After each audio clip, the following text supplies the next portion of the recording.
Finally, there was wonderful weather outside, which made everyone happy. However, some could not fully feel her charm. He looked at the people working in the fields and did not understand how he ended up here. I also dreamed of farming, if only I knew how. It was Quan No, watching the people thoughtfully under the scorching sun. He was most concerned about one question: how to earn a living. He considered all his troubles to be his own fault, although he had not done anything stupid. However, he once lied about knowing the Muram martial art in order to get to Huachan village. All he had to do was show off his strong body and call himself Moyan Moon's 17th disciple, and everyone immediately believed him. In his 40 years, this was his only achievement. He only had one martial art technique, more precisely, in just one step forward and 10 steps back. Although it appeared that he was deceiving others, Quan still had the feeling that he was the one who had been deceived. It all started when the old man asked if it was worth living here, enduring oppression, or if it was better to watch over the warrior and serve him. After all, a warrior knows many people, and this could come in handy. Quan replied that he did not have enough virtue to live like this. In addition, he added that in a few years they will be able to earn their own food. However, the old man bitterly remarked that if there was a bad year, 1 or 2 children in the village might starve to death, especially those who were left without parents. But if they follow the warrior, they can learn something from him, and it can change their future. The old man took out some money, handed it to Quan, and asked him to take care of the children. There was a silver coin in the wallet, which Quan did not expect to see at all, and there was also an iron one nearby. Not bad either. Meanwhile, a group of children were watching him, carefully following his every move. Quan looked at them, and couldn't shake the thought that he had miscalculated, because he felt that he would end up losing this case. Despite hesitation, he still agreed to this offer. Having collected the children, Quan set off with them. Grandpa and his daughter watched them sadly from behind the door. She asked her father if he had given this hermit too much. The reason we wander in search of food is because we know our place and live by moral principles. Was it worth saving on this hermit? This was her first argument.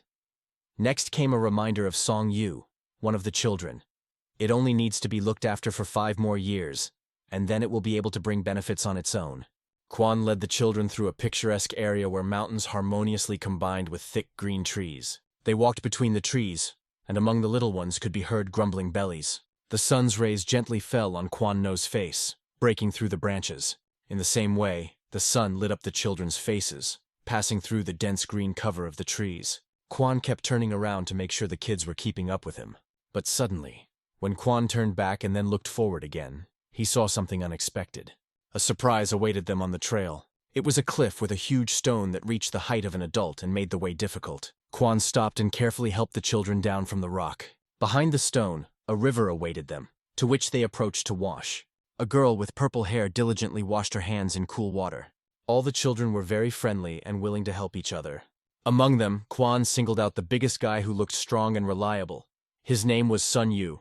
Already on the way, night fell, and the group stopped to light a small fire. The girl asked Quan how much more was left to go.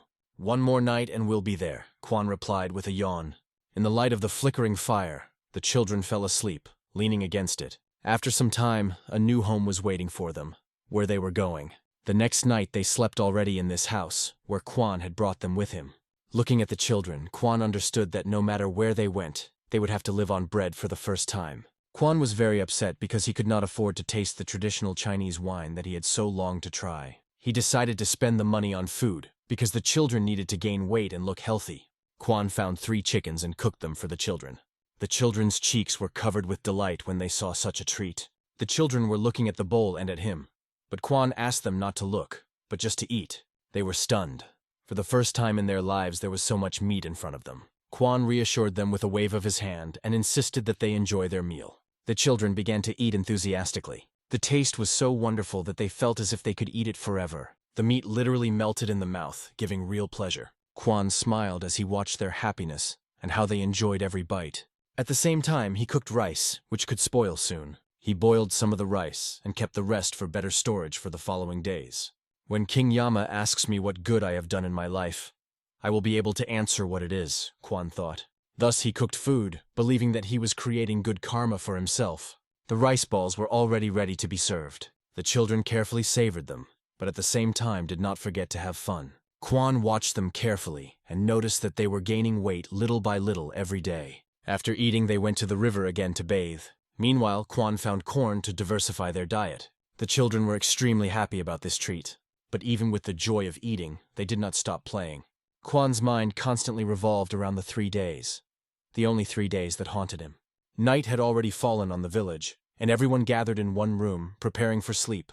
Grandpa told them a story about a tiger that ate children. These scary stories, which were also told by Quan, scared the children quite a bit. At the end of the story, the tiger was eating everyone, and Quan, seeing their fear, asked them to go to bed soon. After listening to the scary tale, the children immediately hid under the covers. Meanwhile, Quan thought about how he could last a few more days under these conditions. He took care of the children as much as he could. However, in these few days, more food had to be found. Covering the children better, he continued to think only about how to take care of them. The night ended, and in the morning Quan gathered the children to talk. He explained to them that they needed to find a place where they would live. He also reassured them by saying that people may seem rude or hot-tempered, but deep down, they are good. And over time, they can become their family. He was looking at San Yu intently as he spoke, as if pondering something important. Quan came up with a plan. He wanted to get San Yu to work as a blacksmith. Although the boy is still a child, he already has a strong body and great perseverance, so he only needs to be taught a little. Incheon Quan planned to send to San Hyangru. He couldn't let a woman hurt herself just because she didn't get what she was promised by Dolok. Quan, the smartest of the children, decided to send him to the cafeteria, because he would definitely not go hungry there. Quan sincerely wanted the children to live well, but he understood that it would be difficult for him to take care of them alone. Therefore, he asked them to follow him, although the children did not understand at all where they were going. He led them to a hill overlooking a large village. As they descended, they heard the loud sound of a hammer hitting iron. Quan headed for the forge. At this time, the blacksmith was busy with his work. He was forging another product. The blacksmith's name was Chan, and upon approaching him, Quan greeted him. Chan looked away from his work for a moment, turned his head and looked at him. "How are you doing? Is everything okay?" Quan asked. But Chan, without even answering the question, immediately declared that he did not need workers. Quan did not give up and began to convince the blacksmith, assuring him that the boy was very intelligent and emphasized that he had reason to think so. However, Chan replied curtly, "There is no work for two here. Just get out of here." However, Quan was not going to back down so easily. Even when Chan returned to his work, Quan persisted. He begged the blacksmith to at least listen to him. The children had many questions in their heads because they did not understand what was happening.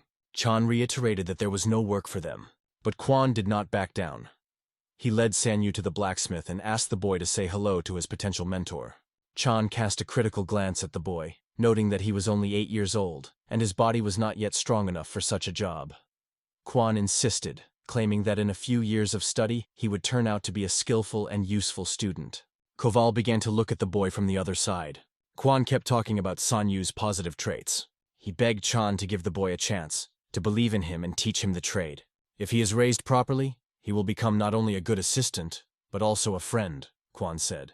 In addition, he emphasized that he could only trust Sang Yu with Chan. When Quan saw the agreement on the blacksmith's face, he turned to the boy, explaining that Chan was now his mentor, and asked him to obey him. San Yu had tears in his eyes because he didn't want to part with his grandfather. That'll be better for you, Quan said. It is true happiness to master a skill that will allow you to earn a living. Little San Yu, although he didn't want to, had to accept it. He ran over to Quan and tugged on his sleeve, hoping he would change his mind. But Quan had to let go of that sleeve. It cannot be said that he himself sought it, especially when he heard the boy's words. "Grandpa, don't leave me." San Yu begged again and again, promising to be obedient and do whatever he was told.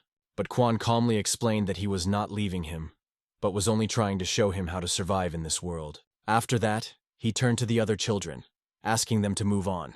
Sun stayed where he was, sobbing and still begging not to be left. The boy promised that he would eat very little, even once every 2 days, and kept begging, adding, "Please." Quan repeated that he was not leaving him, and tried to reassure him by telling him about the blacksmith.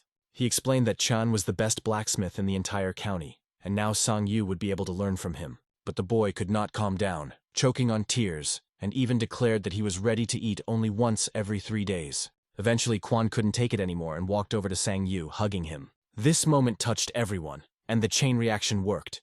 Each of the children began to cry. Grandfather just shook his head in confusion, trying to find the right words. Another little one ran up to him, grabbed his clothes, and began to promise that they would be obedient and could even eat very little. John, a cute girl, also grabbed his sleeve, trying to hold him back, but Kwon explained to them again and again that he was not leaving them. He asked to understand that if they stayed with him, they would starve. His only desire was to give them a chance to live full and happy lives, avoiding what he himself had gone through. However, in the end, he gave up. His hands fell limply, and he too began to cry. John moved closer to comfort him. In tears, she asked him not to cry and promised that she would take care of him when he grew up. The children did not want him to leave them. Their attachment to him was too strong, but Kwon knew that their lives would be difficult with him. In winter, they could be left without heat, covered only with straw bedding. In the end, he could not stand the pressure from the children and agreed to return, deciding, "We'll figure something out." It was deep night outside. In a small house, the children slept, huddled together in a single room. Kwon took out his bag, which contained some money. This money was given to him by Chan, who liked Sang-yu, with the condition that when the boy grew up, Kwon would send him to study as a blacksmith. Kwon then walked over to the corner where there was a large box. In that box was a casket, which he carefully took out. Looking inside, one could see how much longer he and the children could last. In the box were all his savings, enough to buy a small field and live out the rest of his life in peace. Under the dim candlelight, holding the box in his hands, Kwon thought about many things. He chastised himself for bringing the children here without any plan or preparation. Thoughts gnawed at him. He should have backed down for their own good, but instead, he only made things worse by taking 2 more children. But sighing, he decided that the past will remain in the past, and now it is necessary to save as much as possible. The night could not last forever, and the first rays of the sun had already begun to appear over the horizon. Kwon entered the room and spoke quietly to the children. He woke them up, explaining that a new morning had dawned. It was time to get up, and the older children began to wake up the youngest. Sang-yu asked Bok-gu not to wake him up, reminding him that the teacher always said that little ones need more sleep. The youngest stayed to sleep, and the rest of the children began to make their beds. Having finished their morning chores, they went outside. Everyone bowed to Kwon there. Someone called him grandfather, and someone called him teacher. The youngest always called him grandfather, but Bok-gu explained to him that now he should only be called teacher. The little one bowed again, and this time called him teacher. After that, Kwon suggested that the class begin. They started with morning exercises. As part of the charge, they practiced their shots. Everyone moved in sync, repeating after their teacher. Kwon showed every movement clearly. He punched the air, demonstrating the technique in detail, and asked the children to do the same. Lining up in a row, the children repeated the right kick, exactly copying the teacher. Some people found it easy, while others had to make more efforts. At this point, Kwon wondered if he should rank them in order of seniority for a better result. It was difficult to decide. Ram is older, but Sang-yu does much better, and given his character, the choice is obvious. After finishing his thoughts, Kwon asked the children to rest. They sat down, and as their teacher taught them, took a short breath and a long breath. Kwon reminded them that even in difficult times, one must breathe easy, endure, and carry on. He divided the students as follows: Soman, first; Ram, second; Incheon, third; Sim, fourth. Bok-gu became the 5th student, An-woo became the 6th student, and Song-jung became the 7th student. Kwon decided that this was the best way to organize the group. Junior student Seo-yul received special attention as the youngest of them all. Meanwhile, food was already on the table, a fragrant hot porridge that Kwon had prepared. He invited the children to the table, and they happily sat down to eat. A moment, and the first bowl was already empty, so quickly everything disappeared. Kwon, seeing this, only opened his eyes wide in surprise. Noticing the children's appetite, especially the youngest, he decided that more food should be given. If they are not fed enough, their muscles and bones will not grow. This thought led him to the idea of finding a job. Maybe traders need a bodyguard? However, he realized that he was already old and had not worked for a long time. Kwon's thoughts were interrupted by Sang-yu, who turned to him. Sang-yu asked Kwon not to appoint him as a senior student. He explained that Ram is older than him, and Incheon is his age, so it seems wrong. I divided students not by age, but by abilities. He placed the others in order of seniority. But this is unacceptable for the first student. You stand out, so I made you a big brother, Kwon explained. Thus he conveyed his decision to Sang-yu. Kwon emphasized that the order must be clear, as he plans to train them according to Muyan Moon principles. He emphasized that everyone should treat an older student with respect. It was all for their own good. The children came from different families, and this approach would have helped to avoid chaos. By building a bond between students, they can support each other and even defend themselves if the need arises. Suddenly, Quan thought that now he had become like an elder and even a clan head. Children would laugh if they heard about it. Meanwhile, Song Yu was busy fetching water. Everyone else also actively helped by filling barrels with water. Ram, though he was the oldest, was clearly struggling. This did not go unnoticed, and Baku wondered if he was having a hard time. Ram answered honestly that he did. Song Yu noticed this conversation and immediately asked Baku how he could talk to the other student like that. Baku began to complain that he carried a little bit each day, always choosing the lighter load. Sun explained that, even so, Ram was above him in the hierarchy, and should be treated with due respect. Sun then, like a true leader, carried 2 buckets of water while Ram, barely managing, carried 1. Seeing this, Sun suggested that he change something, first asking if he could write. He proposed a different approach. I and the others do not know how to write. Let us help with water, and you will teach us to read. Ram gladly agreed to this, both to carry water and to teach them how to write. Sun believed that every person has his own strengths. He decided to explain this to Ram, recalling the teacher's words. That is why it is necessary not to fight, but to learn to write. Sun asked Ram to continue studying and even said that the teacher was going to buy a book for them today. Teacher says you can become a great man, added Sun. But these words remained somewhat unclear to Ram. At the end, Song encouraged him once again. I believe you can. On this interesting and hot day, the tea house remained empty. Today there were no visitors at all. The woman who worked here could not understand why no one came, and she was even more surprised by the unbearable heat. But suddenly she saw a familiar guest in front of her. It was Quan, who had just walked in and immediately looked around the room, noting that nothing had changed. The woman immediately turned to him. You have everything in the old way.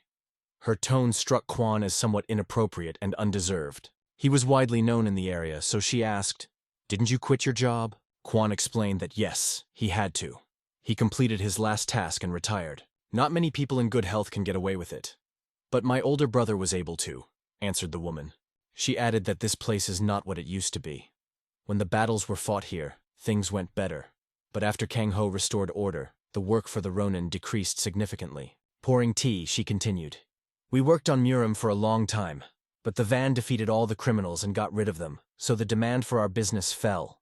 Of course all the Ronin left because of this, and my establishment is no longer profitable, she added with a hint of sadness. However, the woman immediately understood Quan's purpose and said, Looking for a job, right? Not much, but we can find something for you, she replied, immediately asking what the difficulty of the task was of interest to him. Is it the same as before? She clarified.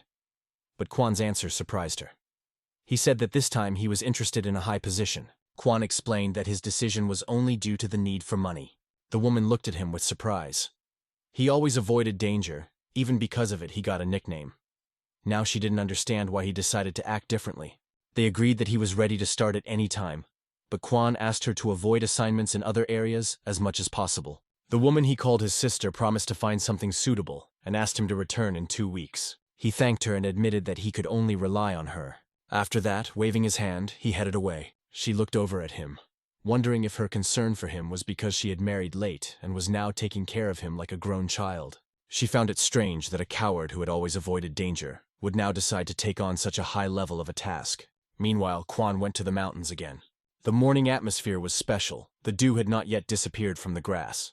Students have already started to warm up under his leadership. After warm-up, they again went to the river. Song Yu invited the teacher to come closer to them.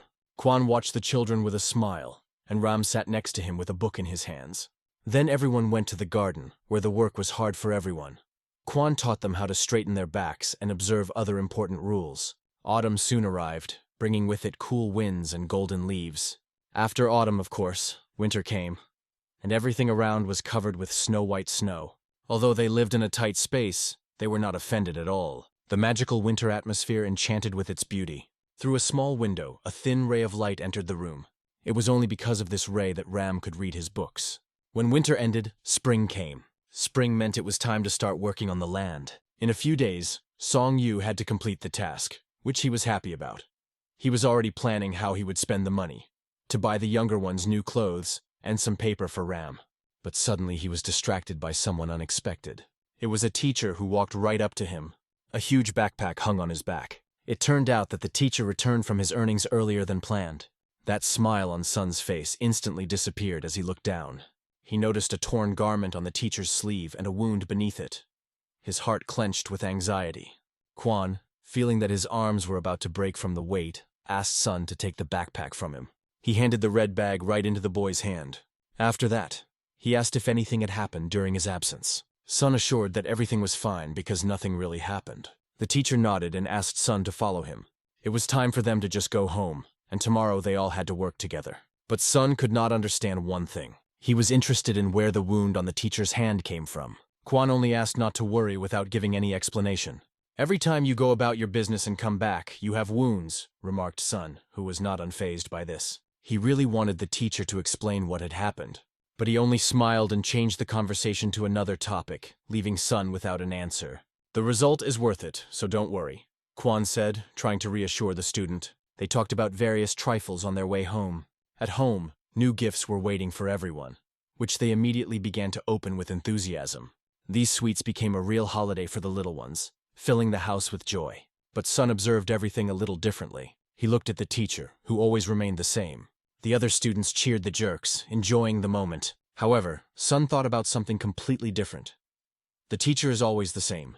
He gives everything to us. He constantly wears clothes that someone else refused to wear. The clothes on him are so worn that it is difficult to even call them clothes. For Ram, he brings new books every time. But every day the teacher is losing weight more and more, and it is already noticeable. Constantly feeling regret, he regrets that he cannot give more to the students. That is why Sun wanted to grow up as soon as possible. He wanted to become an adult to thank the master for everything he had done for them and ensure their happy future together. It was quite cold outside on an autumn night. The frosty wind cut through to the bones. Kwon asked Sun, who was standing in front of him, to go back to the house. Sun was upset to learn that the mentor plans to work even in winter. Kwon reassured him, assuring him that everything was under control. He had warm clothes and cooked rice, so there was nothing to worry about. Sun tried to answer the mentor, once again emphasizing that Chan will be able to pay his salary from next year. "It's clear with Chan, but there's no need," Kwon replied. He then asked Sun if he had seen the book that Ram was reading. Ram studies it so carefully that it is hard to tell how many times he has reread it. But the book is already so worn out that he is ashamed to ask for a new one. "It's not food," Kwon explained. That is why he works to buy Rama a new book. To encourage Sun, the mentor added, "It's not difficult for me." He also warned that if the older brother appeared agitated, the other students would also start to worry for no reason. With these words, Kwon asked Sung to hurry home and make sure that Seo Yul didn't catch a cold. Once again, Sun saw his mentor wave to him and leave for work. At that time, Ram was sitting with a book and was also worried about the teacher because it was very cold outside. However, Ram set himself the goal of succeeding in learning writing to repay his mentor as soon as possible. The sun was already beginning to shine on the street, dispersing the remnants of the autumn night. The students sat and practiced breathing exercises as Kwon taught them. When Bonggu asked the youngest if he also had a stomachache today, he nodded and replied, "Yes, it does." But when Bon offered to tell his older brother about it, the little one began to beg not to do it, because calling a doctor is very expensive. Bon reassured him by explaining that he was the smallest, and it was the elder's problem, not his. The little one admitted that he likes it when his stomach is warm. After these words, Bon decided that it would be so, but asked the little one to tell if the pain repeated even a little. At this time, Song Yu addressed everyone, stressing that they needed to concentrate on their training. These words came as a shock to the students, because they did not expect such a reminder. But Sun couldn't get rid of his thoughts about why the teacher hadn't come back yet, because it was already late. In addition, the food in the house began to run out, which made the situation even more difficult. Sun decided to tell his brothers about the rumors he had heard among the woodcutters. Now there is a period of barbarian attacks. The disciples were very surprised to hear this. When they learned more, they were even more frightened, because barbarians are known for their ruthlessness. They do not distinguish between old people, women, or children. They kill and rob everyone equally. Sun warned that without their teacher by their side, they needed to be extra careful and protect each other. He ordered Incheon and Seo Yul to always stay at home.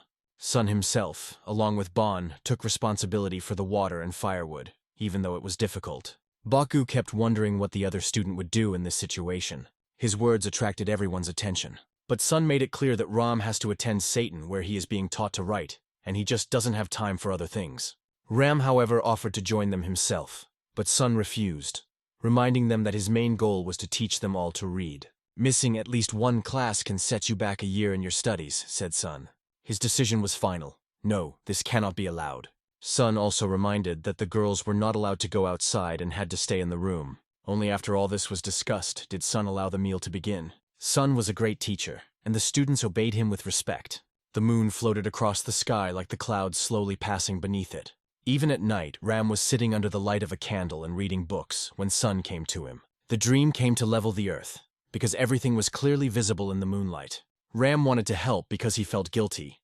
Everyone is working, doing their best, and he himself is staying away. But Sun reminded that this issue has already been discussed. He asked Ram to take care of himself, because studying also requires energy, and insisted that Ram should sleep for at least 4 hours. Sun also wanted to know how the younger student was feeling.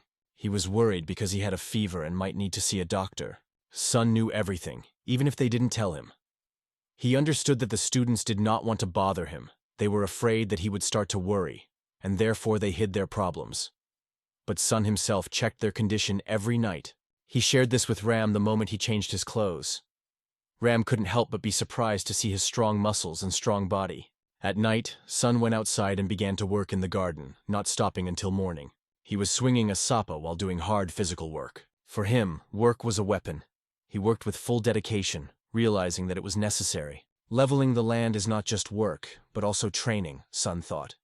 This is much more efficient than standing in the rider position. In addition, this way he can become stronger than other students. After all, it would be wrong if the older brother could not endure more than the others.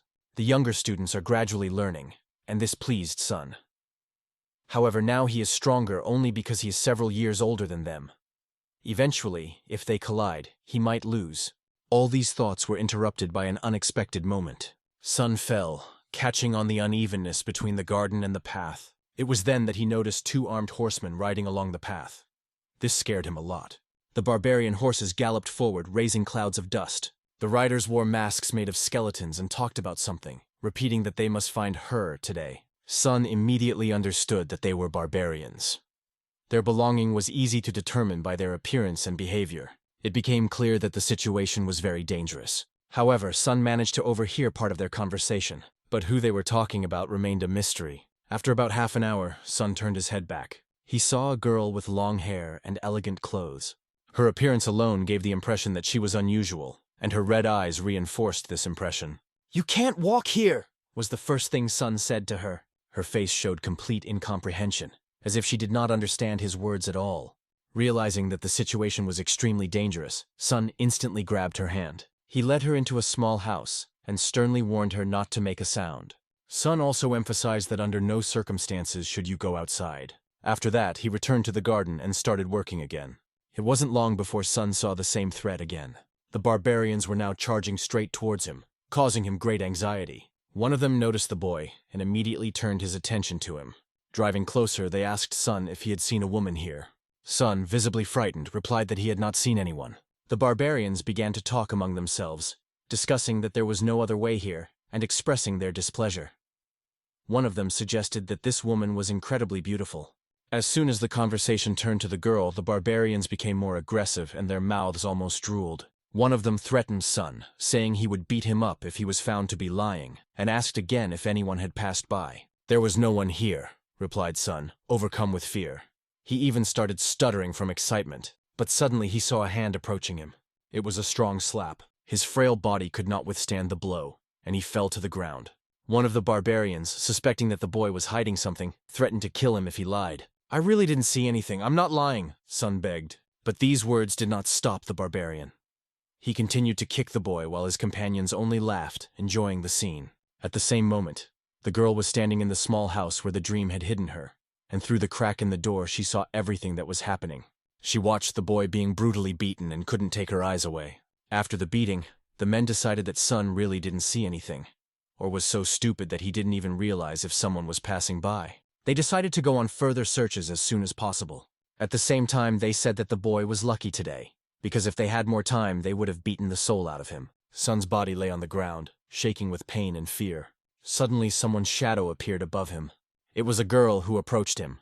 There was only one thing in her mind. This guy was the second person to try to protect her. She turned her head and looked down the path where the barbarians had disappeared. It was already dark outside. Meanwhile, in the camp of these people, everything was in motion. The barbarians lined up, and one of them was kneeling in front of the others. He was punished for trying to curry favor with the captain. Others shouted at him that he should just sit and be quiet. The captain, holding a cup of sake in his hand, accused the man on his knees of having wasted the whole day because of him, and added ominously that he only drank sake and nothing else. The man, beaten and barely holding on, tried to justify himself. He said it was impossible and insisted that they had kept a close eye on the girl.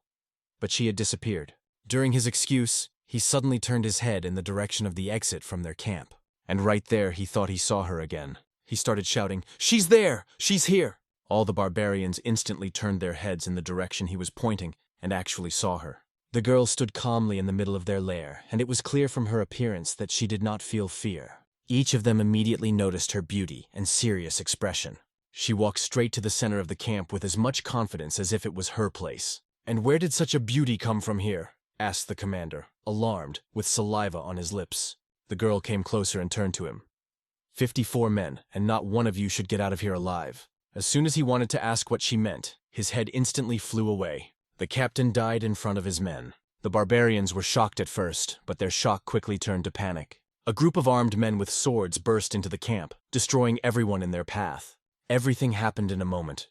Only the one they punished, the one who stood on his knees, remained alive. The girl slowly approached him, her eyes blazing with cold fire. "Do we need to talk separately?" she asked, looking straight into his soul.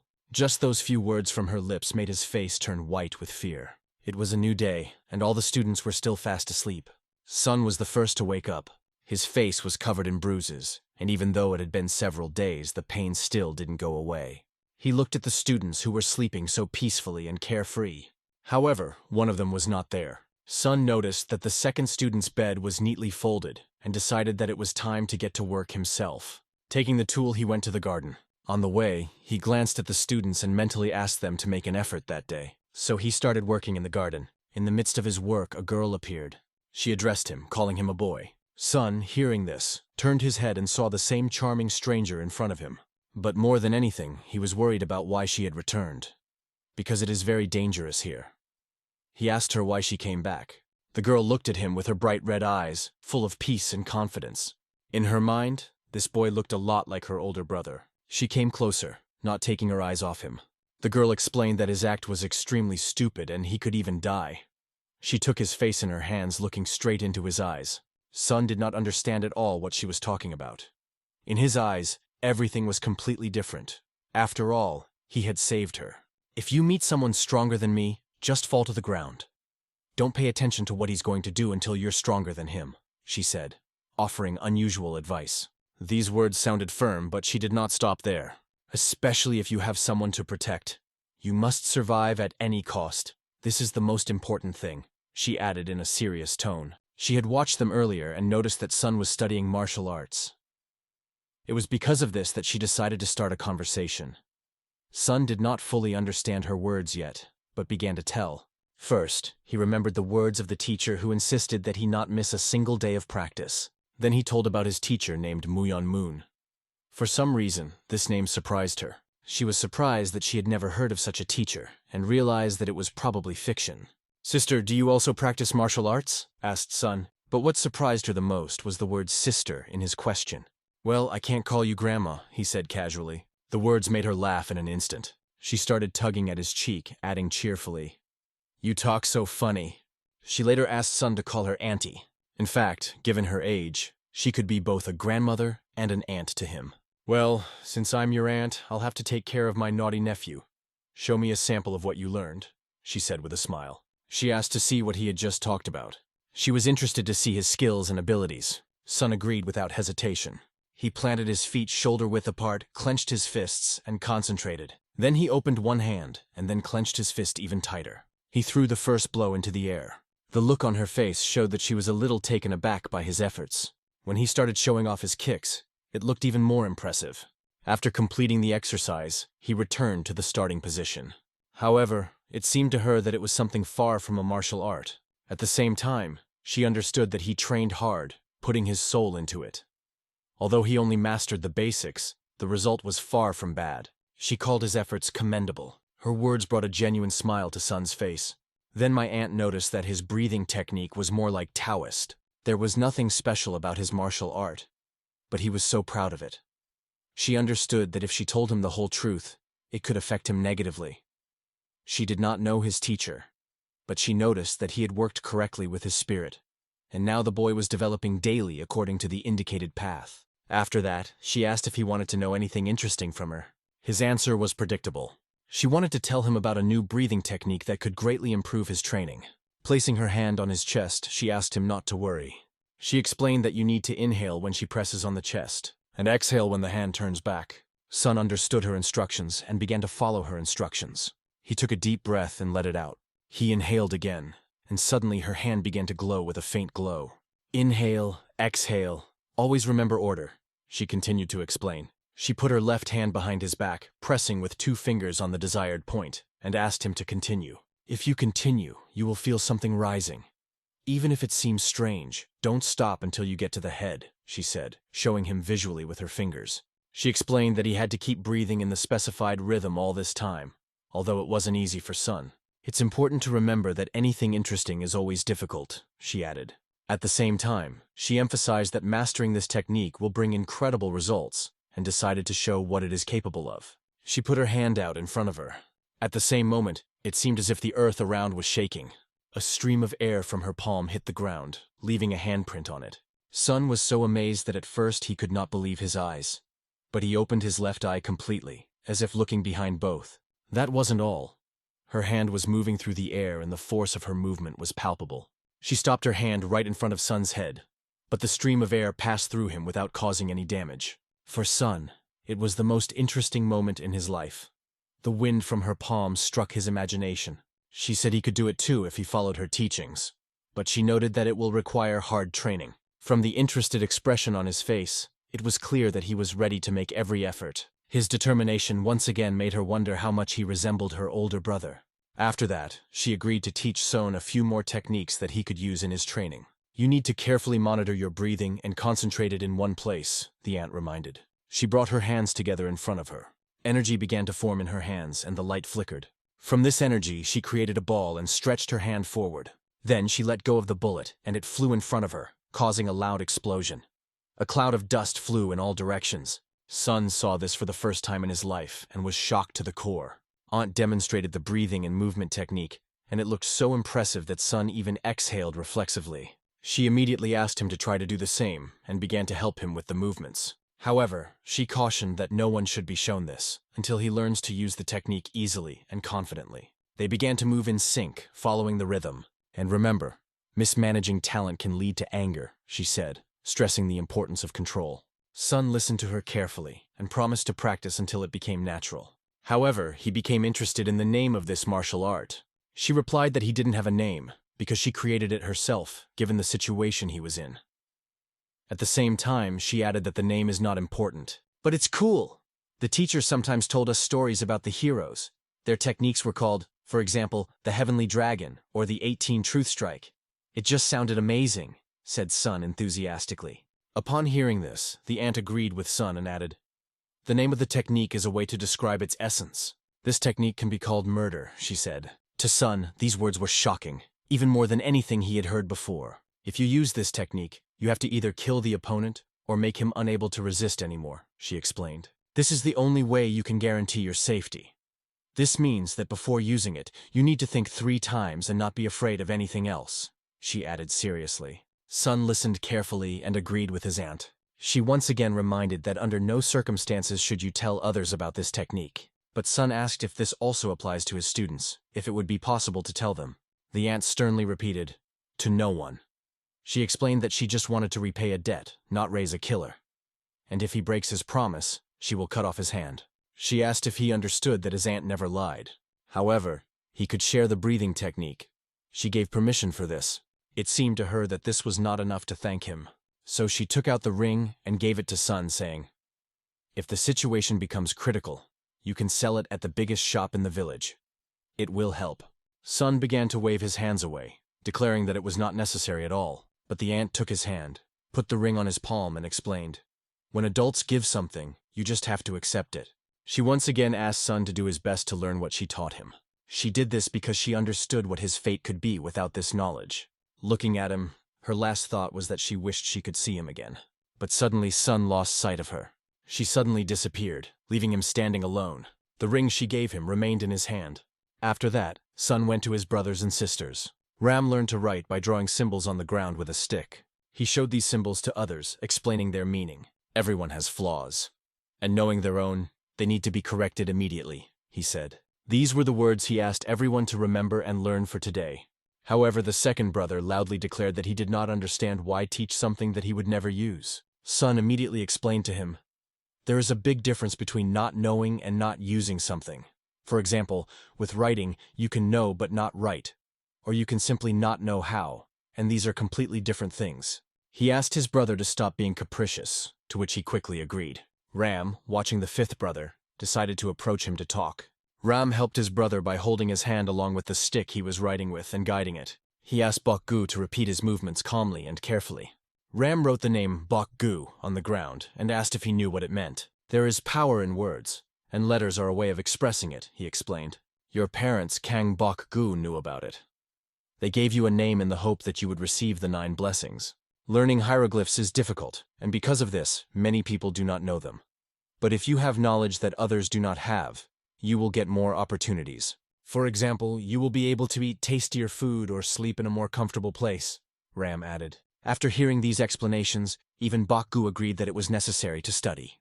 At this moment, Sim was smiling with all 32 teeth, but Ram asked him, "Are you laughing because you have already learned everything?" He also revealed the meaning of Sim's name.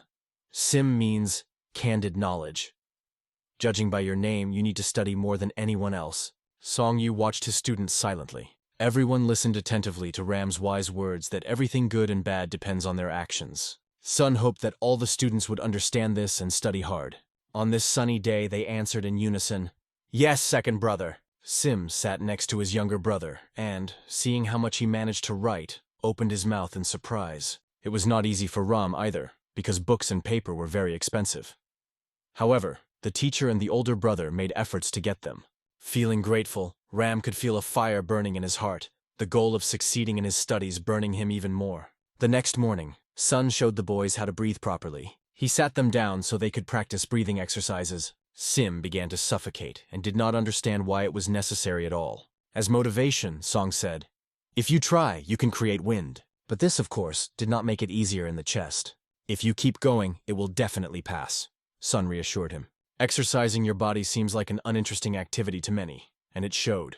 Sun hoped that over time the interest in exercise would awaken. The youngest raised his hand and turned to his brother. He complained that his stomach started to burn and asked what to do next. Sun came closer, put his hand on the boy's stomach and felt it too. "Does it hurt?" asked Sun. But he answered that no, it's just warm and cuts a little. It was hard to understand what it really was. One of Sun's guesses was something his aunt once showed him. She also put her hand on his stomach and asked him to breathe in and out, slowing down the rhythm. Then Sun felt a similar sensation himself. Does the same thing happen to the smallest? Sun remembered the words of his aunt, who explained, "First you cleanse with a light touch, and that's when the energy starts flowing. That's where it all starts."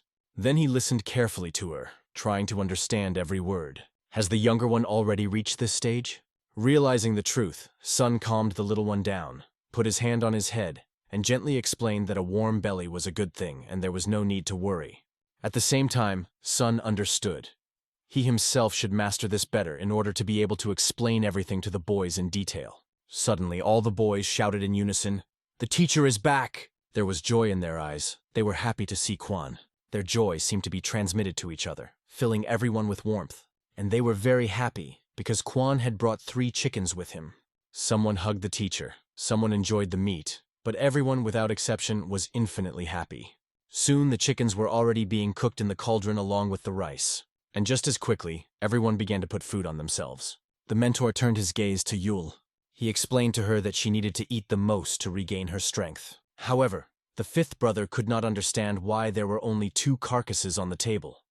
Didn't Quan bring 3? It was explained to him that 1 portion would be taken by the 2nd brother, but he began to resent that this was unfair. There were 8 of them, and only 2 chickens.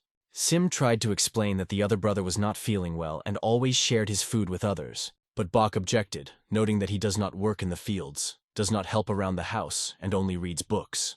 Even the girl asked him to stop the quarrel. Song Yu held out his thigh to Bok, encouraging him to just eat and not worry. But Bok lowered his head and said quietly, "I didn't say I wanted to take a part from my older brother. I just thought it wasn't fair." Sim did not understand his words and asked what exactly he meant. Bok put the thigh back and explained that it belonged to his older brother. But Song Yu, the older brother, refused, noting that even the porridge was enough for him to eat. Although it was obvious to everyone that this was not true, he behaved proudly and calmly. Suddenly he looked at the mentor. Kwan's body was shaking strangely, as if he had been injured again. This upset everyone, because every time he came back injured, it was deep night in the yard. Meanwhile, by the fireplace, Kwan undressed and began to bandage his wounds. Kwan felt that he was getting old because every time he left, he came back with injuries. At that moment, Song Yu came to him. The boy began to worry again, as during their last conversation, when the master was about to leave. But Kwan repeated the same words. "It's too early for you to worry about the teacher." Sun just touched it, and Kwan immediately grimaced, saying, "Aye!" Song Yu was very worried about the mentor, and believed that he should be healthy. He asked Kwan to accept his filial care. The boy promised to do whatever was necessary, and begged only to wait a little while he grew up. After these warm words, Kwan hugged him. Sun begged for Kwan to live without pain and illness. But he understood that his body had to endure because weakness was not an option right now. Kwan had another question. Was everything quiet while he was gone?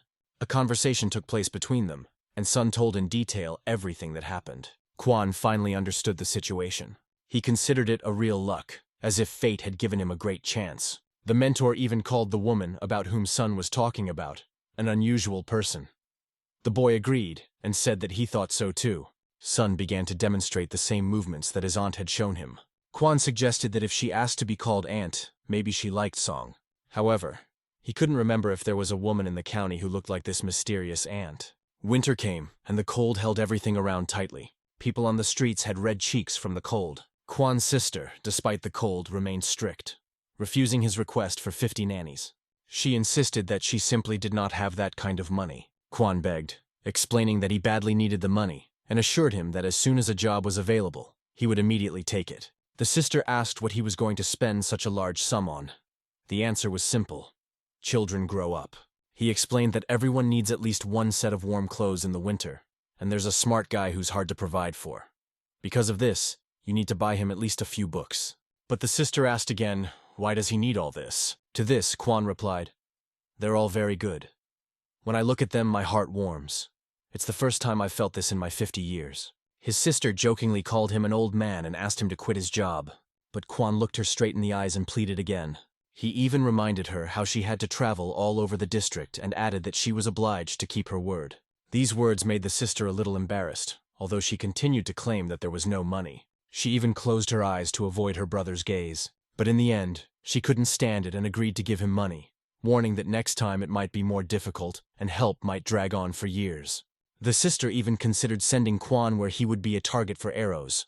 But still, he sincerely thanked her because she, despite the difficulties, understood his problems and continued to care for him. From these words, she had absolutely no arguments left. She got up and asked him to wait. For Kwan, this meant solving one big problem. For 50 nannies, they would be able to live without hunger for 3 years, as well as buy books and notebooks for Wu Ram. It was only good news. After a few minutes, the sister brought out a red package, in which she put silver and iron coins so that they would be more convenient to use. She placed the package on the table and asked to check the contents. But Kwan trusted her, so he didn't check. In a few hours at home, the children were happy, as if it were a holiday. They enthusiastically unpacked beautiful clothes. At the same time, Sim tried to pick up the 5th brother, who was constantly crying and acting out. The clothes for the 2nd brother Kwan handed over to him personally. He, holding the textbook in his hands, looked at the mentor with interest, not understanding what was in the gift.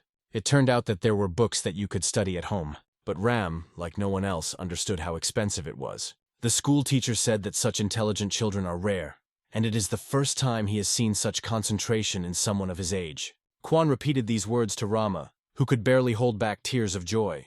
He also added that the teacher pointed out that Ram would have no problem passing the exams, and Kwan hoped that he would become the youngest student in the school. He had high hopes for the boy, believing that he would grow up to be a worthy person and become an example for others. After these words, Ram promised that he would fulfill all his expectations.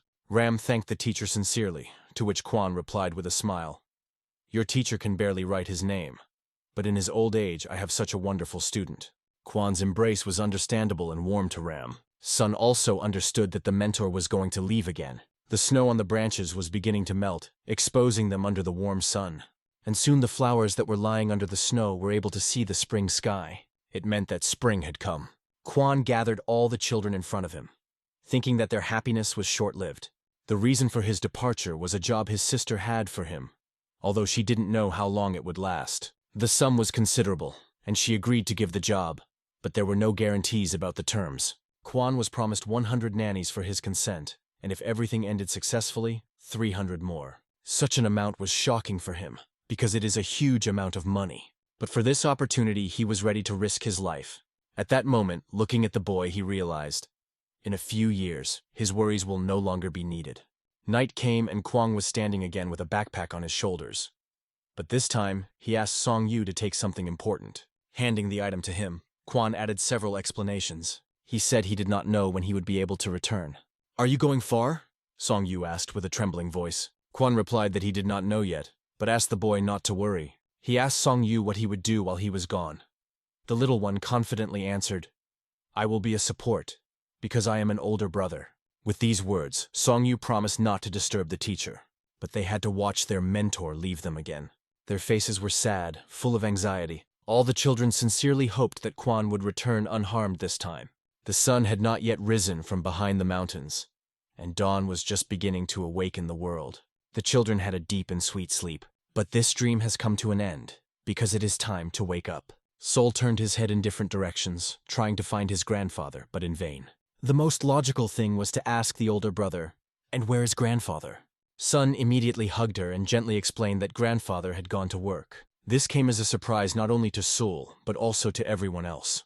When asked when grandfather would return, Sun replied that this time, as always, when they grow up, they can take care of him themselves, and then the teacher will no longer have to work. After that, he asked everyone to change quickly and leave. The second student turned to Song Yu, asking if it was so bad if the teacher left. Sun calmly explained that there was no reason to worry. The teacher just wanted to work a little more. However, the second brother thought that it was because of him, because he only eats and wears out his clothes. The dream made it clear to him that if he succeeded, the rest would follow. "It's not because of you, but for your sake." That's how Sun reassured him.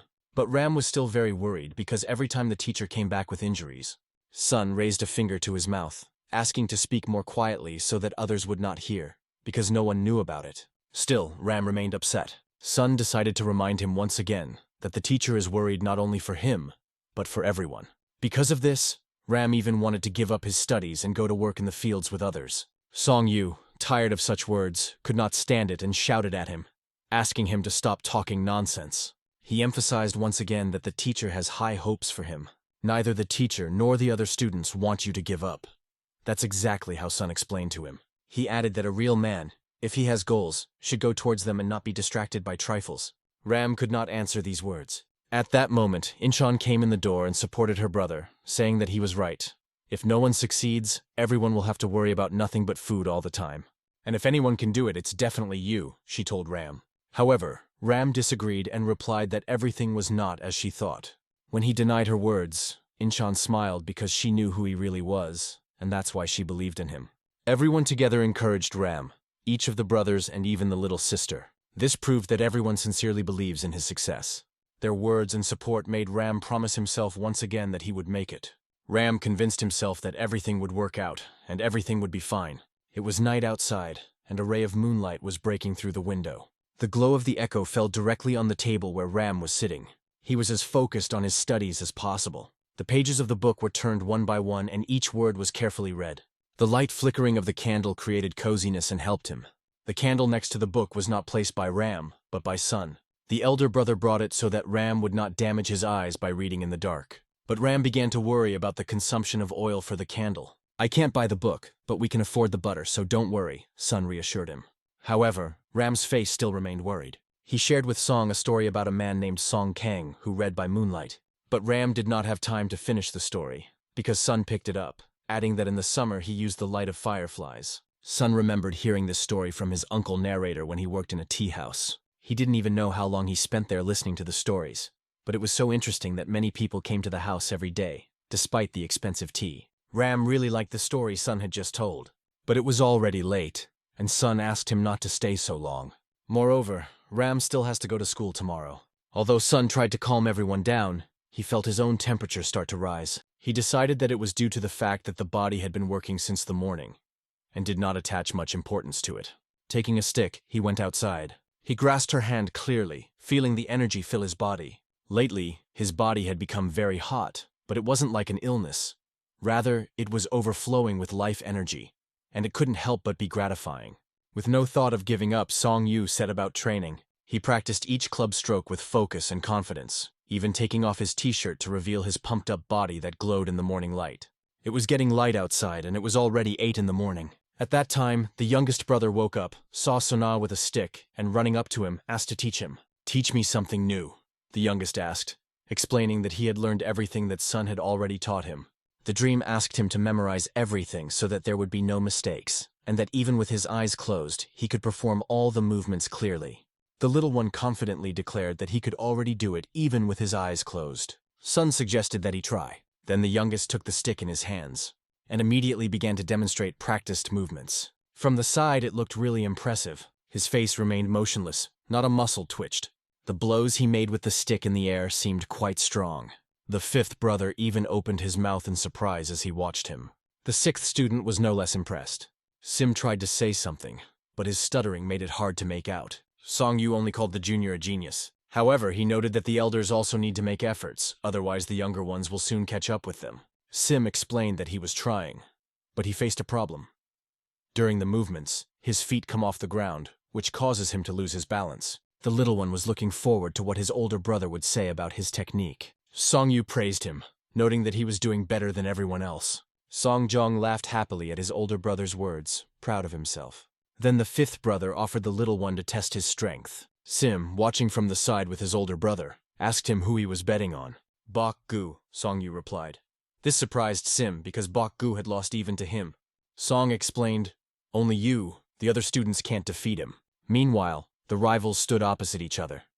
Bok Gu decided to give the kid a head start and suggested that he attack first. Song Jong did not refuse such a chance. He immediately sprung into action, using the stick and going on the offensive. However, due to a botched move, Bok Gu initially lost his balance. But he quickly gathered himself and tried to attack from below, but a small stick was already waiting for him below.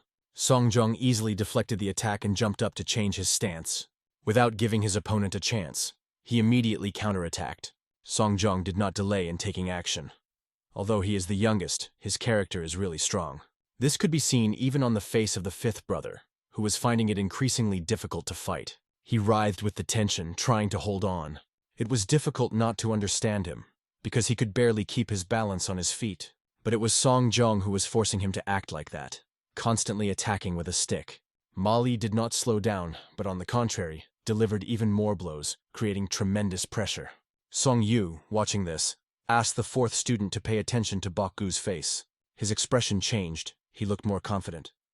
Sun explained that the younger brother lacks strength and stamina, because during leg training he gets tired faster than everyone else, while the older brother and the second brother last much longer. Even so, the fifth brother continued to skillfully wield the stick, fending off Song Chong's attacks. It became clear that at first, Bok Gu really gave the kid a head start, but now he decided to stop indulgences and began to act more seriously, showing his superiority. However, the smile did not disappear from Song Jong's face. Instead, he was focused as he watched the end of Bok Gu's staff quickly approach him. Bok Gu, breaking through Song Jong's block, stopped the stick in time to prevent damage. But not stopping there, he decided to strike another blow.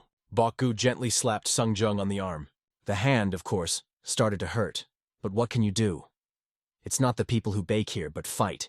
When the fifth brother declared that the seventh had lost, the response was, "Fifth brother, you just got scared." Song Jong added, "I've never taught anything like this, but I was able to block your strikes." Bok Gu replied, "If you couldn't parry my punch, that's just your fault, not my weakness." This truth made Song Jong think. Bok Gu also explained that big brother and teacher teach the same things, but you have to use your head to win. Song Chong began to wonder if it had something to do with the focusing technique. But the fifth brother assured that he himself did not teach her. At a certain point, it dawned on Song Chong what was being said. Bok Gu agreed with his guesses. Then Song Jong suggested that they try to compete once again. But Bok Gu refused, wanting to enjoy his victory. It looked pretty funny from the sidelines as Song Jung begged the fifth brother to fight again. Sim turned to his older brother, noting that everything happened as he had predicted. To this, Song Yu explained that every student has their own strengths. That's why they can't be compared, Song Yu added with a smile as the fourth brother listened intently. Night fell, and the third student spoke to her older brother, informing her that the food supply would last only 3 months. Sun thought about the words of the blacksmith, who said that he had important business, so he would not return until next autumn. Besides, the ant from the tea house helps them so often that it has already become uncomfortable. Then the third student asked if he knew when the teacher would return. She remembered how the year before last he had relayed the news through the caravan guard, promising to come in a year. In response, Sun asked her not to worry. When asked what to do, he said, "Look for money, of course." He reassured her, asked her to trust him, and then sent her to go home because it was getting cold outside. Despite the confidence in his words, Sun himself did not know what to do. He only hoped that he could ensure a peaceful life this year, because the medicine for the youngest, Seo Yul, was very expensive. He needed to think things through carefully, because if they had to eat badly, he would feel guilty. Sun just looked at the starry sky and thought, maybe you should find a job. But even adults now found it difficult to find her. It was enough to look at the guests in the tea house. He decided that he needed to act quickly and find a job as soon as possible. The next morning, Sun left for the city. He went around all the places where he could be offered a job, but he was refused everywhere. Even in the clay workshop, where he turned last, he was told that there were no places. Returning home late at night, Sun could not understand why nothing was happening. Maybe it's worth looking for a job in a bigger city, although it was difficult to go there all the time. A third student was already waiting for him near the house. He didn't understand why she wasn't asleep yet, but she replied that she would be leaving soon. She then asked if there was any news, to which Sun explained that he would try again tomorrow. "Brother, maybe it's better to talk to the other students. Instead of training, they could catch a rabbit or a bird or collect medicinal herbs to sell," she suggested. But Sun explained that this was impossible, because if they found out about it, all discipline would disappear. She tried to make some more arguments, but Sun repeated that he would find a job tomorrow. "If not here, then I will go to a bigger village," he added. The girl wanted to ask if he had eaten, but Sun said he was not hungry. However, the sounds of his grumbling stomach gave away his true condition. Then she put some potatoes on him and asked him to eat them and then go to bed. Potatoes tasted amazing after a whole day without food. While he was enjoying this simple but delicious dinner, a second brother approached him. He brought the news. A drought was expected in the southern regions, and this caused great concern among the people. The second brother heard it from his classmates. Some of them had relatives who were trading in the southern regions, but that was not all. After 2 years, he said he would show his abilities. That is why he now planned to focus exclusively on preparing for the exam. His determination was evident, you could see it in his eyes. Suddenly Ram started apologizing. Then he asked him not to worry about him and assured him that he would only think about the exam and successfully pass it in 2 years. Sun sincerely believed in Ram with all his heart. Ram got up and bowed before him. However, it was clear that preparing for the exam would require a lot of money, at least to get to the exam hall. Sun thought about how to find these funds, and suddenly an idea came into his head. He remembered his aunt who once gave him something important. That something was a magic ring. Sun took it out and looked at it carefully. It seemed wrong to him to sell what his benefactor had given him, but the aunt said that it can be done in case of extreme need. Now Sun decided to find the biggest store where he could sell this ring profitably. After that, Sun went to the store. The merchant sat dusting off his wares, wondering why there had been no visitors for several months. Just at that moment, a boy came to him. The man carefully looked at the guest. It was Song Yu who had come to sell something. But the merchant immediately said that this is not a place for children. However, when his eyes fell on the ring, he froze, speechless. The merchant held out his hand and Sun put the ring on it. It was clear that this was an unusual thing, and it was even difficult to determine what technique was used in its creation. Sun was only interested in one thing: how much money he could get for it. The merchant turned and said, "It's not uncommon, but the work is good. I'll give you 1 babysitter." But Sun knew that the stone on the ring was very valuable, and he urgently needed money. The merchant in turn had his arguments, and Sun had to agree. The man held out a document with the terms of the sales contract. Sun put his thumb up, confirming the deal. The merchant stood with his back to Sun, a sly smile on his face. The merchant took out 1 nanny, and Sun was surprised to see that it was silver. "Did you think I was going to give you gold?" asked the merchant with an even more sly smile. "You think I'm so stupid if I live in the village?" You should give me a golden nanny, Sun insisted. But the merchant only called the boy's words nonsense. When Sun asked for the ring back, the merchant held up the signed contract and showed it. Sun tried to argue, but his arguments were weak. The merchant easily countered, "The contract doesn't say anything about gold." Then Sun called him a fraud. The merchant calmly replied, "Stop yelling. Come to think of it, where did you get that ring? 1 silver nanny is enough to last you a few months if you save." Sun once again insisted that the merchant return the ring. But a man with an unpleasant smile that only annoyed Sun called someone from behind and declared, "There's some madman running around here." 2 big men came out of the door. One of them was blindfolded, like a pirate, and the other was even bigger and bald. Sun, already furious to the brim, literally burned with indignation at this situation. The freak, as the shopkeeper should now be called, pointed a finger at Sun and ordered him thrown out of the store, calling him a puppy. "And don't forget to beat him half to death," he added. The eyes of the 2 thugs lit up with enthusiasm.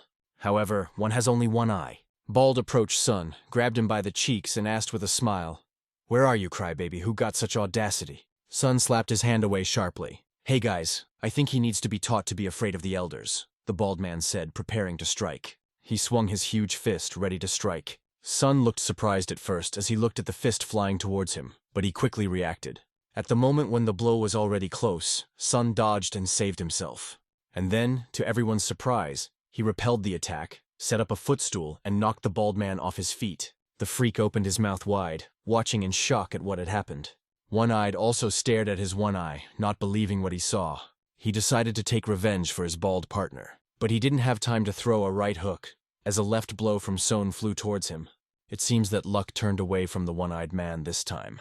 Sun was a little confused, because this was the first fight in his life. He couldn't figure out if he should continue, but the shine of the enemy's bald head and his growl spoke for themselves. This growl seemed almost animalistic. The bald man chose his own fate when he rushed at the boy again. This time he managed to deliver a powerful blow that caused Sun to bleed from his mouth. But who said that Sun would not find the strength to answer? He struck back and then grabbed the bald man by the shoulders. Grabbing him, Sun swung his leg back sharply and hit his knee right in the chest. The bald man received a strong blow in the breathing area, after which blood also gushed from his mouth. At this moment, Song thought, "What if he dies?" The freak definitely did not expect such a turn. 2 of his bodyguards, mercenaries, or simply scum, were now lying at his feet, and now all 3 were trembling. There was only one thought in Sun's head.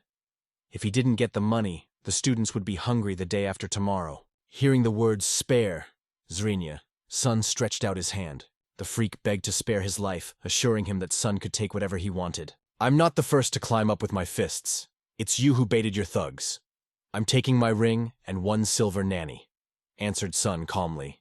The merchant, standing on his knees, fussily agreed and handed over everything the boy demanded. He was lucky that this young man was so kind. Sun, taking his own, went home. On the way, he wondered if he had done something wrong, but something made him suddenly turn around. Among the trees, he saw a flicker. They were masked people, but Sun immediately knew who they were.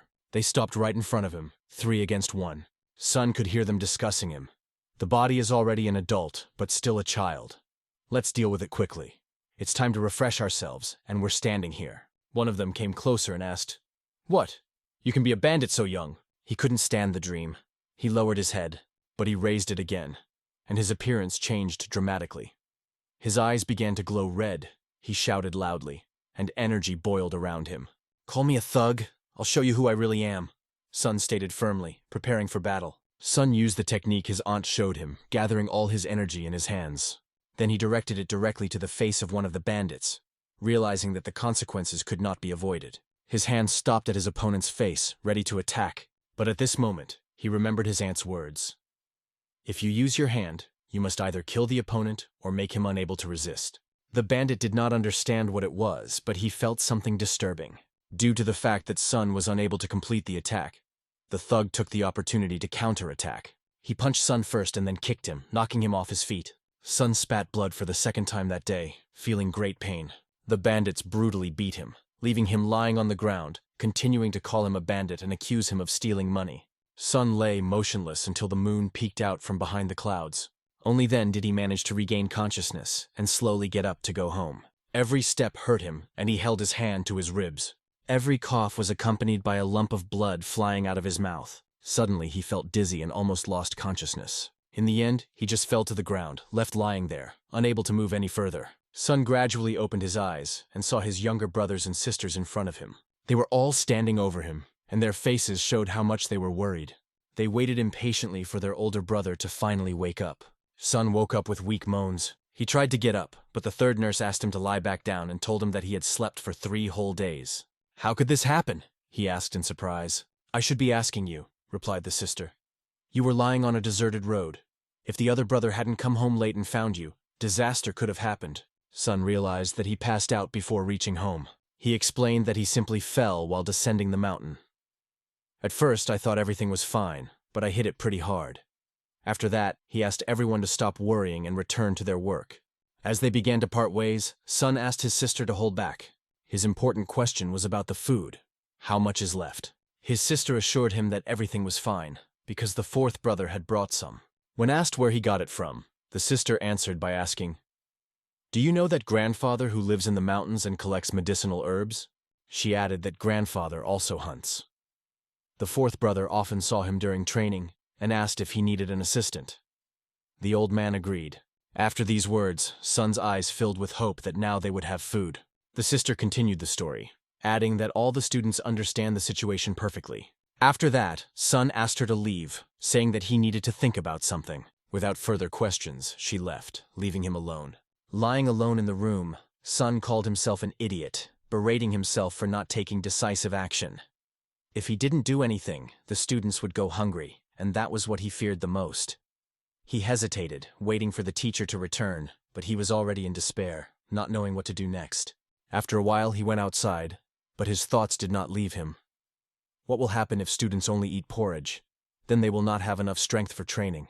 As he watched the sunset, he wondered if he should leave the city limits. Suddenly, a familiar smell appeared in the air. It was an unmistakable smell, the smell of fried chicken. Sun ran, thinking that the teacher had returned. But it turned out not to be so. The students were roasting chicken on the street. Seeing their older brother, they were very happy. As he approached them, Sungjung asked, "Has the teacher returned?" It turned out that they simply decided to cook the chicken themselves. The students, of course, were waiting for the older brother, but he was surprised and did not understand where the chicken came from. The fifth brother couldn't wait for her to get ready, and the second felt like he could get enough of the smell alone. The third student explained that the fifth brother had worked today, and thanks to that, he brought chicken and rice. The fifth brother called it a good day, noting that the merchant had paid him handsomely for his work. Sun, who had been looking for a job all day and was rejected by everyone, was surprised that the fifth brother managed to earn something. He wanted to know who this man was and what exactly the fifth brother was doing. He explained that the man was on his way to Hunan, but he did not understand why Song was asking about it. "I was just loading the luggage onto the carts." "But why do you keep asking?" asked the fifth brother. Sun persisted, asking where the money came from and whether his brother was hiding the truth.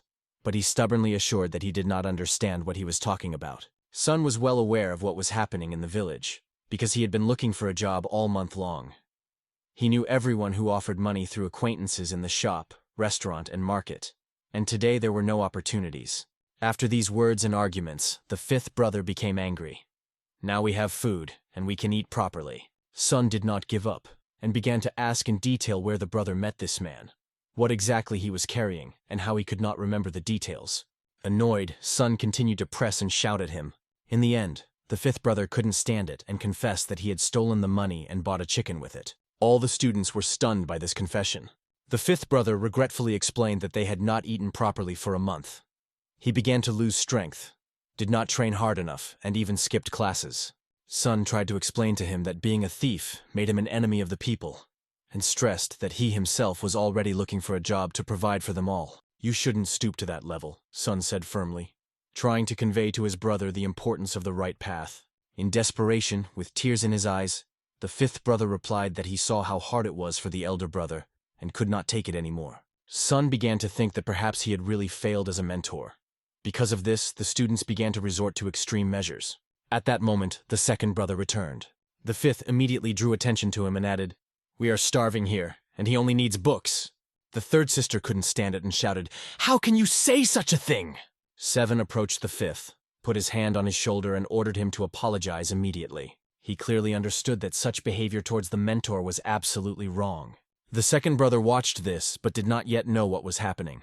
One look at their mood was enough for him to understand that the fifth was up to something. He immediately asked what happened. In response he heard, "Yes, stole, so that we do not die of hunger." The second brother tried to explain that this was wrong. Even if you starve to death, you should not take what belongs to someone else. You are a man, and this is your honor. The fifth answered sharply, "It's easy for you to talk, you can eat at school." These words were so ugly that the fourth brother lost his patience. He came closer and shook the fifth by the shoulders, trying to bring him to his senses. But the fifth, in complete despair, did not shut up. "You only think of yourself. We can suffer, but what about the younger ones? Do you even know how to be Seo Yul? Do you know that Song Young secretly gives his food to the younger one's sister?" It was hard to hold back tears while listening to these bitter words. The atmosphere was filled with pain and despair. The fifth brother burst into tears and said, "Brothers, you are all very kind, but don't force yourself to do this for me. I just wanted to feed Yang Wu, Song Jon, and Seo Yul. Let the brothers decide whether we starve to death or not." After saying this, he wept even harder and ran forward, leaving everyone behind. The younger siblings were left standing with tears in their eyes, not knowing how to react. Sun felt deep pain and guilt that the situation had come this far. He blamed himself for not doing anything earlier. After that, Sun asked the third student to go to bed. He also asked the second brother to wash himself, eat, and go about his business. But he suddenly stopped and said that he would sleep and eat at school for a while. He explained that he only stopped by to say goodbye. For all the younger brothers, it was unexpected and painful to hear. Fragrant chicken has just been cooked, filling the room with a pleasant aroma. A third student was carefully tearing the chicken into small pieces, preparing them for sharing. However, there was only one portion, and this created a problem. Only the smallest could eat. Song Jong insisted that the elders eat too, but the third sister explained that the elders would be able to eat tomorrow.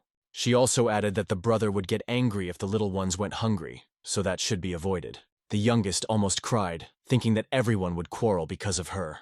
The third sister gently took her hands. She put the girl on her lap and assured her that she was loved very much. The sister emphasized that no quarrels because of her are simply impossible. Then the third sister fed the youngest. After that, everyone went outside to relax a little. While recharging, Song Jung noticed that something was wrong with the fifth brother. He began to explain the importance of learning how to control one's anger. He also advised me to apologize to my older brother later and go to school with my second brother. After a while, Song Jung lined everyone up in front of him. The fifth student, lowering his head, asked for forgiveness for his mistake, promising not to behave like this again. He assured that there is no need to worry anymore, and this will definitely not happen again. Sun came over understandingly, put a hand on his shoulder, and reassured him that it wasn't his fault. "I'm sorry that your stupid brother caused you so much heartache. I promise, it won't happen again," he said. But he added, "You also have to promise something. If someone dishonors the name of the Muyon clan, you will never forgive it. Don't touch other people's things. Don't beg or accept alms." That was exactly what Song Yu had demanded of him to promise. It was almost impossible to hold back the tears during this conversation. Moreover, Sun took responsibility for their life and future. He explained that if he made money, everyone would be fed and happy. He addressed this explanation not only to the fifth, but to each of them.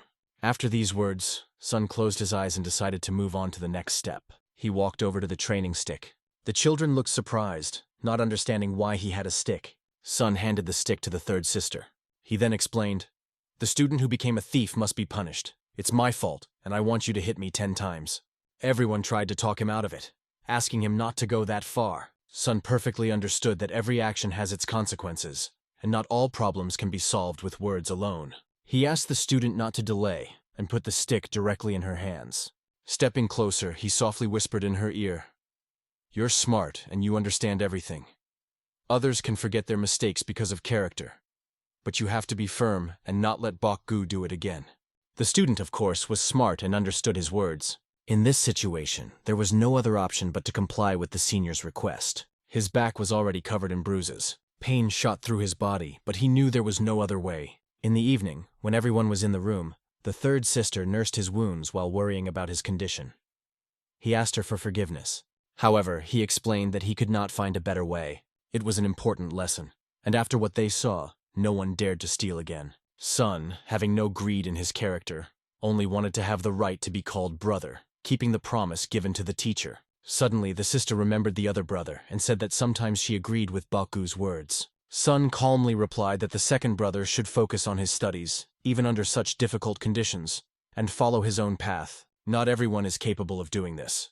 But the second brother is the smartest among us, and he has a clear plan that he will definitely implement, Sun added. At that moment, the door began to slowly open. Who is it? Sun asked suspiciously. Song guessed that it could be Seo Yul's youngest student, but the third nurse immediately turned his face forward, reminding her that she was applying the medicine to his back. Meanwhile, the second brother brought a package. He went to the door and placed a small bag in front of it.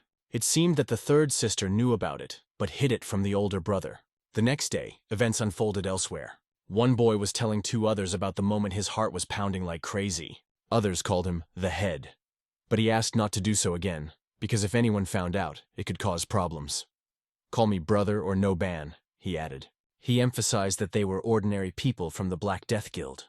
Suddenly he turned his head. At that moment he saw a boy standing nearby. It was Song Yu. What do you need? No ban asked him. I want to work too, answered Sun, bowing his head low. However, No Ban had no idea who was standing before him and what he really wanted. Sun began to explain that he had watched them several times. Then, No Bang finally recognized Song Yu, the same guy who used to forge in the fabric shop. Sun confirmed this and asked to give him a chance, promising to do his best. No Ban took a deep breath and then exhaled slowly as he considered the situation. They say that this street is completely deserted now. There is no work there, he said, simultaneously reaching into his inner pocket. He took out a coin and offered Sona to buy himself some rice. However, Sun resolutely replied that he was not a beggar and had come here because he was really looking for a job. Hey kid, do you understand what you're saying? Do you even know what we're doing here? No, Ban asked. Sun answered without hesitation that he knows and will cope with any task. His boldness and directness seemed amusing to No Ban, and he even remembered himself in his youth. Because of this, he did give the boy money for food. Okay, if you know what we do, you've probably heard of Cholda, right? He continued. Sun replied that he had heard that name several times. He knew that Cholda was a giant, who could bend metal with his bare hands and was considered the strongest. Sun confirmed that he was familiar with his reputation. Then No Ban offered him a task, to catch Cholda. He even added that he himself has been planning it for a long time, but he cannot find it. If you can handle it, I will take you in. No Ban set a condition. Without hesitation, Sun said that he understood and accepted the challenge. One of the workers could not understand why Ban sent the boy to Cholda, but Ban asked this man to watch the situation and if Cholda beat Sun, to tell him to go back. He also added that the boy should not be beaten badly and his bones should not be broken. In those days, earning a living was very difficult, and No Bang, also known as Li Gi Sung, understood this better than anyone else. It was raining heavily outside, filling the air with coolness. The downpour was accompanied by a thunderstorm, and drops of water ran down the roof. This roof belonged to a beautiful building that stood out for its architecture. In the great hall, Kang-un, the air was filled with the scent of incense. In front of this place stood a woman, an aunt, who looked thoughtful. She didn't know if the man named Myung she was thinking about was okay. His image constantly appeared in her memory, always with a smile on his face. She hoped he was happy with that woman. And after his death, that woman didn't live long either. Standing before the cross, she said that she forgave him. At that moment, Song Yu's face appeared before her eyes, full of memories. She thought wistfully that if she married him, their son would look just like this. Now she decided to take care of this issue. The woman turned her head and saw people kneeling and bowing to her. Having gone outside, she asked only those who had business with her to stay, and invited others to come inside. Among those present kneeling was Byung-wang, her right hand. He addressed her as the head, talking about an important matter. After that, he told her all the details of the situation. As a result, she burst out laughing when she realized he was just observing the situation. But he began to explain that soon they would be able to get back what they had lost. To her, he was the smartest of them all, and she believed he would succeed. She asked if he was going to send security, because this thing belonged to the previous chapter, and it was necessary to return it. However, the woman knew that it would not be possible to return this thing just like that. The power of the man who possessed it far exceeded theirs, even if he refused to participate in Muramu's affairs in the Central Plains. Its goal is complete destruction. Her right hand immediately began to assure them that they would find him first. She closed her eyes and asked him to stop explaining, stressing that if they were going to fight him, safety would come first. She could not allow her followers to suffer. The woman added, "If you think it's necessary, great. I think it's interesting and I'm ready to figure it out on my own." He begged her not to do it herself. What worried him most was that she might question their commitment. Again and again he bowed before her, crawling on his knees. Suddenly she extended her hand in his direction and activated a mind suppression technique. This technique, called Heaven and Earth, was so perfect that he could not even raise his head. After using the technique, she agreed to take back her words. However, she put forward a condition. If they want her to stay, they need to find one child. She spoke about meeting this child and about the ring she gave him. The mention of the ring of demons and gods shocked everyone present. Meanwhile, she asked them questions as if it were the simplest matter, asking if they wanted to find its owner sooner. She also emphasized that this boy took an incredibly terrible step by helping her. However, the servants did not understand exactly how he helped and what exactly he did. Then she herself answered their unspoken question. The boy, risking his life, helped her, for which he received a precious reward. She explained that she only asked them to find out how the boy was doing, and to watch him from afar. He is strong enough to survive. And when he grows up and understands how the world works, they must bring him here to retrieve the ornament. The servants answered in unison, "As you command." In addition, she ordered to send someone to the manager to find out about the state of affairs, and to observe subordinates until the situation becomes clear. She addressed this commission to her right hand. The next day, No-Ban stood there with a shocked expression on his face. He couldn't believe that Song had brought the same giant and forced him to his knees. The only thought running through Ban's mind was, how did he do it? After that, Sun took the giant outside, where he showed him the old man. Right there, he ordered the boy to beat the old man. Sun was shocked by what he heard and couldn't believe it was true. Bug explained, if you borrowed money, you have to pay it back. But this old man didn't, and he needs to be punished. Sun tried to argue, but Bug was adamant. Bug explained that the old man had borrowed money to buy medicine for his granddaughter. But if you can't return it, you shouldn't have taken it, he said. Then he added, if you don't want to beat the old man, you can beat his granddaughter. Isn't there another task? Asked Sun. Yes, answered Bug, but the conditions there will be the same. Sun asked him to give him another task. Bug explained, if you want to join us, you have to do it. There will be another task later, but it's not there yet. Sun clearly stated that he did not want to do this task, and he would rather rob people like them. Bug thought about what to say to him. Then he just laughed. With a smile, he offered Sun some food. At that moment, Bug suddenly said the word father. He addressed the old man whom he had just proposed to beat, calling him his father. It turns out that this was a test for Sun, arranged by Bug himself. Sun froze in place, not believing his eyes. Meanwhile, the old man, pointing his finger at his son, turned to Sun. You shouldn't talk to this idler. Unexpectedly for everyone, Sun bowed and said, yes, father. After that, the old man asked Sun to sit down and wait for the bowl of food. Then the old man turned to Bag, saying, if you have already decided to die, then it is better to do it yourself and not drag innocent people with you. So, after that, they got to know each other better. Bug asked Sun how old he was. He replied that he was 18. I like you, but our organization does not accept people younger than 20, Bag said. Sun admitted that he does not know the exact date of his birth. Despite his confidence, Sun's face looked even younger. His body might seem more mature, but his face raised doubts. Everyone could see that he was still quite young, but Sun insisted that he was 20. Bug only warned him to remember these 20 years, especially if he ever finds himself in a critical situation, and warned him not to talk, because then Bug himself would suffer. Bug then admitted that he was wrong in his assessment of Sun, and having said the main thing, accepted him into the organization. Sun was delighted. Meanwhile, Baga's father brought food, placed a bowl of ramen on the table, and warned Sun to eat well but stay away from that idleness. Sun looked at the food and couldn't believe that such a simple thing could be in front of him. After that, everyone sat down to eat. Bug, meanwhile, wanted to know one more thing, if Sun was an orphan. Sun immediately explained that no, because he has a teacher and classmates. Well, it's hard for everyone here, said Bug. He introduced himself by his full name, Lee Gi-sung, and told a little about himself. I live by the rule, you get exactly as much as you give. Sun listened intently and agreed with every word he heard from Lee Gi-sung. They exchanged friendly smiles. Meanwhile, the evening was slowly approaching. Several boys watched as Sun fought another man. It was still difficult to determine the winner. It was clear from both fighters that they were having a hard time. The dream caused surprise among those present. They recognized him as the guy who had come last time, and wondered why he was here again. Isn't he from another district?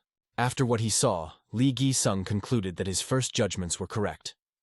Song Yu is still too weak and may not even fully understand where he is. Meanwhile, an opponent much larger than Sun was looking down on him.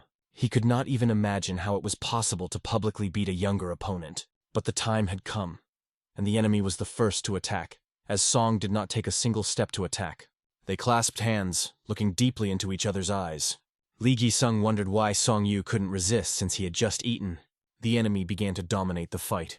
Sun lost his balance and fell heavily to the ground. The opponent mockingly asked, "Are you going to defend yourself? Will you at least stand up?" Li Ji-sung just slapped his face in frustration. Meanwhile, Sun slowly began to rise. The enemy decided to strike one more blow to finally knock him down. Sun barely had time to put his hands up for the block, but the blows did not stop. His arms barely held up and some punches still went through the defense. No one could understand how Sun managed to capture Cholda. Li Gi-sung couldn't find an answer to this question either. "I should have told him to deal with you like one of the rioters in our shop," Li muttered. But he added that Sun is a little different from the others. His abilities are not suitable for the Black Tiger Squad. They are more in line with the White Tiger Squad. But will he be able to handle it with his character? That's why I wanted to test it, Li explained. The opponent took another look at Song Yu, who was sitting on his lap, and asked, "Maybe you need to rest for a few days?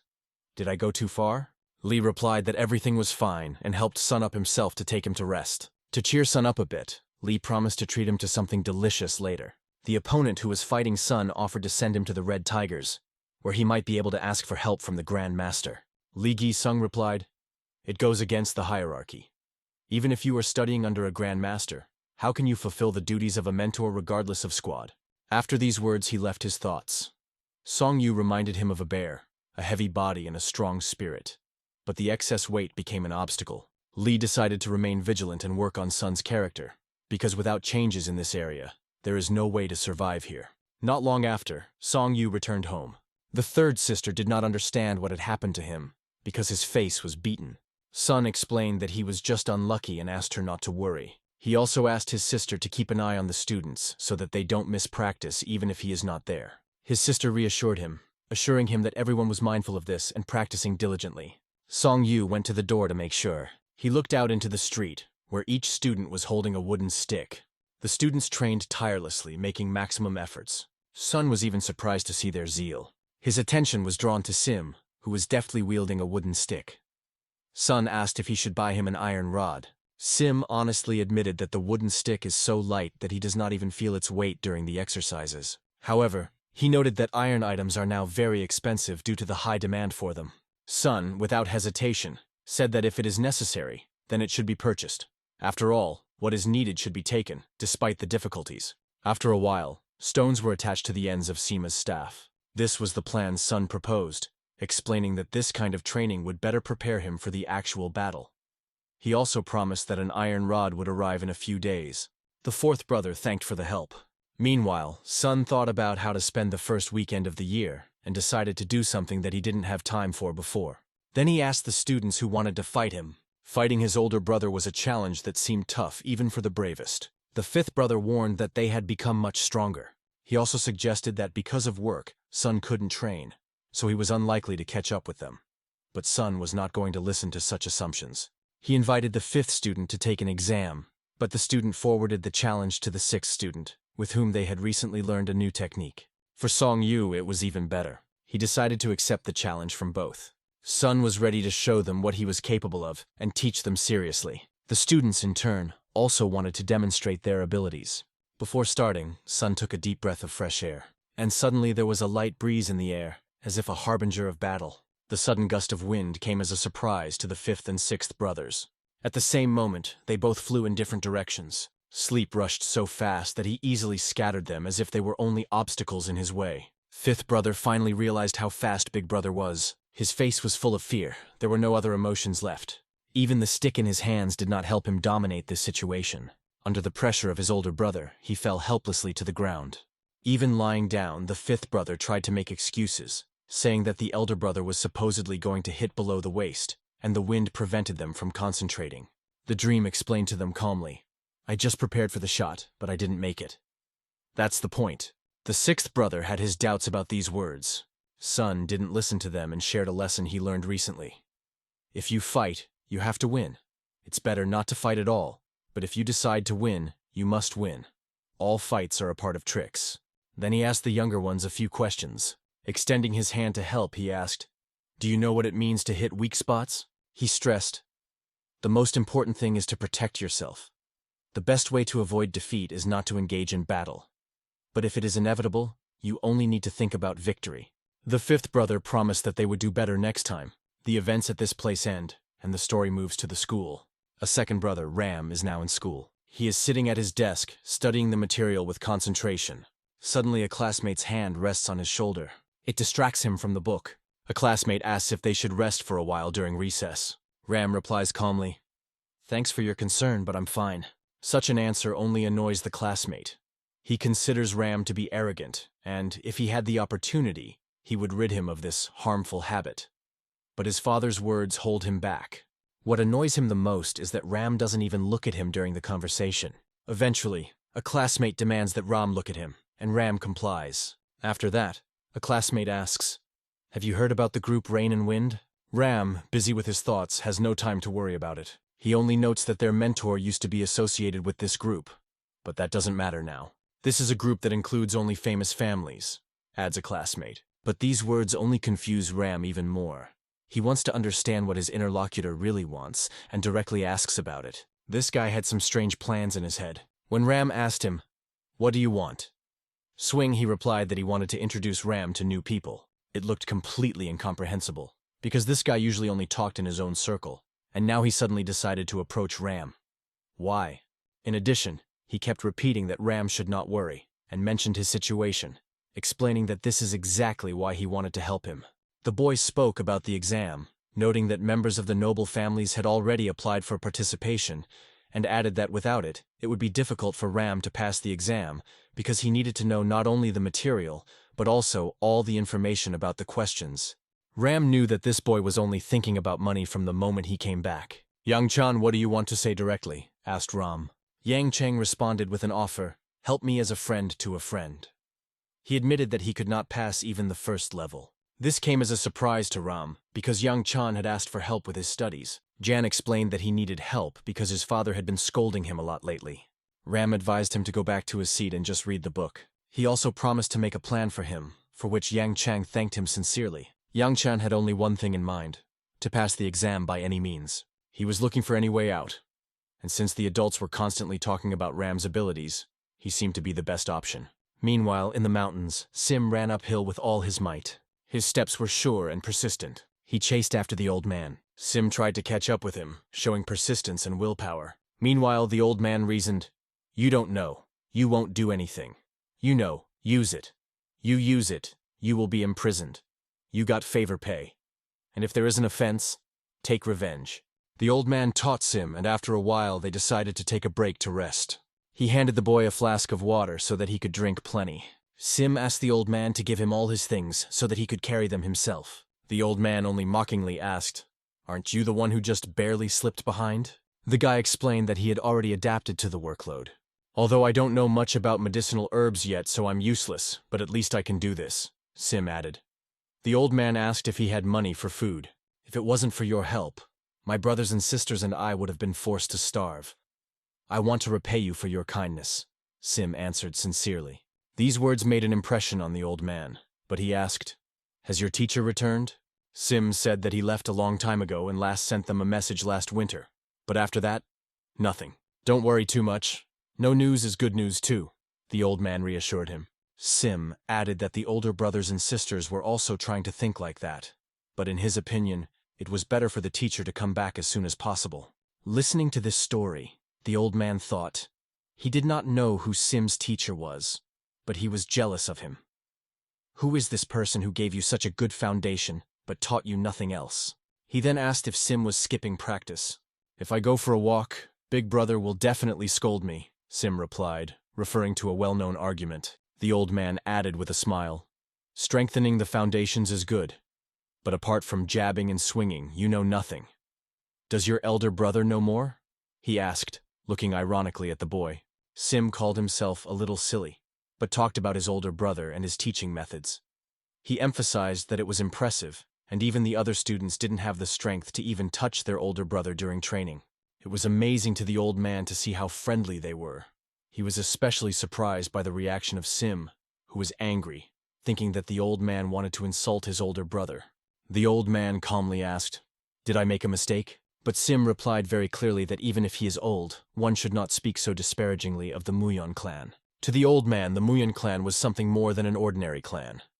He knew it as the Ghost Clan. Sim immediately declared that he was a disciple of the 18th generation of the Ghost Clan. To the old man, this seemed almost unbelievable, because it had been over 100 years since the heyday of this clan. The old man asked again, "Did your teacher say that you are followers of the Ghost Clan?" To this, Sim confirmed, "Yes, so we must always do the right thing." The old man asked the boy to show off his skills, realizing that Sim probably didn't know the history associated with this clan, and it seemed very interesting. "It will be interesting to see," he added by way of argument. Taking the stick in his hands, Sim reminded the old man of his words. "I'm a bit stupid and not as skilled as elder brother and other students." The old man reassured him, "Don't worry, I too once studied martial arts." Sim was really nervous. He didn't want to embarrass himself, his brother, or the other students. After that, he took the stick, concentrated and prepared for the demonstration. He began to show different movements, each of which was filled with diligence and a desire to prove his skill. Seven raised his staff sharply and then swung it with all his might. He began to spin around himself, using every movement to control the weapon. His gaze became noticeably more confident. The movements were precise, harmonious, as if he had been honing them for months. He twisted the stick above him, creating the impression of a propeller cutting the air. Then the stick quickly went in one direction with a powerful swing. Standing with his feet shoulder-width apart, Sim exuded a powerful spirit and unwavering strength. The old man watched carefully, but so far he did not see anything unusual in Sim's movements. All that was noticeable was the natural strength Sim had been born with. However, suddenly the old man noticed something really impressive. The next move Seven made awakened a concentrated power within him. It was completely different. The power became clear, directed, focused, as if it had reached a new level. The old man even began to remember that he had seen a similar technique before, but he could not remember where exactly. Sim ended the demonstration by lowering his stick with relief and pride. But, even after that, he modestly noted that other students do everything better than him. The old man couldn't shake the thought that he had seen a similar technique before, but he couldn't remember exactly where. Meanwhile, the weather was pleasant outside. The other two students were walking along a narrow path among the mountains and dense thickets of trees. There was a cave on their way. It was the same place where the fifth brother had brought the sixth. Sixth had no idea what this place was, but soon heard an explanation. The fifth brother said that this was his secret place, which he told only him, and asked not to share the information with others. To the question why, he replied, "Even rabbits have several burrows. Everyone must have at least one secret place." The sixth brother called him a little strange, but the fifth just smiled, saying that he considered himself enterprising. He remembered that dangerous people used to live in this area. This band of brigands was called the Bone Clan, and the fifth had prepared the place even then in case of danger. For the sixth, these ideas looked very original. The fifth explained, "If this place is never needed, it will remain a good memory of those times, and I will let others use it." The sixth brother agreed to all the ideas of the fifth, saying that he thought so too. They decided to quickly examine everything and tell their elder brother about it. After that, they started building something out of sticks. It looked like some kind of frame. They took 2 sticks in their hands and began to discuss the elder brother, his defense, and concluded that he was indeed very strong. But they also understood that in this situation, no mistakes can be made, because even one can expose them. Therefore, we decided to avoid mistakes, because if you think only about protection, it will not work. They imagined an older brother who was considered invincible. Because of this, the two of them began to practice their strokes. One of them was moving to the left, while the other was beating down. They repeated these blows hundreds of times, bringing them to automaticity. Each time they visualized their older brother in front of them as a rival. At the same time, their older brother, Song Yu, also found himself in a similar situation. He held a staff in his hands and was dressed in black combat clothing. There he demonstrated his skills. If you could call it that, it was more of a stickmaster class. He was watched by representatives of the Black Guild, before whom he demonstrated his skills. Sun demonstrated his skills so masterfully that it looked extremely beautiful. Even Li Gi-sung watched him with admiration. To everyone present, Sun was a man who became more dangerous and skillful every day.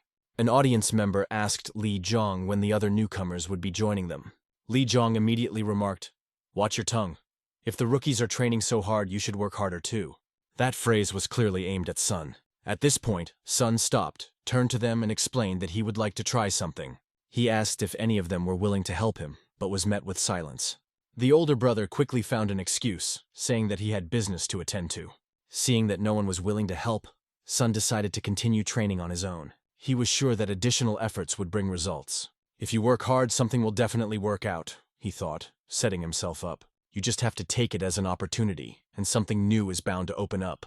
Looking at the sun and thinking about it, his motivation only grew.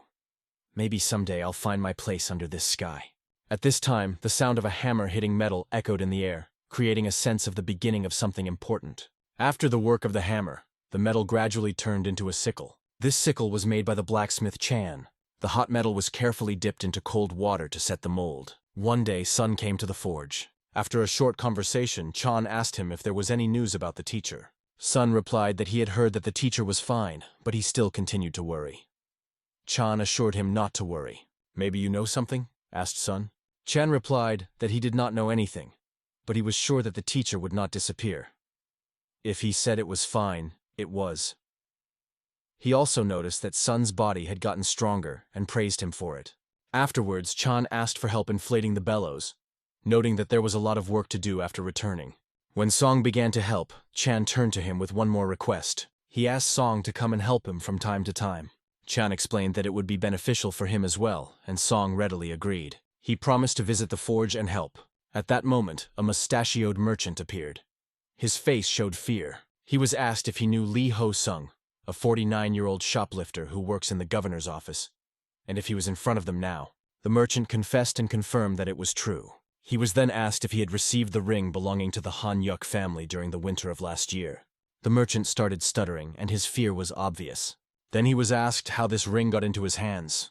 The merchant, not understanding what his fault was, replied that the boy then stole it, because it was clearly not a thing that could belong to a child. A year later, he decided to sell the ring.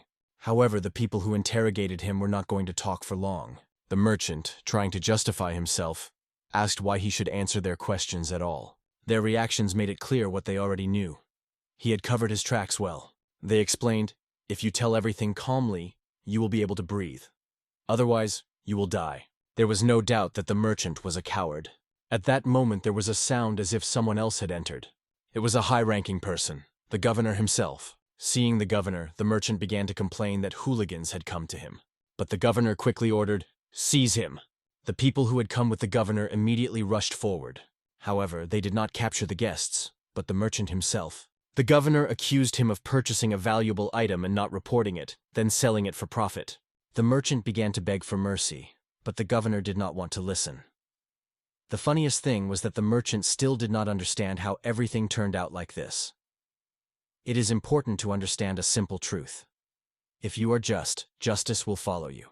If you are wicked, you get what you deserve. The governor personally congratulated these people. He then explained that the master of the workshop had asked him to convey. He knew nothing about the situation. They themselves conducted their own investigation and found out that the merchant, blinded by greed, did everything himself. For the merchant, this was something extraordinary, because even when the governor of the district came, the governor did not show himself. And now in front of him stood these mysterious people who even dictated their rules to the governor, saying, "If you heard or saw anything about the ring, you should have reported it immediately." "I was just making a report. I repeat, no one but him here knew about it," the trader objected. One of the men took another look at the merchant and realized that so much trouble had been caused by one miserable scoundrel.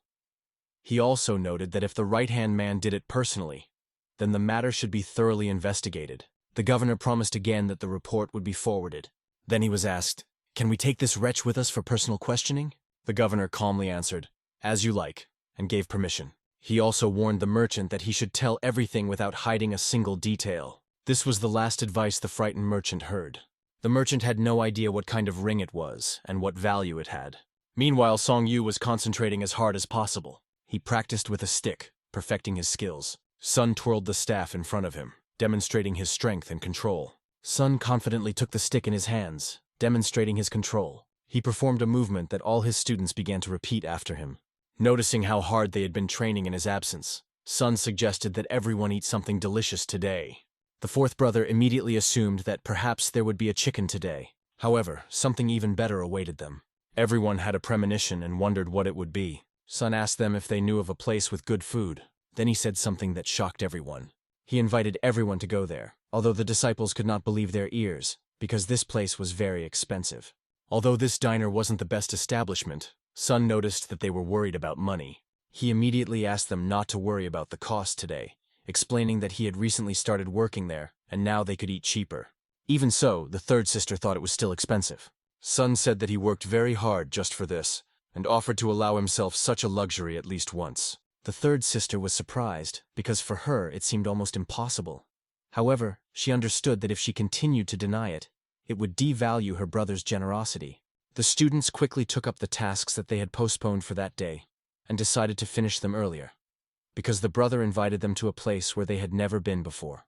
All the time, Son continued to think about where the teacher could be. Although he had already begun to cope on his own, thoughts about the return of the teacher did not leave him. He hoped that the teacher would return as soon as possible. The evening had already come, and they were walking around the city, looking like a big and friendly family. And in fact, that's how it was. Son hoped that the health of his younger sister would improve, and mentally decided to set a day when they would all gather together. He carried her in his arms and couldn't understand why she was so light. Son decided that the next time he went to get medicine, he would definitely ask for something to strengthen her body. Meanwhile, they were already lined up in front of the cafe.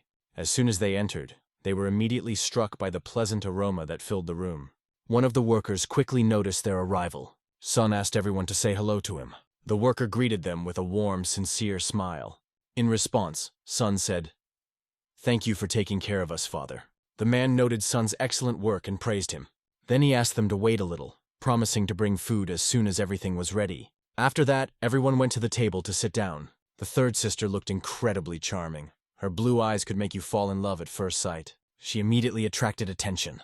The men in the hall began to cast interested glances at her. Meanwhile, the boys had already sat down at the table. The third sister immediately noticed the grandeur of this place, which was truly impressive in its size. Song said that Lee had sent him here and made him work hard. He himself wanted them to stop sitting in similar nooks and crannies, and someday be able to pay for the opportunity to take a seat on the upper floor. Delicious dishes were brought in a few minutes. The youngest asked his older brother to try first. Son picked up his chopsticks and carefully selected a piece of meat. He put the meat in his mouth and concentrated on savoring its taste. After that, everyone else, like hungry wolves, pounced on the food. Son regretfully thought that it would be nice if the other brother was with them too. The third sister offered to get some food for him, but Son asked that a separate portion be sent to him. In this way, everyone was able to enjoy the meal together. Knowing that the other brother would also get a share, Son began to carefully observe the men in the hall. It was clear from their faces that they were not looking away from the third sister. At this moment, another worker approached Song Yu. He warned that they had better leave quickly, because people from the Rain and Wind group were heading to the facility. Usually, these naughty boys look for adventure in the houses of debauchery in the evenings, and it is not known what brought them here. There were very bad rumors about them. Son understood everything and agreed with the warning. He asked his brothers to finish eating quickly, because with the arrival of guests, the mood might deteriorate. Soon the bowls on the table were emptied. Son asked everyone if they had had enough. The youngest, Seo Yul, replied that her stomach was about to burst. To this, Son promised her that next time they would taste something even tastier. The girl was amazed because she could not believe that there is something tastier than this. At this moment, all the people in the hall stood up to greet someone. As it turned out, it was Ram's classmate Yang Chan. The newly arrived boys came in very pompously, attracting attention to themselves. Yang Chan was smiling slyly, as if he had already planned something bad. Yang at this moment thought about what to do next, because he had received a strict order to join Son in his group. He asked his men not to say too much. He added that there are people here who just come to eat, and you shouldn't attract too much attention. Seeing them enter, Song motions for his siblings to leave. The third sister agreed without hesitation. They got up from the table, noting that the food was tasty, but no better than the chicken the third sister was making. The older brother confirmed, "The food you cook is the most delicious." The fifth brother added, "Next time we'll buy some carcasses and ask you to cook them."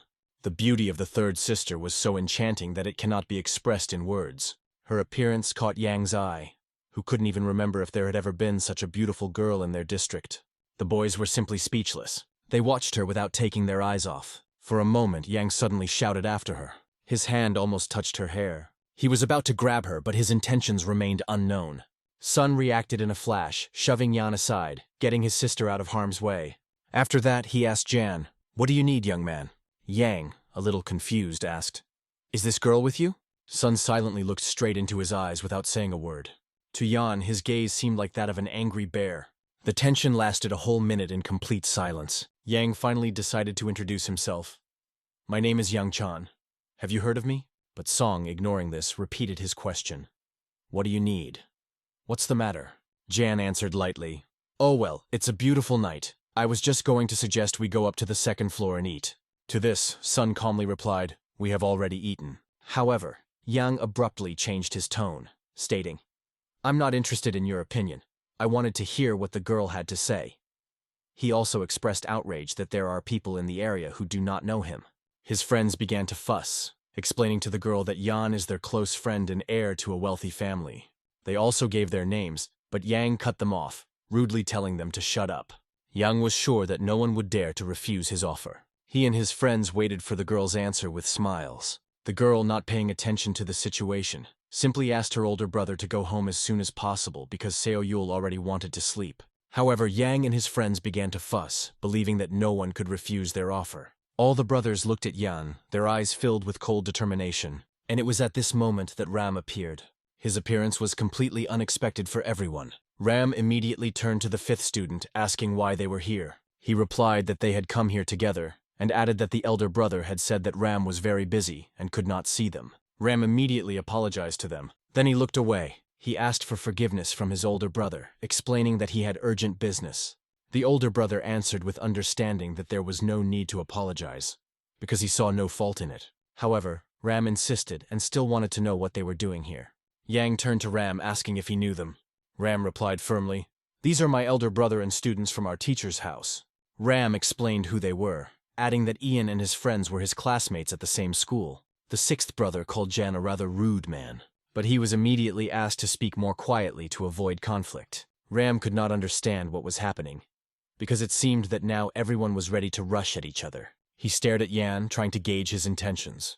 Yang meanwhile invited Ram and his family to join them.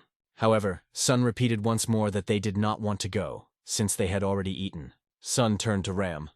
"Brother, I know you spend all your time studying, but come home sometimes or we'll forget what you look like." After these words, Ram again apologized to him. Sun reached into the inside pocket of his clothes. He reminded Ram that there would always be food for him at home.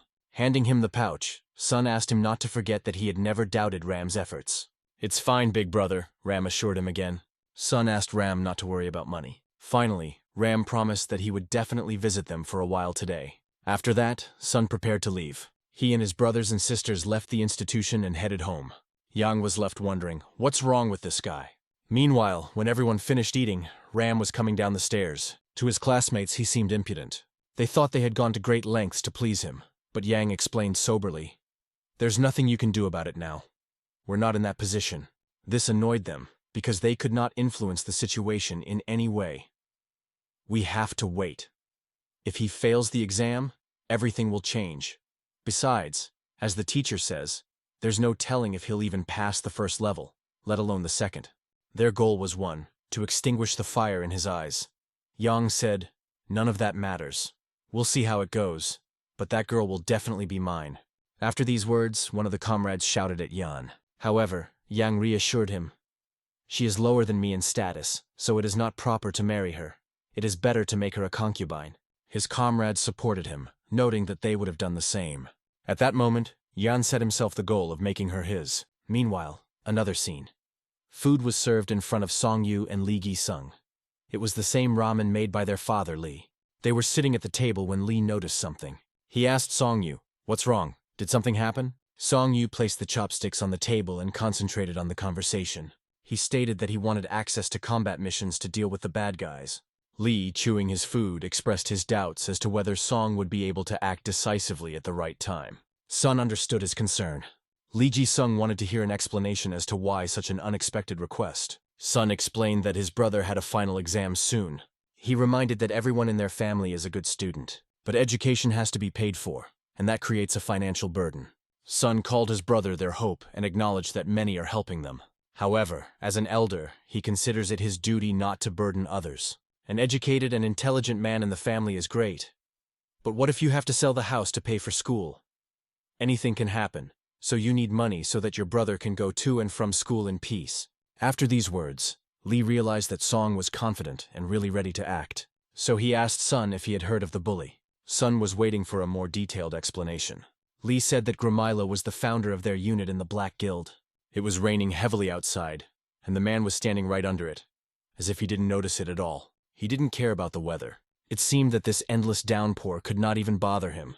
The water ran down his pumped-up body, and he calmly said, "Get out." Suddenly, as if from the shadows, people began to appear. They appeared out of nowhere like ghosts. In a few seconds, about 24 armed men were standing in front of him. However, he only smiled when he saw them. One of them turned to him. "You need to know the measure. The higher you climb, the more painful it is to fall. But don't get too upset." To this, the man calmly replied, "I never get upset at all." He advised them to remember these words. His confidence was written all over his face. She made it clear that he had no reason to be upset here and now. There was a heavy downpour on the street, and many human corpses were lying on the ground. The blond man, who had done all this with his own hands, asked not to blame them for the fact that they turned out to be weaker than him. Some time passed. The man sat calmly on the porch and was lost in his thoughts. But suddenly something happened that instantly caught his attention. A stout black man entered the yard who exuded greatness. Seeing this man, the blonde immediately fell at his feet and wondered what such a person had forgotten in their hinterland. But the man was amused by this man's behavior, although rarely anyone can make him smile. If such a person managed to make a noble gentleman laugh, then he is ready to do this for an eternity. But the master tells him to get up, because this is this man's homeland, and it would not be nice if the master behaved so rudely. By this time, the report was already ready, but the boy could not think that the master would come for him personally. He is infinitely happy to see such a respected person in front of him. Pan laughs again, because he sees how the legendary 17th became submissive in just a second. The man felt a little embarrassed. The 17th treats the master with such respect because he is in his debt. The man asks him not to fuss and just follow him. After some time, the 17th is already sitting indoors and resting, sipping tea. He thought deeply about something. Then something happened that instantly took him out of his thoughts. The 17th remembers how the master came to him with a request, because he wanted to get more power and power. Lately things have really been quite calm and there was no need to use Venom's powers. The boy assures himself that there is no need to be afraid, because the powerful Lord said that he will take care of him. Suddenly, voices and a knock were heard from behind the door. "Cheers aloud, people. Get inside." A second later, 2 young men enter the room. One of them, the lighter one, was completely unfamiliar to the 17th. It turns out that he was only recently hired here. The man notices that the newcomer's body is in good shape and asks how old he is. The young man answers a little awkwardly that he is 20. But the new guy looks younger, so the 17th reminds the brunette about the rules. But he promises that he wouldn't bring just anyone. After a second, the man gets down to business and asks why they came to see him. It turns out that the guys just came to say hello. But the 17th does not believe, because he thinks that they would never come just like that. Soon, the man sighs and pulls out a small blue bag from a drawer to give to the boy. At the same time, he explains what should have been said directly. Ji-sung accepted this bag with a smile and said that 17th is like an older brother to him. The blond man warned that Gi-sung might have to do something important to him in the near future. The guy immediately concentrates and thinks that something has happened. But the man will tell them later when he gathers everyone. But in the meantime, he advises them to exercise and take care of their health. Meanwhile, in the forge, work is in full swing. The blacksmith makes another tool. 2 young guys with fire and inspiration in their eyes watch his every move. But the man, even without their questions, says that it is not possible to do so, because it is still too early for them. They argue and say that they practice hard, but with real weapons they could master the skills faster. The blacksmith asks Song Yu never to make such requests to him. The boy insists that they need help, because without it they will not be able to move on. But the man assures that if they learn to handle wooden weapons correctly, it will also be easier with real ones. Even after a little argument, the blacksmith refused his apprentices because they were not yet old enough to do so, but they do not give up and promise that they will be very careful. A second later, the uncle loudly hits his product with a hammer. He does not have the strength to argue with them because the students are too persistent and stubborn, but he warns that the weapons will differ only in weight. The blonde was very happy about such an opportunity. After some time, the blacksmith and the novice sat outside and rested while having lunch. The boy asked if the students had come to his uncle and apologized for causing him inconvenience, but there is nothing like that because they just want to benefit. Koval says that he already promised to help them, and this makes the boy even more embarrassed. The new weapon is absolutely identical to the old one. They differ only in weight. But the guy is still embarrassed because he understands that iron is not free at all. Blacksmith says not to worry about it because he used the leftovers for this anyway. The boy still looks very upset, and the uncle asks how he feels, and if he has improved his own skills. Unfortunately, the young man made almost no progress, but he is glad at least that it did not get worse. He could probably find another job, but it's unlikely to be anything good, so he's glad the Vanham clan accepted him.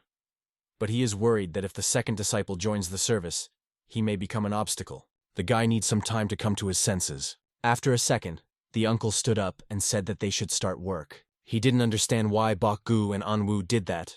Meanwhile, young people have already finished their work. They had 2 weapons ready, but they seemed to be quite imperfect. Uncle said he would sharpen the swords only when they learned how to handle them. The students just looked at each other in fear. Meanwhile, the rookie and Gi-sung were walking down the street. The newcomer asks if the older brother communicated with someone on the other side. Most of the trading district is not related to the clan, but they should communicate. Most of it is quite a lot, but if possible, it is better to avoid it. There are many more contacts with that top. They have a very good relationship with Jinan. Also, his younger sister San Tang-ju was the head of the martial arts clan in Honam. All the money belonging to their superiors needs protection. The boy was very surprised when his older brother said that he was purring harder. Ji-sung mentions that Sung-yu needed the money and tells them that they have a big deal coming up soon. Therefore, starting tomorrow, Song-yu will be practicing at the training base instead of working. The next day came. All the men at the training base were engaged in training. Song-yu skillfully stood on his hands. The other men who were in the training hall turned to the newcomer and asked what his name was. A second later, Song-yu immediately stood up and introduced himself. The man asks if he wants to join them. They have only recently arrived, so they are not yet familiar and do not know his techniques. The others don't understand why Chapter Sok is calling the boy to them because he is still very young. The man said that the entire Black Tiger squad should stick together. It brought a smile to the faces of others. The head did not understand that they had strange looks and why they were laughing. Another man says that he would like to see his older brother, because he has been so tired in the last few months that he does not seem to be in the best shape. The boy thinks that something interesting is waiting for them soon, because all the mercenaries of the Black Tiger have gathered here. The head wants to help the young man with training.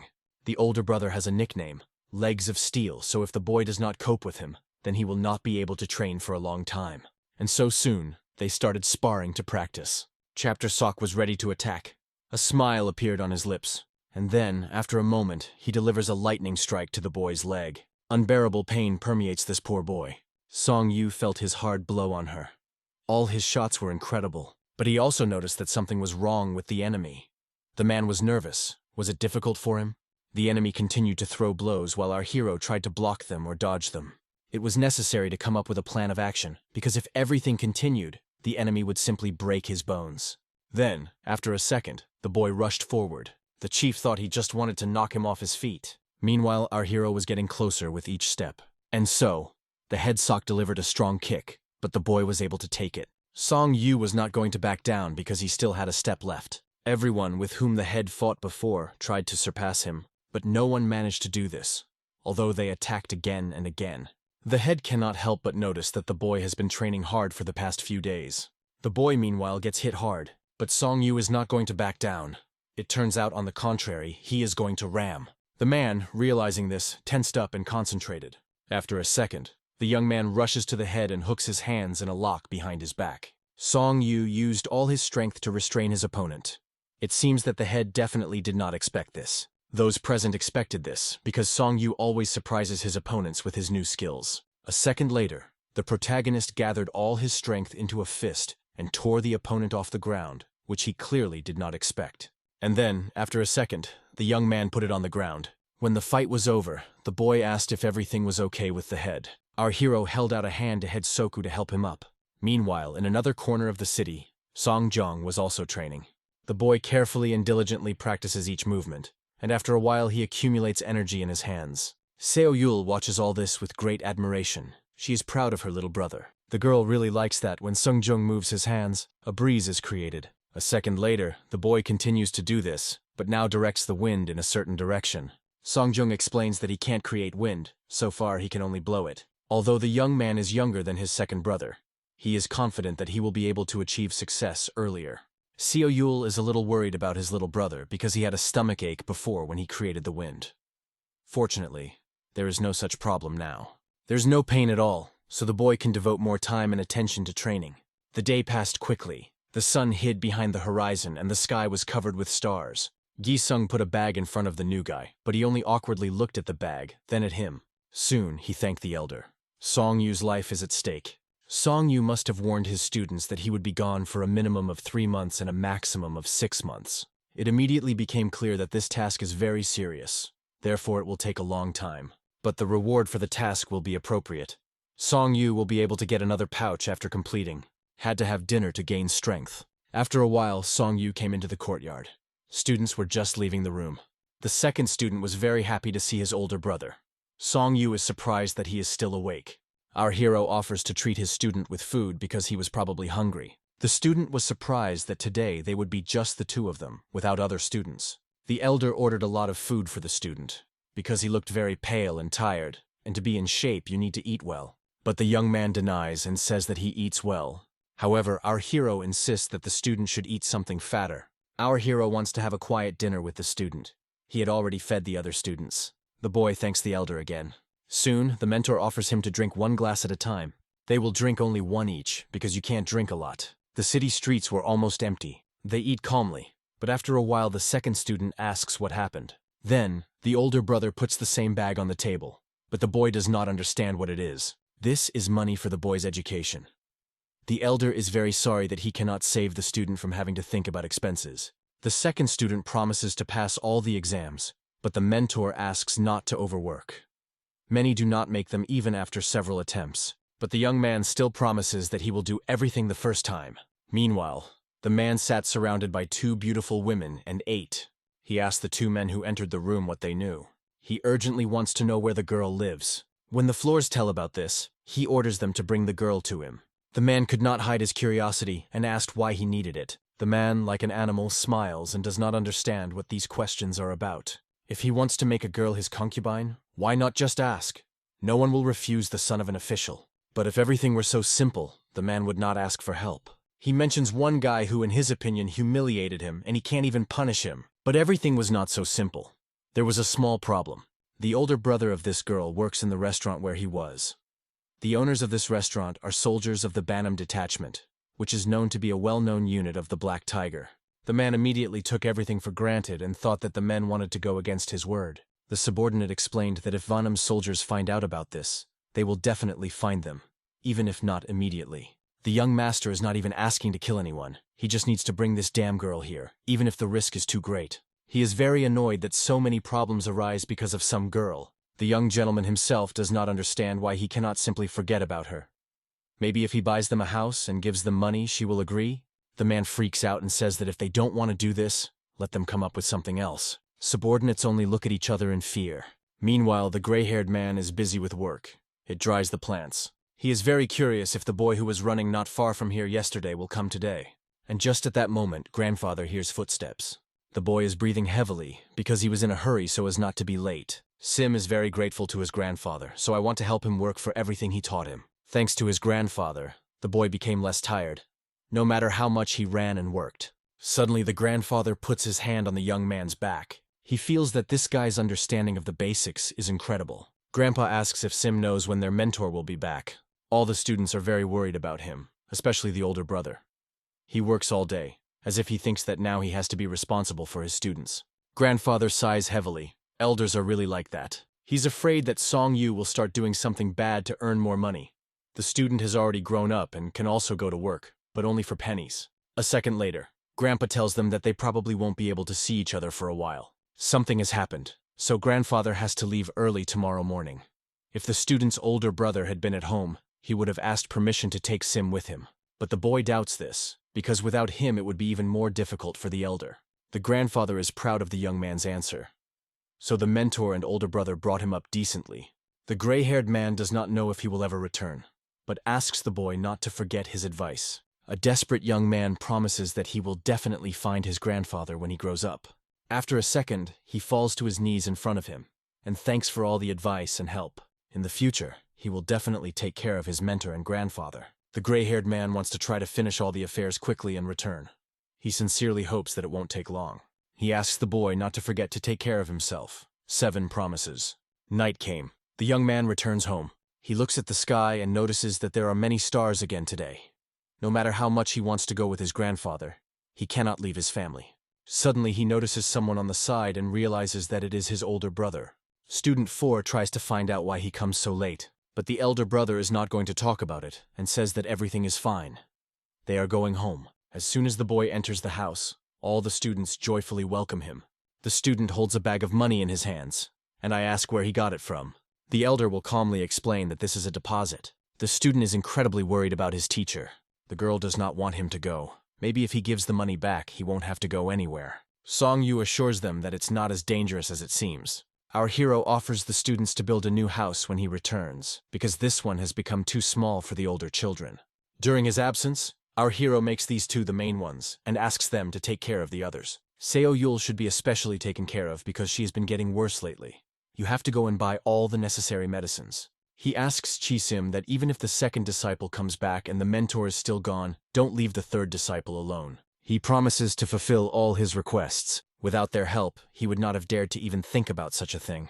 So he is very grateful to his students. A beautiful landscape opens before the eyes of people climbing the mountain. Although the road is flat and the slope is not steep, it is still difficult to walk for some reason. The main character breathes heavily from fatigue, but still continues on his way. Finally, the group takes a break. Everyone falls to the ground, drinks water, and rests. The man understands that our hero wants to show himself from the best side, but there is no need to distance himself from others. The elder reminds that this is not a training or a game at all, but a real task, and one he definitely won't manage. Besides, he has disciples for whom he must go back. Enemies also have something to fight for, so you have to be careful. Now they are on the edge of a knife, and only those who are confident in themselves and their choice will be able to return. Our hero explains that he is just a little worried, but in general, everything is normal. Soon, they start their journey again. Everyone in the team calls him the youngest because of his age. Everyone encourages the boy and says that they will not let him die. The evening is coming. Finally, our heroes met their enemies. The fight was very difficult and brutal. Many were wounded. They carried the wounded on their shoulders because they did not have the strength to even walk. They are just ordinary scouts. How did the enemies know about them? Song Yu carries a wounded man on his back. He is offered to carry it in turn, but he refuses. It turns out that the wounded man was stabbed directly in the stomach. It turns out that he was slapped more than once. He blames him because it was because of him that they were noticed. But he defends himself. It was just a trap, and the enemies were already waiting for them. Instead of wasting energy on useless chatter, it is better to take an extra step and continue running. The elder was very ashamed that he could not protect the younger, and now he carries him on his back. The younger one praised the older one for his endurance, and told him to hold on a little longer. The wounded man asks to drop him. If he gets tired, Song Yu will get tired and die, and everything will be because of him. But the young man asks a logical question. If the older brother was carrying the younger one on his back now, would he be able to quit? Another warrior shouts again and tells everyone to shut up. Now they have to make an important decision. Usually conflicts are resolved by the top, but now everything has changed. The realization came that this is a real war. The warrior asks, "Has the youngest ever killed?" Our hero has never had such an experience. It is always difficult, even if the person is ruthless. If Song Yu continues to fight like before, he will surely die. They hope they can just avoid the fight. Suddenly the young man stops abruptly, but it wasn't because he was tired at all. There was someone ahead. After a few seconds, a wounded squad came out of the forest. They were all very happy to see their commander. They were glad to see that they were alive. Slowly, they approached each other. One of them thinks that the boss made a mistake after all. The commander says that their squad was also badly hurt. They went through a lot. Then he asks the wounded man on Song Yu's back if his stomach is okay. But the man feels severe pain all over his body, feeling as if something is stuck in the stomach. The commander understands that the first priority is to choose a side before everything goes wrong here. It's too late to regret. They are warriors, so they have no right to just stand and wait for death. We must fight. The commander tries his best to cheer up his soldiers. Soon the enemies again caught up with our heroes and were about to attack. Very soon, a real battle began between the men. They really fought not for life, but for death. The enemy sneaked up on the man and was ready to kill him. But fortunately, a friend ran up in time and covered him. It was Khan, the commander of the Black Tiger. The commander encouraged his soldiers and called for battle. Let them give their lives, but protect their comrades. The man deftly swung his weapon and defeated the enemies one by one. Soon, there were very few enemies left, and the commander asked Hassan not to give him a ride. Our hero also takes an active part in this struggle. The boy is very scared because he did not expect this. He let fear get the better of him, and for that he is very ashamed. Working in a team requires constant attention, and everyone understands this. But even so, it is impossible to monitor absolutely everything. Something happened that the main character was simply not ready for. Something he couldn't handle. Fortunately, the enemy missed a bit and cut off only the boy's tail instead of his head. He was covered by a faithful comrade who pushed the enemy. It was necessary to urgently retreat to the others. The enemies came closer and surrounded them, enclosing them in a circle. At that moment, Song Yu understood a lot, and something strange awakened in him.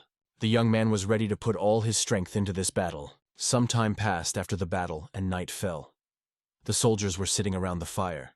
They held their knives over the fire to cauterize the wounds. There were many wounded among them. Causing wounds is very painful. Unbearable pain covered the whole body and made me tremble. It was very painful. The enemies really did a lot of damage to them. Most likely, they are also mercenaries or someone else. First, you need to go back, and then think about it. Then, they began to discuss the two of them. The younger one, who without any hesitation rushed at the enemies. But someone thinks that due to his recklessness, the order almost collapsed. The older brother asks our hero if everything is fine with him. Physically, he feels fine, but Huang's older brother died and it hit him hard. The guy could have saved him, but he feared for his life, and now blames himself for his death. He can still think about self-sacrifice.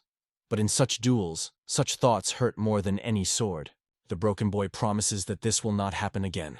After a while, he says a little more cheerfully that he will not repeat his mistake. After a short rest and healing of wounds, the group returns back.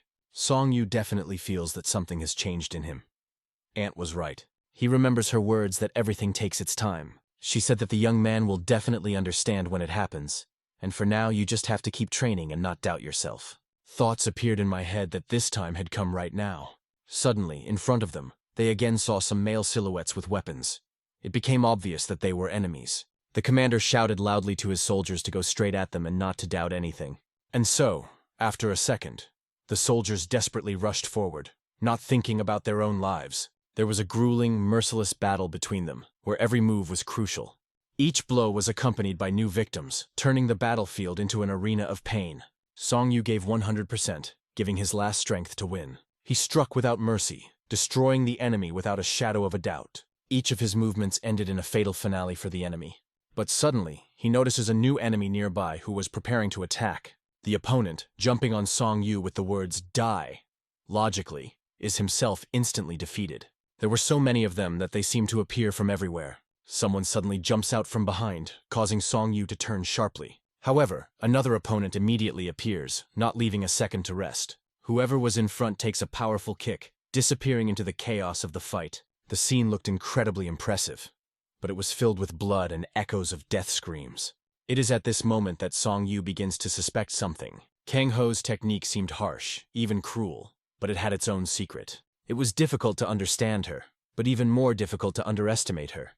At a crucial moment, the rice hat on his head is completely blown away, revealing his true form. New sensations are awakening inside him, as if this is a different reality, not at all similar to the previous one. He even wonders, did he finally manage to understand the deep meaning of his aunt's words? But the thoughts are interrupted by another attack. The enemy swings a sword. Song Yu is sure that the time has come and he has become stronger. But it turns out to be only an illusion, a deception created by his consciousness. Sometimes we become captives of our own illusions, believing in something that does not exist. Can one be called a true master who brags about his development? After all, true perfection never declares itself out loud. Before you even take a deep breath, the sharp blade of the enemy's sword is already piercing your heart. To achieve true mastery, you must always strive for something greater, surpassing yourself. If you don't act now, you risk losing everything, even your life. Otherwise, you will become just another victim in the hands of the enemy. But Song Yu does not succumb to fear. He chooses a different path. It was a sickening, eerie feeling that he couldn't find the words to explain. But even in this state, he defeated the enemy, holding the blade of the sword with his bare hands. It was at this moment that a thought dawned on him. One must fight, no matter what. He realized that he had to fight to become stronger and better. It may be difficult, but the path to victory requires sacrifices. He constantly reminded himself, I must live. I must survive. These words became his inner cry before delivering the final blow. After the victory, he spoke new words. I survived. Finally, these terrible events came to an end, leaving a heavy mark. There were two men sitting at the bar who were having a lively discussion about whether it was worth going this far. One of them, wearing a bandana, said, You got all the money from the official's son and proved your skill. Now what? Another replied that things should be different. He thought it would be enough just to follow those young men. But the first warned, Do not give free rein to your bad tongue if your conscience is already silent. Their argument only escalated. Everyone kept to his opinion. One of them tried to find out what that girl had done to the owner, because he had never behaved like that. The conversation between them turned to one of her brothers who was standing in the bathtub. It was Song Yu, but it seemed insignificant, because the main thing was that the bath was more than a place for protection. One of them harshly called the others idiots, hinting at their short-sightedness. They even began to dream of the moment when they could live peacefully. But behind their backs a question sounded. To live or to die? What are you talking about? It was Yang who couldn't help but be curious after hearing their conversation.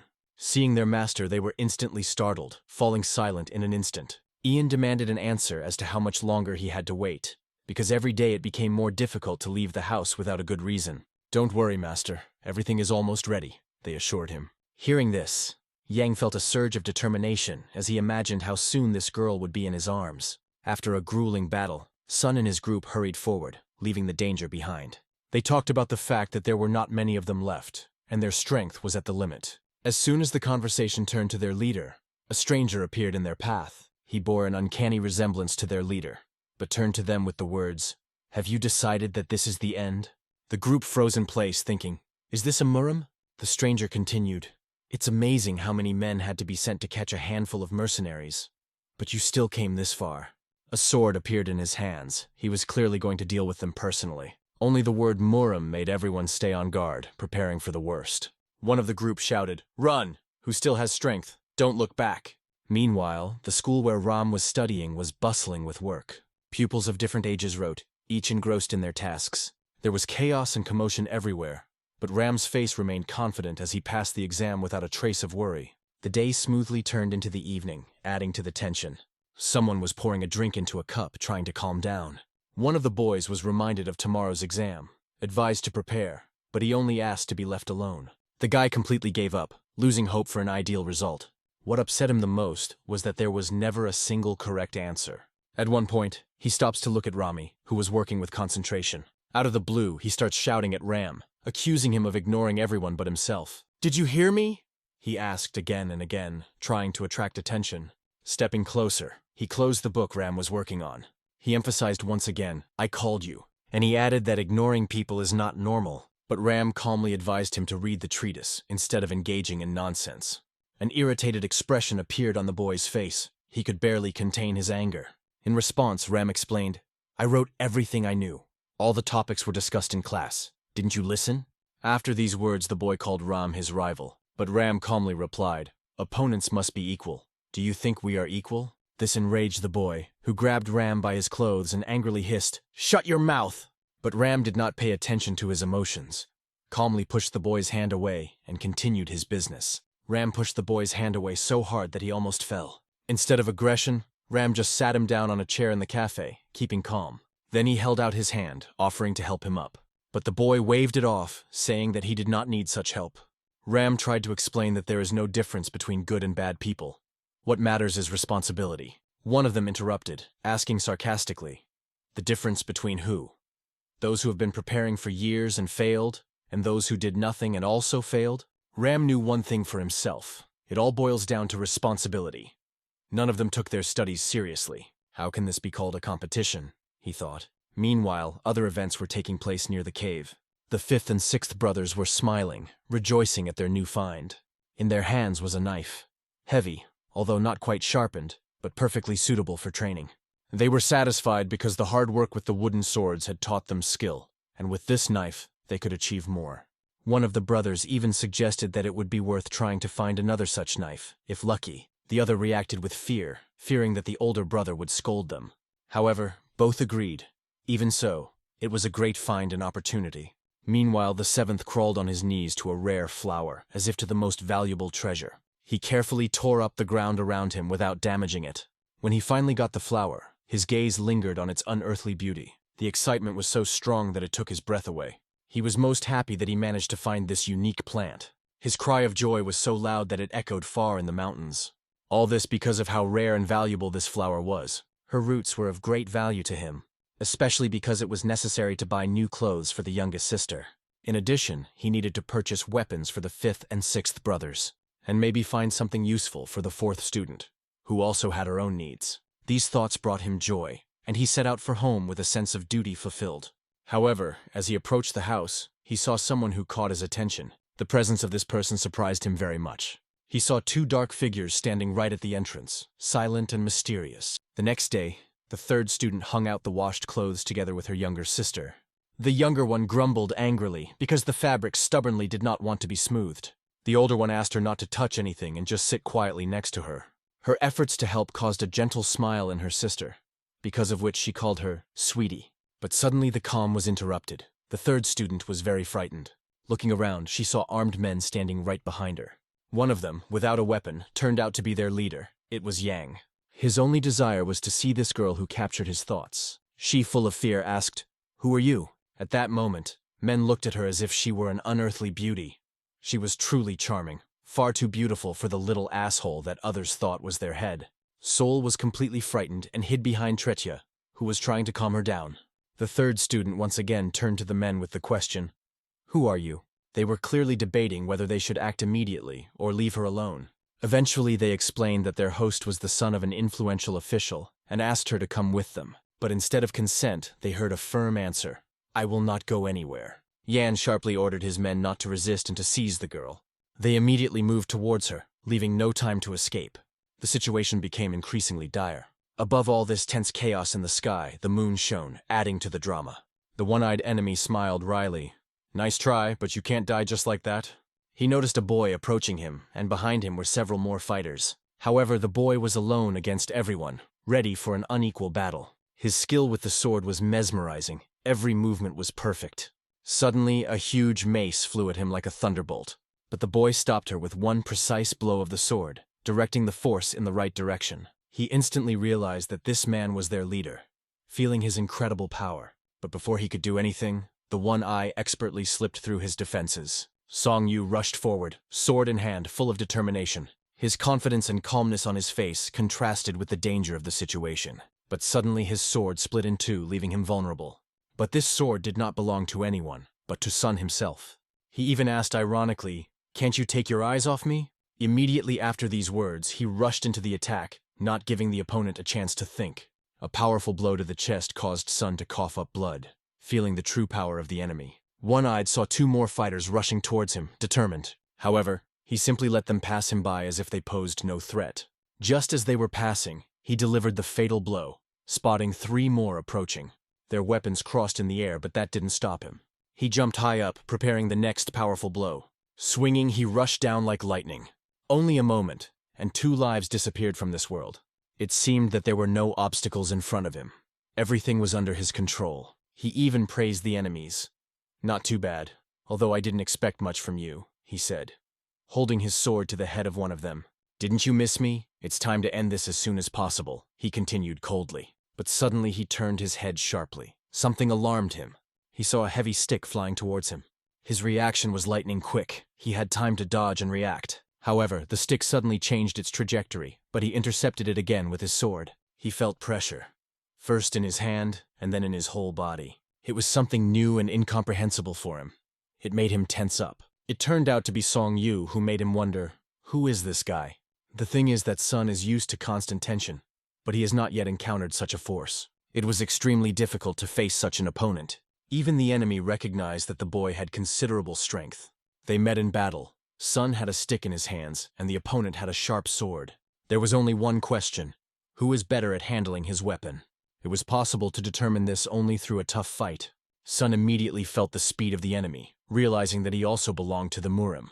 One wrong move and the sharp blade bites right into his shoulder. The sword pierces through Sun's shoulder, leaving a gash. But suddenly the one-eyed man sees something he did not expect at all. Sun grabbed the sword with his bare hands and tried to pull it out. He pulled the sword from his shoulder with his own hands, despite the pain.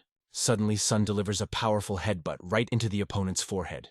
This blow was stronger than any other that the enemy could imagine.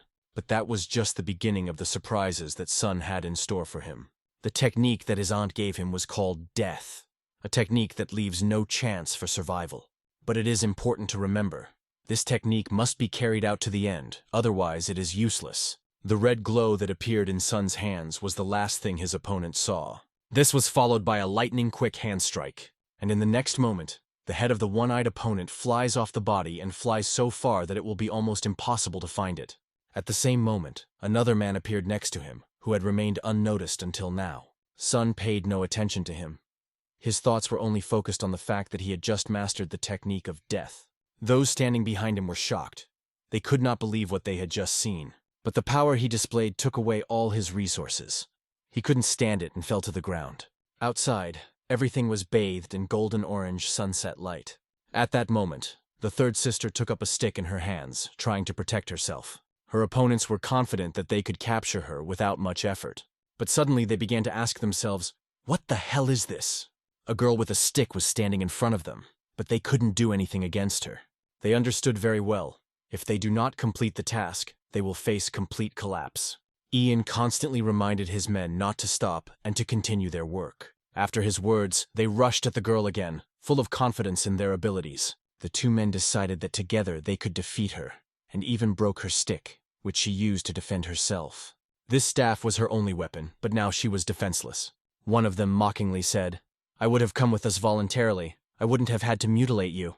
Little Sol, crying, ran up behind one of the men, grabbed him by the waist and begged him to let her sister go. But this scumbag slapped her roughly, ignoring her tears. The girl fell to the ground like a small broken flower. The third sister tried to do something to protect her, but in vain. She was also stopped. She was hit in the stomach and fell to her knees in pain. Suddenly there was an angry shout. "What the hell are you doing?" It was the seventh who immediately rushed at the enemies without thinking. Seeing them do horrible things to his sisters, he charged at them in a rage. He ran with all his might, determined to take revenge. He didn't care if the enemies had swords or other weapons. He was ready to fight to the end. The seventh rushed to attack with bare hands, not thinking about the danger. At this moment, his anger knew no bounds. It consumed him completely. When he was enraged, his power increased several times over, making him a real threat. One of the men tried to counterattack, but to no avail. He simply fell before he could do anything. The seventh shouted, "Remove your hands!" swinging his voice booming with the force of thunder. He was ready to kill them all right here and now without feeling any pity. But suddenly an inexplicable force appeared, which fell on his neck like a thunderbolt. She squeezed him, not letting him breathe. Seventh fell to the ground, feeling his strength leave his body. In front of him, he saw a blunt axe driven into a log, like a symbol of his powerlessness. His eyes burned with the desire to cut down his enemies on the spot. He wanted to tear them to pieces without leaving a single one alive. Meanwhile, the sky was surprisingly clear, a strange contrast to the bloody scene. Quan was looking up at the sky, but something under his feet caught his attention. It was an incredible number of dead fighters, a real battlefield. The ground was covered with the dead, a reminder of the importance of strategizing rather than rushing headlong into battle. But something else caught his attention again. Words. "He's here, it's definitely him." These words made Quan listen even more carefully. Sun, having rested well, began to open his eyes. His comrades helped him up. As soon as he regained consciousness, he immediately asked what had happened, because he did not remember anything.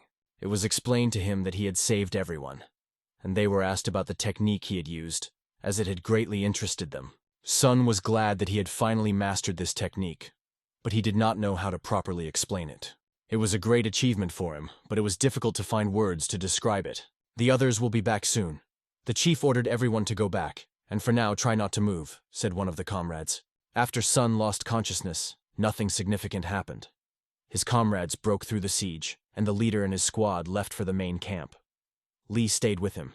Although there were few survivors, they were all grateful to Sun for his heroism. He could not afford to die, because he was the eldest in the family and was responsible for its welfare. "You definitely can't give up. When we get back, Gramila will pay handsomely. Your family won't starve anymore," Lee said, trying to cheer him up. But Sun replied that what they had already received was enough for them. The main thing was to buy medicine for the youngest, and they would survive the rest. At the same time, his thoughts began to turn to something else. His body was aching, but inside he felt a strange and pleasant energy. This energy seemed to fill him from the inside, giving him strength. Despite the fatigue and pain, he felt much better. Lee patted his head gently and said, "Rest, you'll be back in your warm bed soon." Lee still couldn't figure out exactly what Sun had done with that Murim, and he was aware that he didn't know everything about this boy. At this time, Quan doubted whether he could handle what was happening. He had never risked his life in such dangerous situations before. However, he decided not to discuss it, believing that this was his only chance for success, and believed in his own strength. Suddenly he saw silhouettes appear above the heads of the fighters, as if they had appeared from nowhere. Before his eyes, a fierce battle began right here, on the spot. Blood flew in different directions, staining everything around. Quan realized that he needed to get out of here as soon as possible while he still had the chance. But suddenly he noticed people in red clothes on the right side. Menacing words rang out.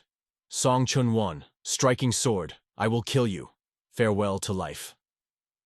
At this moment, Quan only wanted to save himself to have a chance at a reward. But something made him stop and open his eyes wide. The sudden sound made him cover his ears with his hands to drown out the terrible noise. "Hearing is good," echoed the loud words, but they only grew louder. "But because of this rumor, you will all die now." The voice rang out so loudly that the ground seemed to crack. Quan, hiding behind a tree, saw every fighter on that battlefield cover their ears trying to escape the deafening scream. The battlefield unfolded before Quan, a shocking picture that looked extremely clear. It was clear what would happen to the man who was at the center of events. At this moment, a loud voice echoed above the field. "Where are you, dead man? Song Chun-won, striking sword. Come out, I want to greet you in person." Suddenly, the one who was holding himself confidently before fell to his knees. His eyes clearly read fear, which completely absorbed him. Izi Shinma, the one who had once proclaimed himself to be one of the strongest in the seventh gathering, was now broken. His throat felt like it was going to burst if it didn't stop. The powerful voice spoke again. "You think your life belongs to you? You're just a small insect that can easily be squashed if it gets bored." All this man wanted at that moment was to simply die to get rid of this horror. Quan understood that if Shinma didn't do something now, his life would be lost. But to rebel against this man was to obey him for the rest of your days. Suddenly, Shinma decided to stand up, making a choice. Before each hero, his words sounded like a sentence. "Give up your life." He thought, he has only one life. Is he ready to give it away? But in the end he submitted, saying that from now on his life belonged to this man. However, even in this decision, he wanted to see if he was able to prove his power. "Unlike the others, I am willing to risk my life for you, master."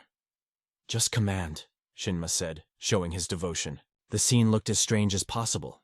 Would he really do whatever this man said? Shinma added, "I wish all the heroes would stay alive. My life is a small price to pay for that. I will do anything for you to spare them." Quan, watching this, saw something extraordinary, the Ich technique and Sharon technique. It seemed that Song Chun-won had decided to create a real hell on earth for them. If you think about it, this is life, the way it is. There is simply no other way to describe it. They are not butterflies that fly to the fire, but knowing that they will not last, they still stay without trying to escape. Obviously, most of them will simply die like moths, burning up in the flames. Quan, hiding behind a tree, understood this very clearly. "You're a worthless insect. You think you can keep the balance in the world by just leaving it?" rang out a mocking voice. The one who was kneeling called himself a servant and said he had no right to argue. But from the outside, it seemed that he gave up what he wanted too easily, which only worsened the situation. A hand reached out with a bag of everything that had been earned, ready to hand over to his master, Muno, until the end of days. Muno held out his hand, which had only 2 fingers left. The others had been cut off in the battle. But suddenly, between his hand and the other's hand, something sharp, like lightning, flies. This became a real surprise, and Muno loudly exclaimed, "Who dares to interfere with the Great One?" Several people appeared on the stage and challenged his words. They said, "If you call yourself great, any worm can do the same." Kwang knew who it was, Dongjung and the 5 people with him. It's rare to meet a devil not from hell, and that's why Dongjung wanted to bring him back. Then he turned to the kneeling one, urging him not to be afraid. "Give it to us." Not just like that, of course, especially since there were 3 of them. But he was ready to give everything to one, as if that would solve the issue for everyone.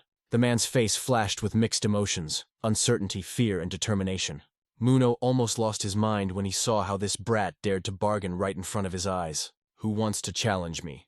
Muno asked, his voice thundering over the field. The consequences will be terrible, he warned, looking at those present. For some, these words sounded like a sentence, for others, like a chance, albeit a dangerous one. Everyone expected something extraordinary to happen now.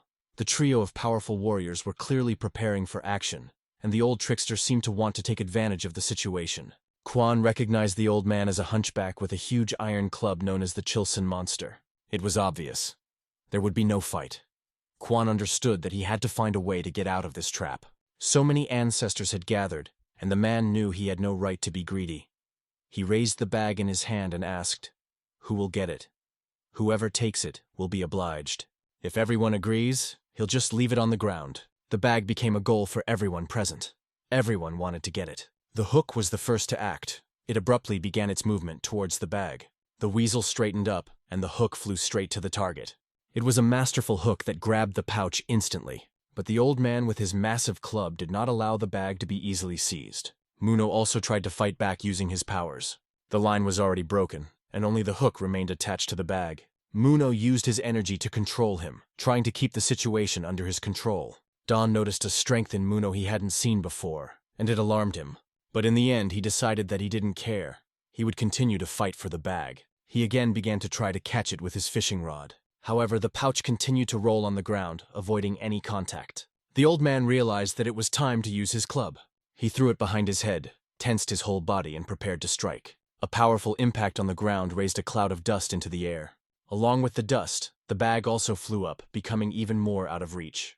This confrontation was a game of strength, where each of the three fighters sought to grab the desired prey. In an instant, the bag flew right over everyone, forcing everyone to act quickly. Quan only thought about how to get out of this chaos as soon as possible, but he knew that he only had one chance to succeed. One of the men had already almost reached the bag, extending his hand. But suddenly a mace, held by a bald fighter, flew into his head. This became the signal for the start of a fight between all those present. Quan kept a close eye on the pouch that remained in the air.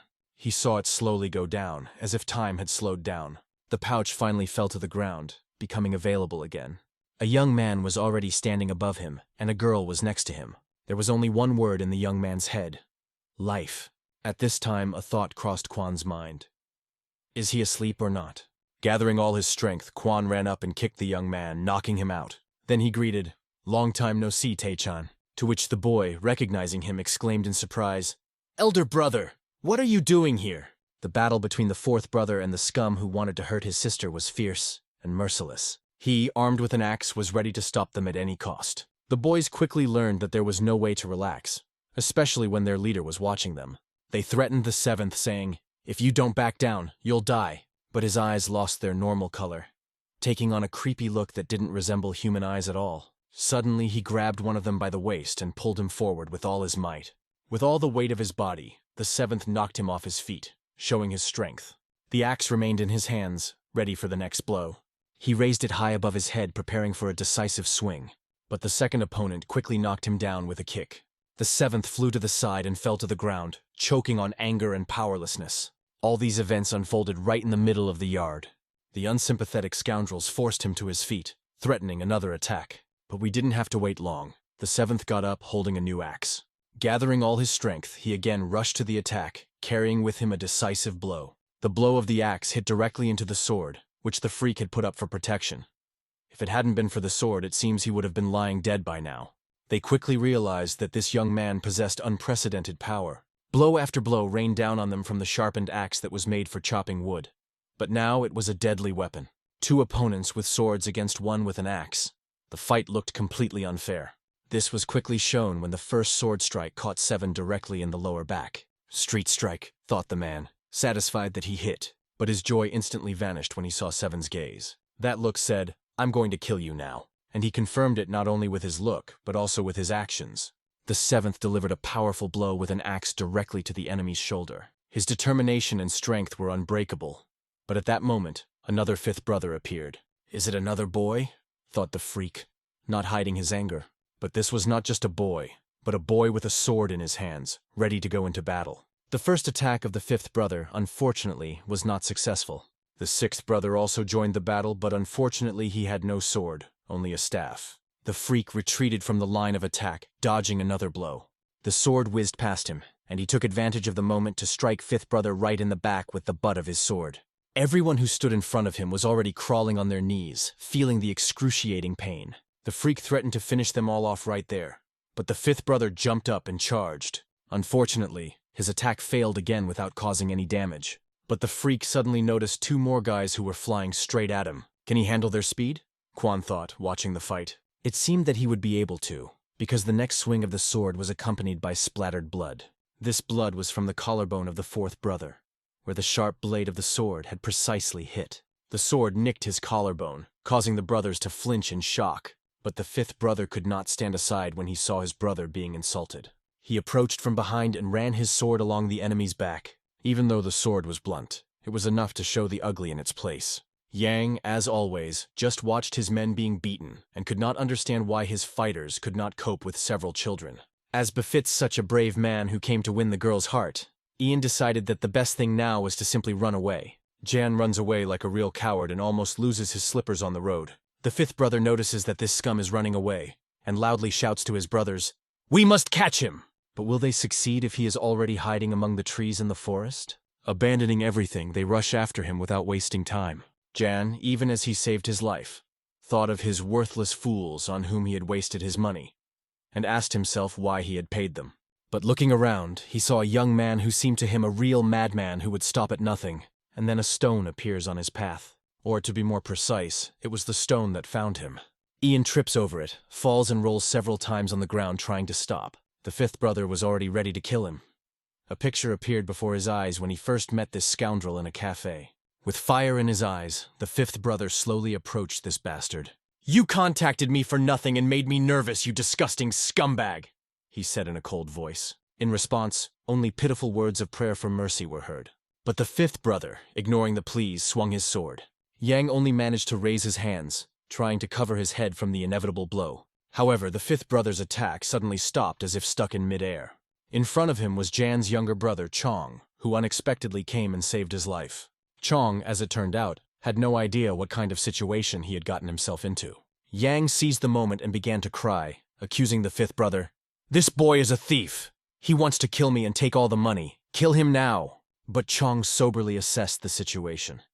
He looked carefully at the fifth brother and saw nothing in him that would indicate a robber. Yang continued to plead, "This guy killed all the merchants and warriors that accompanied me." It was a surprise to Chong to hear that Yang was accompanied by warriors and merchants. Meanwhile, the fifth brother felt a strange feeling inside, as if everything was being turned upside down. Even Jeon felt the power of this young man, but extremely talented. Why is this gifted boy here? This question now gave Chan no peace either. "If you side with my worst enemy, then you will be my enemy," fifth brother said coldly, turning to Chong. Jung only heard the words, "worst enemy," and couldn't understand what kind of trouble his older brother had gotten himself into. At the same moment, he avoided the fifth's gaze. The fifth didn't care. Even if he died here, he was willing to take Yan with him. Jung tried to talk to him, trying to resolve the conflict peacefully. But seeing that the boy was not going to calm down, he understood that dialogue would not help. "Die!" shouted the fifth, approaching Ian with obvious intentions. At this point, Jung stepped in to save his older brother. He pushed the fifth brother, knocking him several meters to the side. But the attack failed, and Chong realized that he couldn't stop him this time. After this failure, the fifth brother suddenly turned and ran in the other direction. Yang, with hatred in his voice, asked his younger brother to catch up with him and kill him. But Jung could hardly believe that Yang was seriously asking him to kill the child. Yang insisted, "It's not a child. It's a thief and a murderer." Jung just hoped Yang wasn't lying and using him in another scam. Meanwhile, Quan and his younger brother were trying to figure out how to get out of this dangerous situation. Quan wondered if he might have gone too far again. The younger brother asked him not to regret not taking him on his adventures earlier. He also reminded, "The lust for money can spoil your whole future life." To be honest, Quan himself didn't know what this would lead to. But this meeting with Chan made him feel, maybe this is a second chance. They ran forward together without stopping for a while. Finally stopping, Chan asked the question that had been bothering him for a long time. "How did you end up here, Quan?" "I had one business here," Quan answered uncertainly, not knowing whether to tell the whole truth. He turned to his younger brother, trying to dare to reveal all the cards, to tell how he got involved in the adventure that became his life. Chan was willing to help, but honestly admitted that he was unlikely to be of much use, since he hadn't trained in a long time. "I'm not promising anything, but let's hold hands and try," This is our chance, Chan said, trying to cheer up. But at the same time, he still sensed the danger that might lie ahead. They had never been involved in something like this before. But after this meeting, they began to think differently. Quan admitted that the younger brother was right, but emphasized, "It's not just here that the rebellion is rising. Not far from here, under the very heavens, tensions are also boiling." What he heard really shocked the younger brother, leaving him speechless. Quan continued the story, explaining that it was in this teaching that the blessing of heaven was contained. Because of this, everything that is happening now is not just an uprising. First it was life, now it's heaven's teaching, he added, looking thoughtfully in front of him. After these words, Quan asked the younger brother to calm down and think. If even a person like me is awakened by the thirst for profit, what will happen to others? It's worth thinking it over, he emphasized, trying to hold back his emotions. Everyone wants these artifacts. But who is going to verify their authenticity? To do that, you need to know what the original looks like. Quan knew and even knew how to create a quality fake. This greatly increased their chances of success if he helped. He went on to tell of one of the boys who played an entire play and left his team to save his own life. Together it will be easier, said Chong, and at that moment he admitted that he was also a Murim, like his brother. Calm down. That's why the boy is still a long way from your mastery, Quan assured him. He then explained the terms. There are 3 things. 2 of them will be mine, and I only need 1. No one should know about this. I'm telling you because I trust you, John, and I'm sure you'll do your part honestly, Quan added. Zhang replied, I trust you too. If someone else had suggested something like that to me, I would have called it foolish. After these words, they shook hands, sealing their agreement. The 5th brother was returning home, full of anxiety. The 6th brother was at home, sitting with tears in his eyes. He was crying because the 4th brother was lying in front of him covered in blood. When the 5th brother came closer, he saw that the 4th brother was also bleeding from the mouth. The blood did not stop. It poured incessantly, adding to the fear. The 5th began to lift the 4th and beg him to wake up. He pleaded with the great Buddha and the heavenly emperor. If you give my brother life, I will grow a peach orchard and build temples in your honor. Tears and snot flowed unceasingly, mixing with his cries. It's all because of these stupid bastards, he shouted, choking on tears. But he understood that he had to calm down, because now everyone depended on him. At this time, Song Jung was training, and 5th brother asked 6th to look for him because they needed to pack up and move to a secret location. He also reassured the 6th brother, reminding them that they must stay strong and act quickly. Meanwhile, the fire destroyed everything in its path, leaving only ashes. For one of the men, it was important to find out who this guy was, who was able to create so much chaos. The reward is insignificant compared to our losses. Almost the entire Black Tiger is destroyed. This must be reported to the master, he reasoned, not understanding how such professionals could find themselves in such a situation. He was convinced that all their problems were caused by this boy as he looked at Song Yu. After praising everyone for a job well done, he added, I can't comment on what happened right now, but I promise, if we come back, everyone will be rewarded. Against the background of destroyed and burned buildings, everyone loudly shouted, Hooray! The streets were gradually covered with dusk, and darkness descended on the city. But for Song Yu, that didn't mean it was time to stop training. He couldn't afford to forget that feeling of strength and determination. That is why he decided to devote time to intensive exercises. However, at that moment, a strange voice appeared in his head, advising him, Don't repeat the same thing, don't get nervous.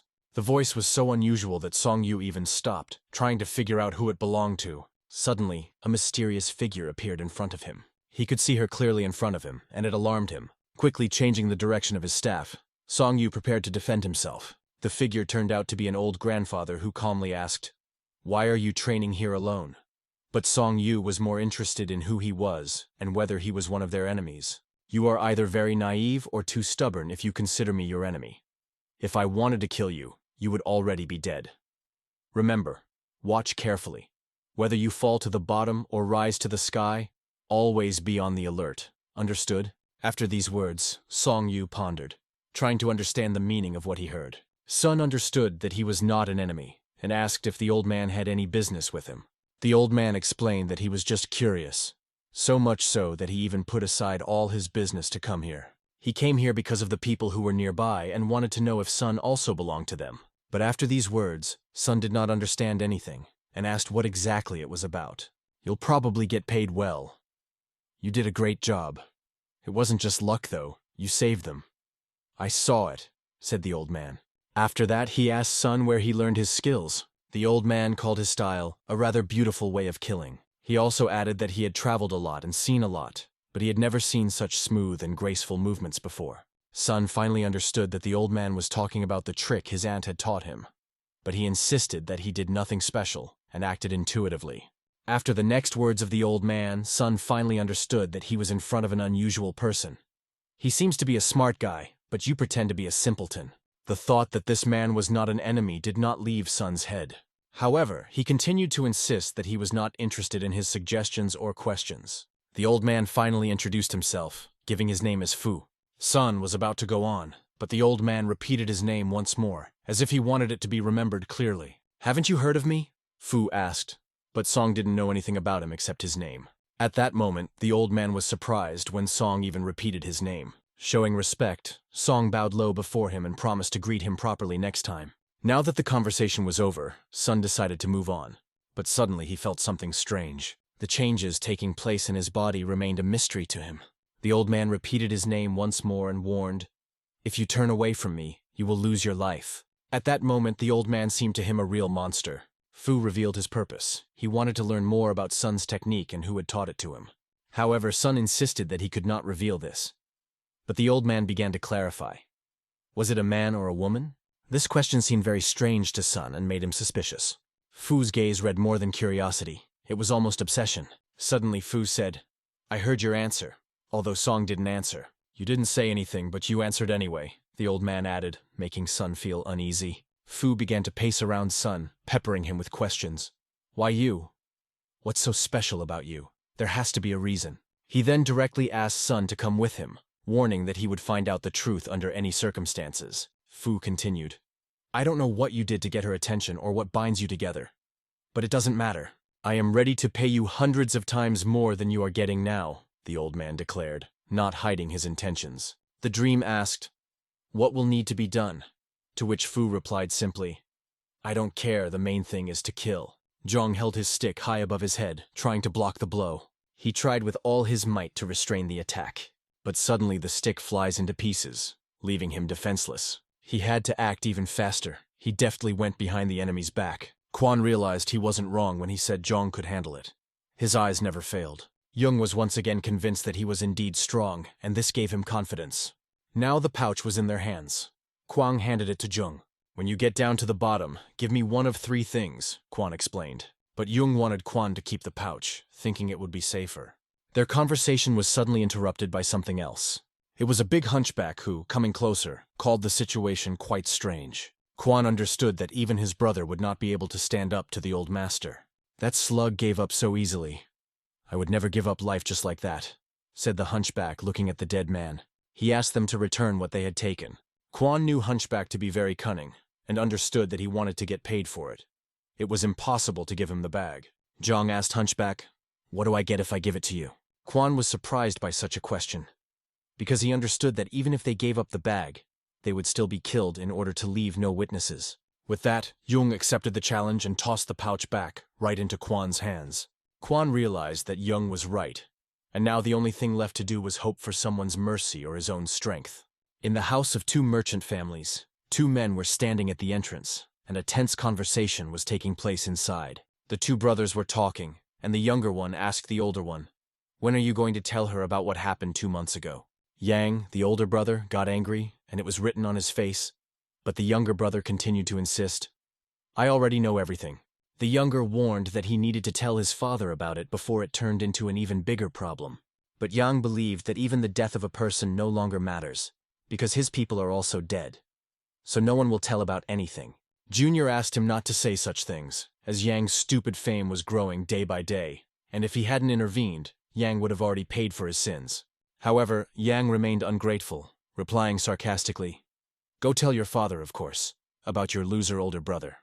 The younger man, despite everything, firmly stood his ground, demanding to tell the truth. Ian tried to get out of the way, answering slyly and touching on sensitive topics to change the subject of the conversation. He was even confused about who was older and who was younger, and said, "You don't even try to help your older brother. What do you think, if I die, all the money will go to you?" The conversation became increasingly tense, and each word only exacerbated the conflict between the brothers. All these words and excuses made the younger brother think, "What a bad character the elder has. And he still dares to call himself my younger brother?"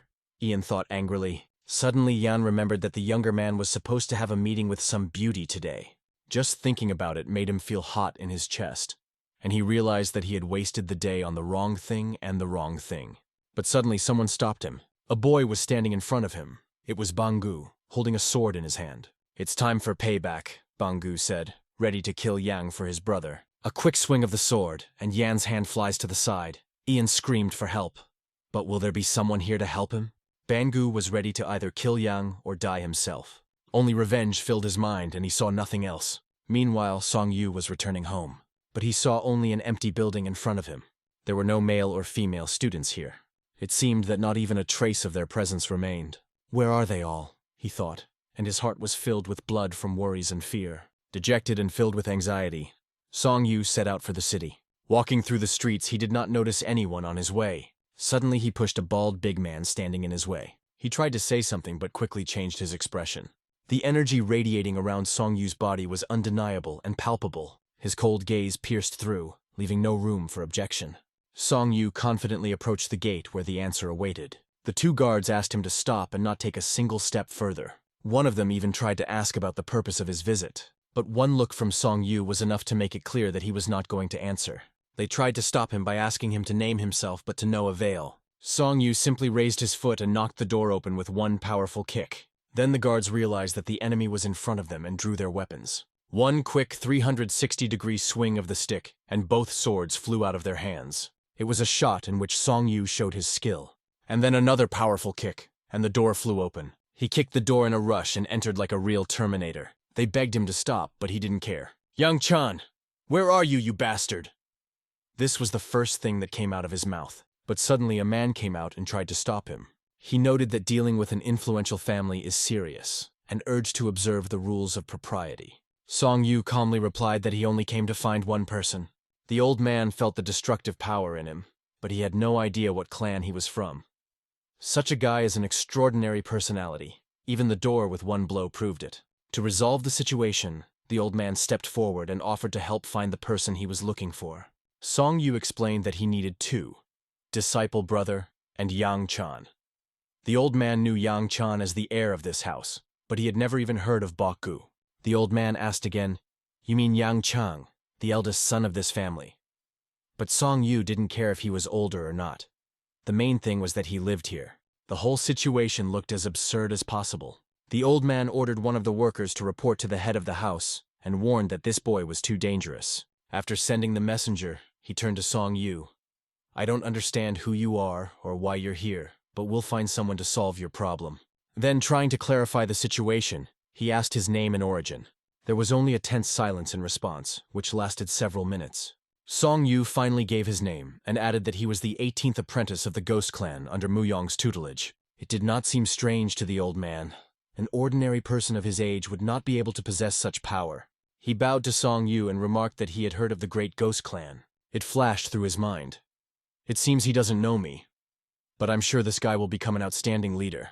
They wanted to understand what brought Song Yu here, but they didn't get a clear answer. Song Yu did not reveal details and only asked for understanding. The conversation went on for so long that darkness overtook them. At this moment, the head of the house, Yang Jun, appeared. He was outraged by the insolence of the young man who broke into the house and behaved rudely with its inhabitants. Without delay, Song Yu directly asked, "Where is your son Yang Chang now? And where are you keeping my disciple Bokgu?" The head of the house replied that he did not have a single person named Bokgu. But suddenly, one of the servants bent down and began to whisper something in his ear. It became clear that the name Bokgu belongs to someone whom the head considers an enemy. Now Song Yu was also perceived as an unwelcome guest, perhaps even an enemy. Song Yu tried to explain that one cannot call a person who fought against his son an enemy, who tried to slander a girl in broad daylight. But the head remained implacable and refused to have a friendly conversation. The head of the house was seething with anger because one of Sun's students cut off his son's hand. "And even if your vile disciple is unlucky, you still come here and demand that I give you a member of my family. Do I look like the kind of person who could do that?" The head was indignant. To Sun, this phrase about losing an arm was a small thing, because that student had been dead for a long time. Song Yu was standing in someone else's house, determined to personally cut off his son's head and the rest of his limbs and punish him. Hearing this threat, the chief immediately pointed his finger at him and ordered, "Seize this brat and put him on his knees." Song Yu realized from whom the son inherited his arrogance, from his father. Without thinking long, the guards rushed at him. But Song Yu swung his staff, emitting an energy that was strikingly different from theirs. He deftly fought with only a stick against enemies armed with sharp swords. His shots were so accurate that he looked unbeatable. Even not bad is putting it too mildly. Song Yu acted flawlessly. He even managed without weapons, dealing with enemies only with his feet. Pitying opponents was not part of his plans. His decision was unequivocal. He would destroy them all. The old man watched this scene in amazement, thinking, "Does the Mu Yong clan really teach such deadly techniques?" These miserable fighters stubbornly continued to advance on him as if they did not notice the danger. Song Yu's staff blocked their blows, easily deflecting the sharp swords. Due to the enormous force and energy he put into his movements, the metal began to fly in different directions. He twirled the staff around himself, and red flashes of energy flickered to form a glowing vortex. With each new blow of the stick, the metal flew into small pieces. Shards from swords wounded the fighters who dared to approach. Realizing the danger, the old man stood in front of the head of the house, protecting him with his own energy. Song Yu continued the battle, still demanding that the disciple and Yang Chang be given to him. But suddenly the situation was interrupted by the voice of a young guy. The younger brother of this family appeared and begged Song Yu to stop the fight. His gaze was shocked when he saw the fierce rage that engulfed Song Yu. "Stop at least for a moment," he pleaded, hoping to stop the chaos. The younger brother entered the battle, trying to defend himself from Song Yu's staff. After another request to speak, Song Yu seemed to pause. But did he really stop? That remained a question. Meanwhile, the old man ordered Chang away, feeling threatened. John stopped, sword in hand, and didn't even seem to be about to counterattack. Song Yu noticed that the opponent's hands were down, as if he did not want to continue the fight. The old man intervened in the fight, preventing him from going any further. He confidently blocked Song Yu's strike, showing his strength. The old man remarked that this boy had absolutely no intention of fighting him. He completely neutralized the attack, deflecting it with incredible accuracy. Chang kept repeating that enough blood had already been spilled. He also explained that further conflict will not solve anything. In Song Yu's eyes, this guy looked mysterious, as if he was hiding something important. The old man intervened, explaining that this young man had come out with pure intentions. The head picked up, and Yu instead saw him as an enemy. Hearing this, the old man, full of determination, took out his sword. It was an exceptional case for him, because it had been many years since he had last used a weapon.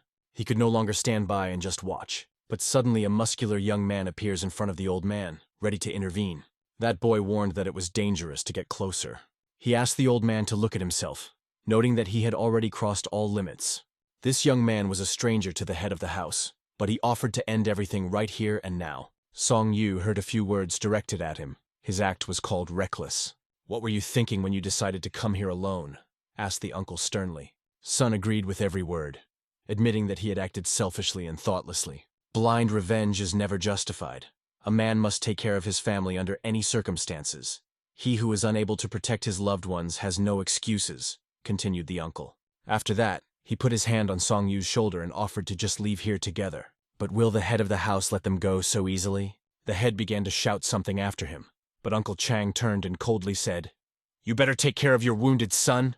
To the head of the house, it sounded like outright audacity. He began to accuse Song Yu of the senseless bloodshed, saying that many people had been injured or killed, and that his youngest son had been seriously injured. In addition, Song Yu's disciple cut off his eldest son's hand. "And after all this, you're thinking of just getting out of here?" exclaimed the head indignantly, but Chan asked back, "Did Song Yu start the fight first? Was it you?" He urged the chapter to think and honestly answer who provoked the conflict. Chan also noted that it was not only them who suffered losses, but also suffered themselves. He snatched the staff out of Song Yu's hands, showing that he too was getting impatient. The head of the house, although he remained indignant, still thought, "Is this guy really lying?" Chan challenged the head of the house, insisting that every drop of blood this boy shed was for a good reason. The old man intervened, offering to treat the wounds first. Chan agreed, but added that if it turned out that they were the culprits, Yang Chan would have to answer. "And this will not even be discussed," he added, because the younger son did not join the battle of his own free will. Chan reassured the old man, asking him not to worry, and not to take out his sword of mercy. The old man realized that Chan recognized him, even though he did not introduce himself. "Okay," said the old man. "Let the children recover first." He also inquired about the name of the person who died. The boy he was referring to was Chan's cousin. Chan decided that this information was enough. Song Yu still insisted on bringing Bok-gu back, but Chan explained that he wasn't here and urged him to just leave. The head of the house was left to watch them, gritting his teeth in anger. Before sun, this situation became clear thanks to Chan. Cousin Chan found out too late because he thought the children were safe until he saw that the house was empty. On the day when Bok-gu chopped off the enemy's arm, Song told them about a man they could turn to for help in case of need. Chan had heard rumors that the entire Black Tiger squad that Song belonged to had been wiped out. Apparently, this happened just at the time when the news of their death began to spread here. Sun assumed that everyone had decided that he was dead. But Chan said that Yang's master has powerful connections, so it is better not to take any action for now. Forging the metal further, Sun kept thinking that he should find those he was looking for. Song Yu couldn't even imagine where his male and female students could have gone. Just thinking about it caused excruciating pain. A tear rolled down her cheek and then fell down. She fell right on the hammer that was reforging so much metal. He only blamed himself and his self-confidence. If it weren't for that, they would all be alive. His sister and Bok-gu. This pain was almost impossible to contain.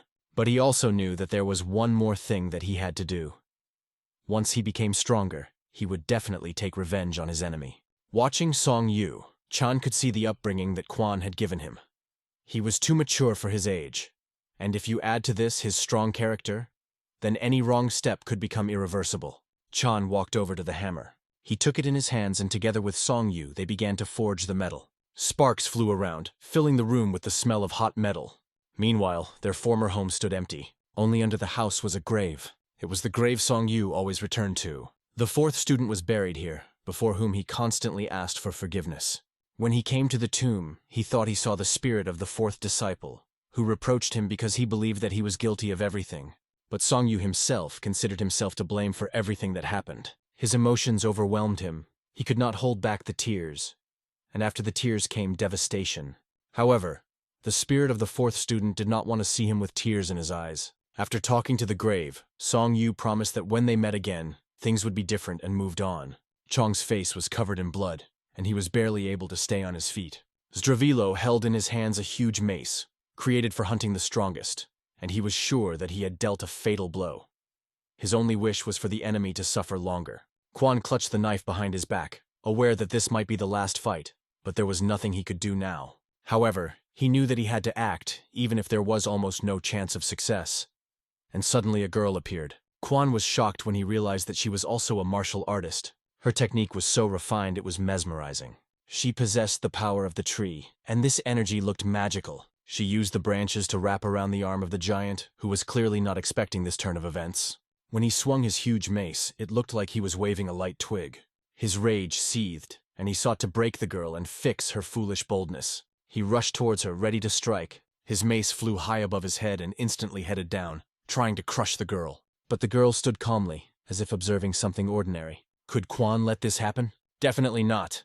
He lunged forward to cover her with his body. Quan took a powerful blow from the mace directly to his back, but was able to jump back at the last moment, avoiding serious injury. He turned to the girl, urging her to act. "Wake up! You can't die here, we have to do something." Now they stood facing each other, Quan holding a knife and the giantess holding a giant mace. But the big man made a fatal mistake. He forgot about Quan's younger brother, Jian. Chong suddenly jumped, and with all his might knocked the giant off his feet with his shoulder. The tension increased even more. Every movement could become decisive.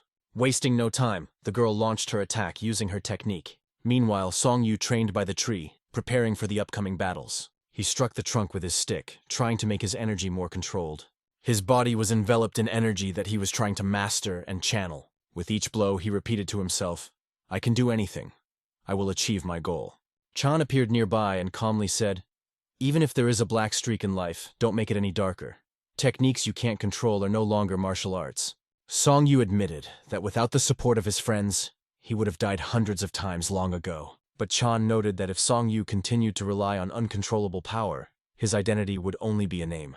Song Yu understood that his uncle was worried about him, but he also knew that if he gave up this power now, he would never be able to carry out his revenge. Chan insisted that during moments of battle, Song Yu exudes a strange energy. He advised to learn to manage it wisely, because with his inner strength, even ordinary techniques can defeat enemies. It was hard to understand how it all came to this. After a pause, Chan asked if there was any news from the mentor. They concluded that the mentor was most likely fine. He was known for his strength and was far from being a weak person. Chan shared a story about his mentor's nickname, Hot Dog Back and Forth. It meant that after taking a step forward, he could take 10 steps back. This title, although it sounds strange, was not easy to get. It symbolized strength, skill, and confidence. Chan assured Song Yu that there was no need to worry. The mentor would definitely return. Song Yu believed every word he said without a doubt. At this moment, the mentor was fighting a fierce battle, competing with incredible strength. His younger brother Chan was barely able to control himself as he succumbed to the strain of battle. The mentor's blow was so strong that the giant's club shattered into pieces, and the giant himself fell to the ground. The older brother encouraged Chan, reminding him that he had already defeated such enemies once. His words of support were precise and motivating, giving confidence. But suddenly Chan began to lose strength in his legs and could no longer stand. After using such a powerful attack, he had absolutely no energy left. He fell to the ground, and time passed while he lay unconscious. When he finally came to, he realized that he had been looked after all this time.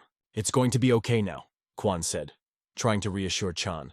He also said that he gave him a unique medicine, life. It's an extraordinary remedy, and Quan didn't even expect it to work so quickly. Chan admitted that he was going to give it to his children, but Quan explained that he himself had to be okay to take care of them first. Quan felt he should pass it on to his older brother, but the elder brother had a different opinion.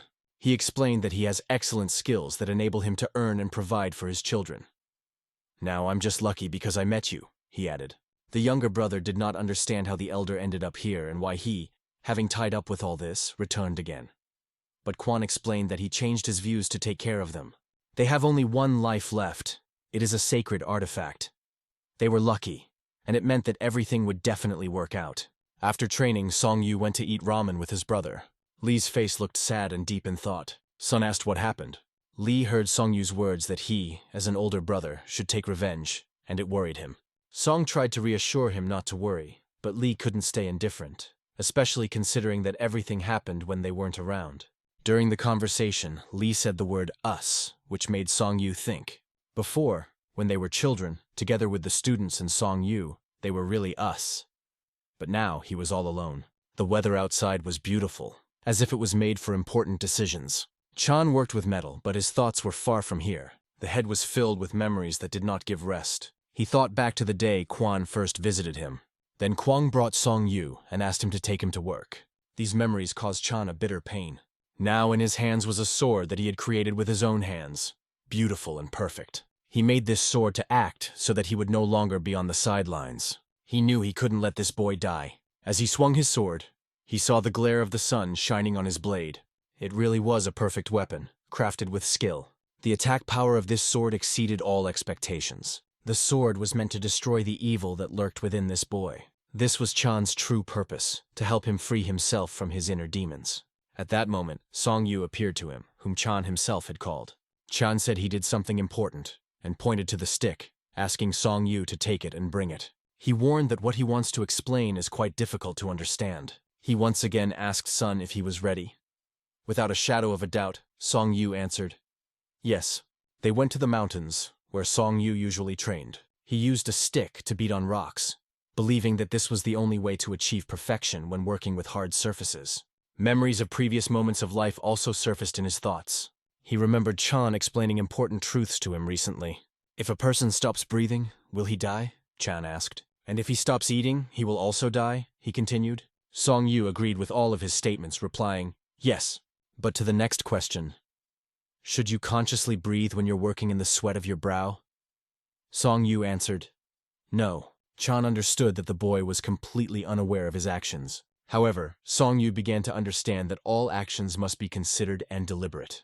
This was the first thing Chan wanted to convey to him. When Song Yu asked about the friend, Chan asked a new question. "What's the difference between working in the forge and training?"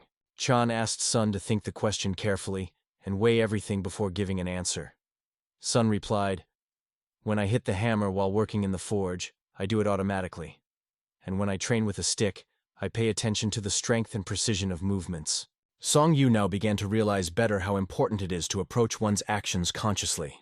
Chan suggested starting with the simple things. First, it was necessary to hone skills on familiar movements, but even this turned out to be quite a difficult task. Meanwhile, Quan ran through the forest trying to escape. He couldn't understand why everything was still here. Shouldn't he have left a long time ago? He who was in charge yesterday may lose his advantage today, flashed through his thoughts. He knew that wise people always remember. The one who was on the horse today can fall off it tomorrow. And at that moment, Quan tripped over a stone and fell. His thoughts turned out to be prophetic. He was upset because at first he believed that he would be able to escape. He had a very valuable item in his pocket. It was a book he always kept with him. His head was full of thoughts that were difficult to organize.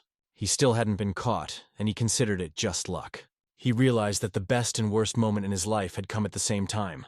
That was one of the reasons why he didn't give up. Only in this way could he return with his head held high, washing away the shame of the past. He had only one chance, a kind of unique opportunity that he had to use. The room was plunged into darkness, causing a sense of unease.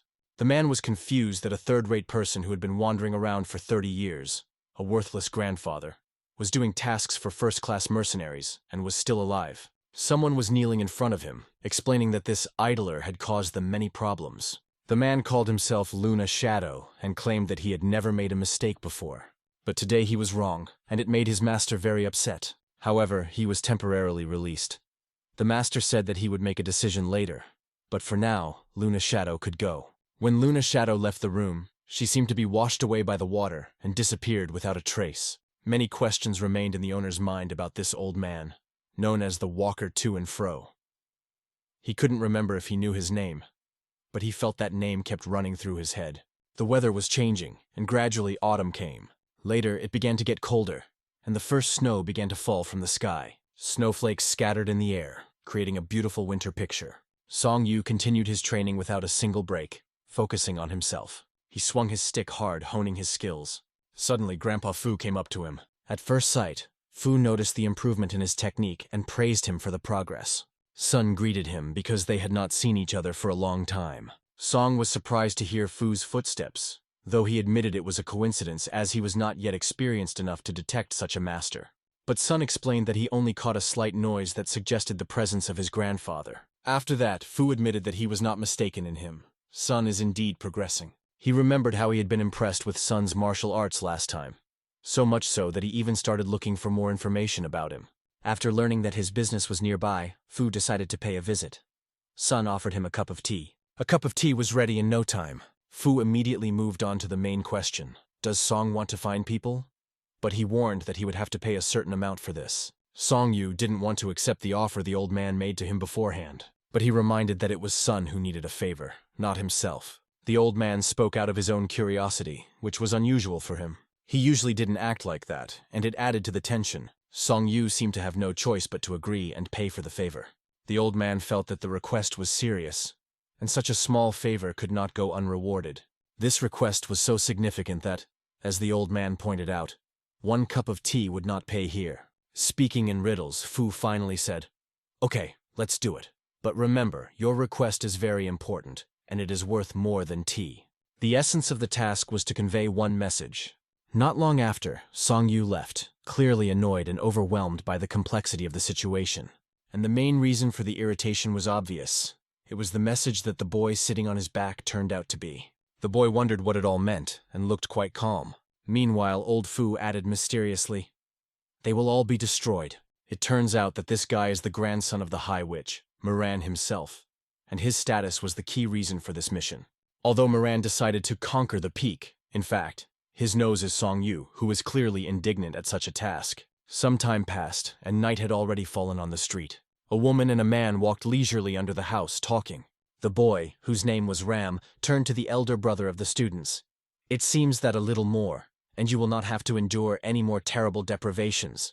The man in front asked Ram, "Do you understand why they chose you since you just got your degree?" Ram, having just passed his final exam and entering the fortress for the first time, could not understand this choice, and hoped that the headmaster would explain such nonsense. "Practical experience is always more valuable than dead knowledge," said the man, explaining the situation. It was this that made others see something more in him.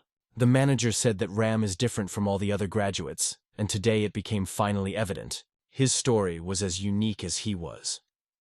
The manager hinted that Ram was able to overcome the difficulties of the past and learn wise lessons from them.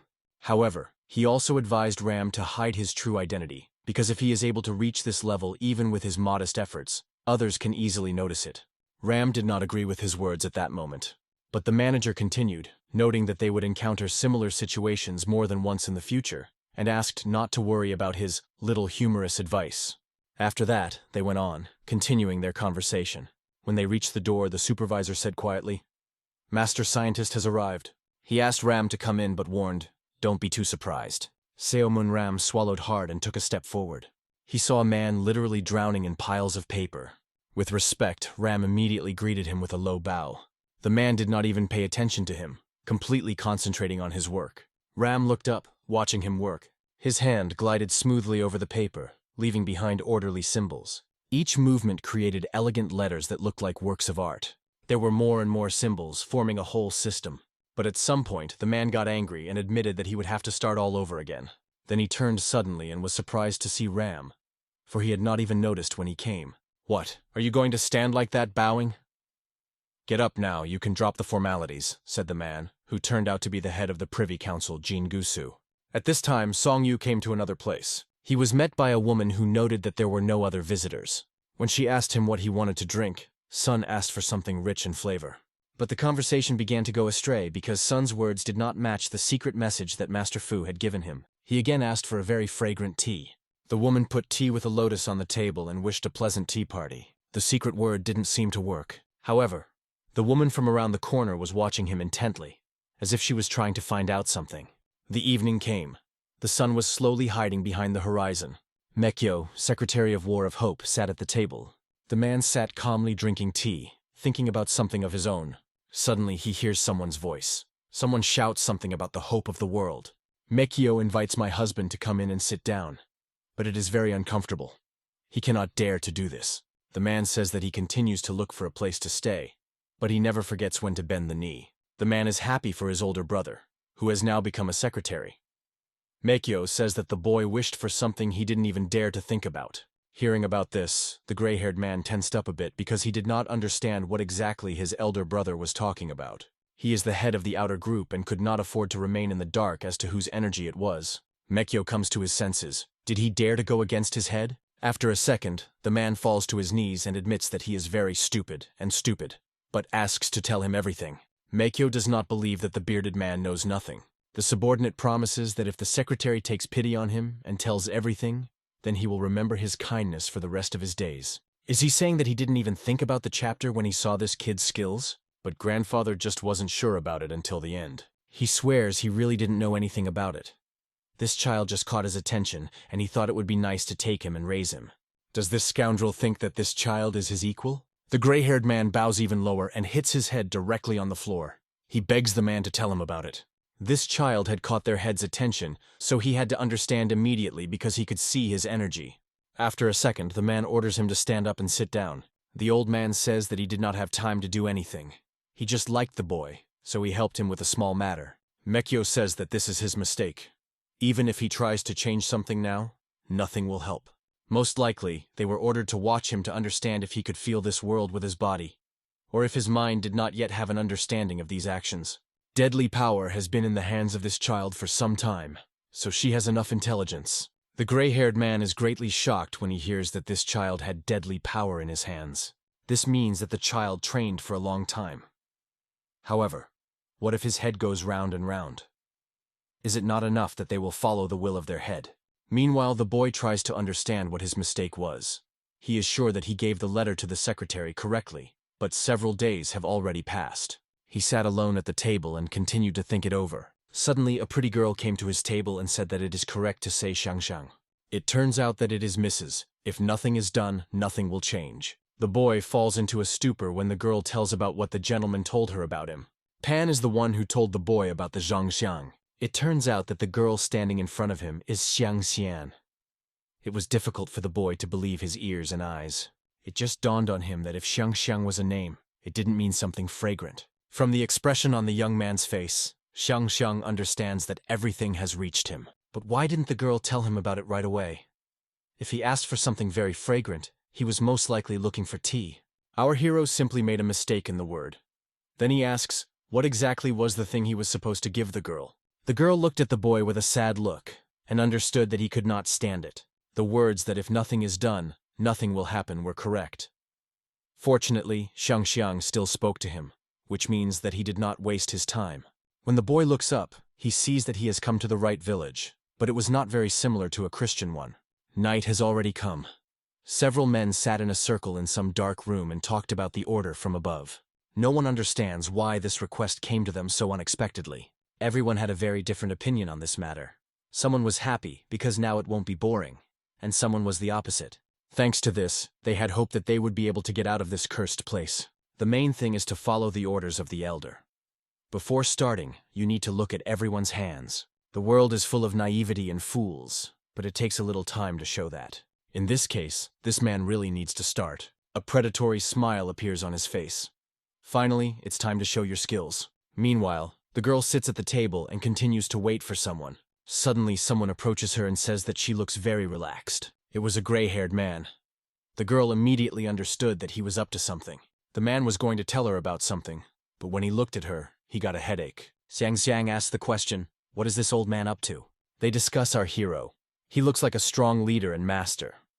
In addition, he looks like a person who knows his worth. It was because of this that the man turned to the girl.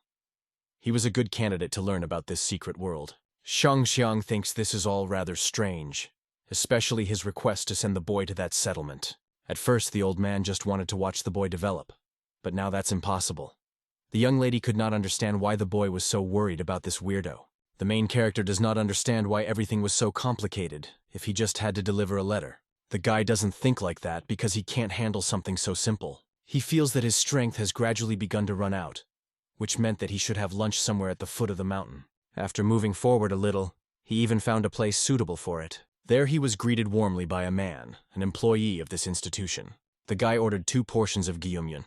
The man also offers to bring him some alcohol, but the boy refuses because he still has a mountain to climb. But the seller knows how to persuade, so after some time, the boy agrees. The employee says that he makes this alcohol himself and is ready to share a whole bottle with the guy. The young man is surprised that the man works here because there are definitely not many visitors here. Rarely anyone passes through this place. In fact, the boy is very worried about his students, because so far no one has contacted him. And after a while the food was ready. Even without looking at the place in which his establishment is located, the man is very proud of the taste of his food. After some time, the plates were already empty. Our hero finished his meal. The young man had eaten his fill and was ready to return to his journey, but suddenly, something strange happened. Everything began to flow before the eyes of the main character. No matter how much he drank, he could not stop. Although the boy perfectly understood that if he drank the whole bottle, he would be very drunk. And when he stood up and tried to walk, he began to wobble. After a second, he could no longer fight this strange feeling and fell unconscious on the table. It was the handiwork of an employee who secretly mixed drugs into his alcohol.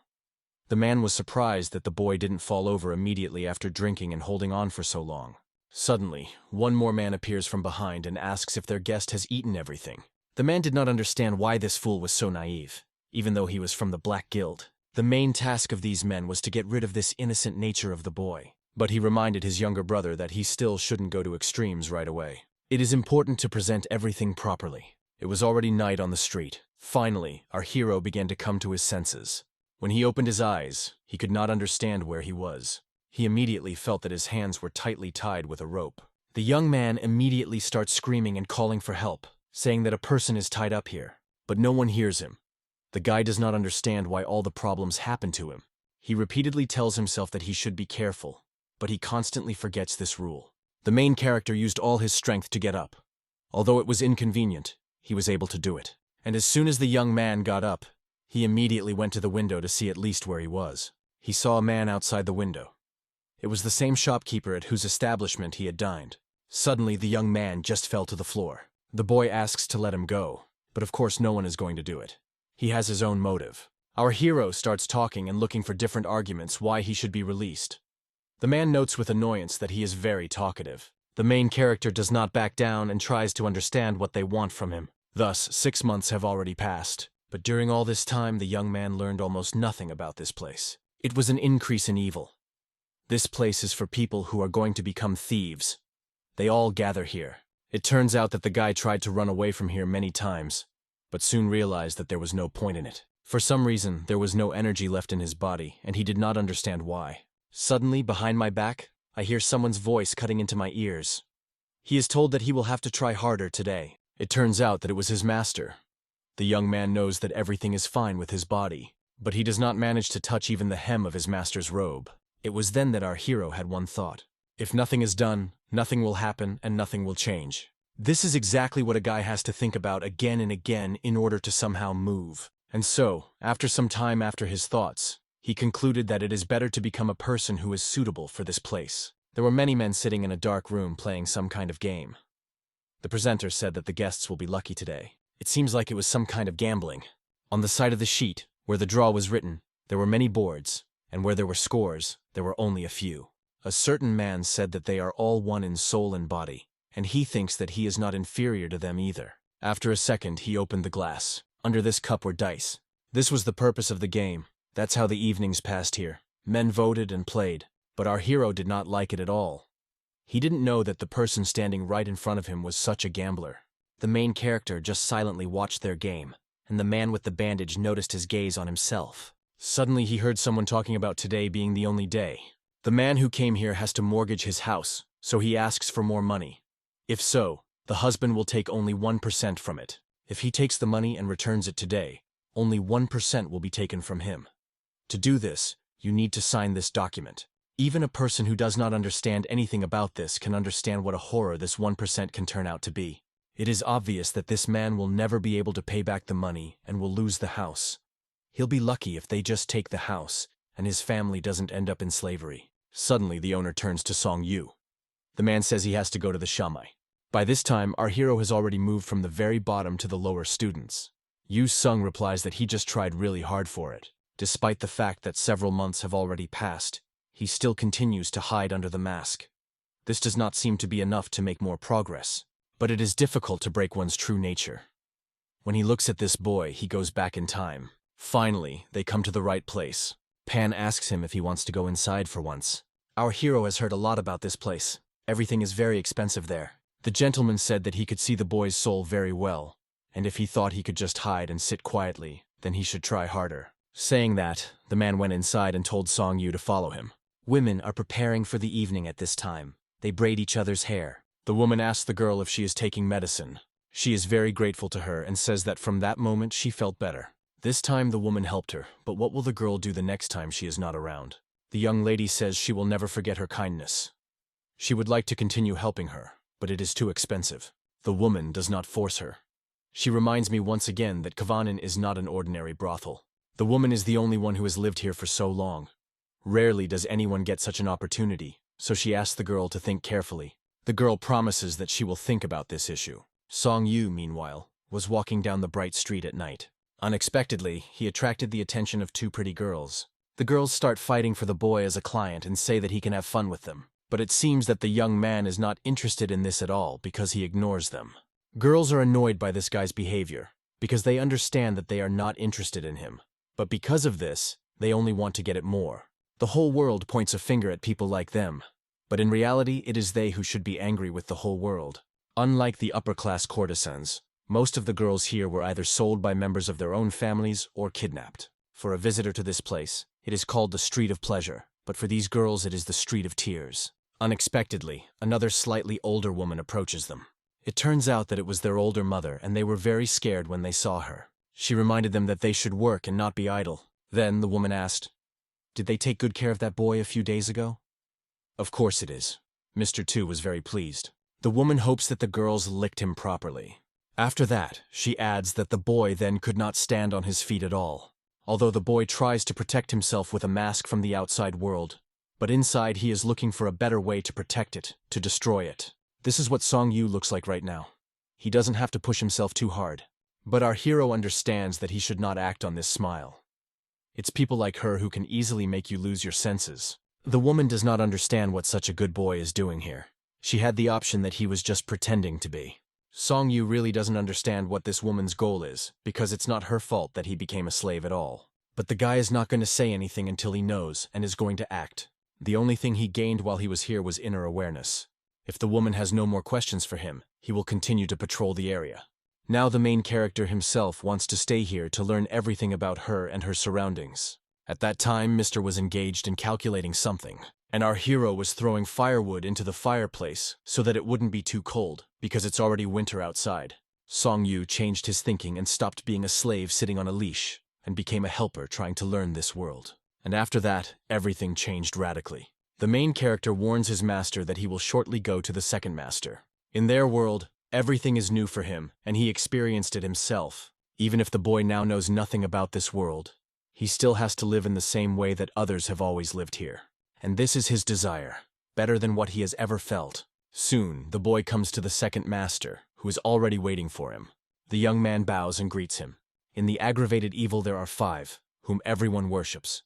Godok-san is the second of them. A man solves problems that cannot be solved with words and money alone. Godok tells the boy that they have a long way to go, and they are leaving the day after tomorrow, so they need to prepare. Our hero wants to fulfill orders from others before they go on their way. The husband gives permission for this. Their technique is incredibly simple and very effective. He had never seen anything like it in Bath. Some time passed, and the men sat down at the table to have dinner. The third person they respected was Cho Yon-yon, the godmother of all courtesans. She monitors all their work and collects information that brings her additional funds. The fourth is Nine-Armed. He has many nicknames. He is a master of gambling. The fifth has the kindest face, but is actually the meanest of them all.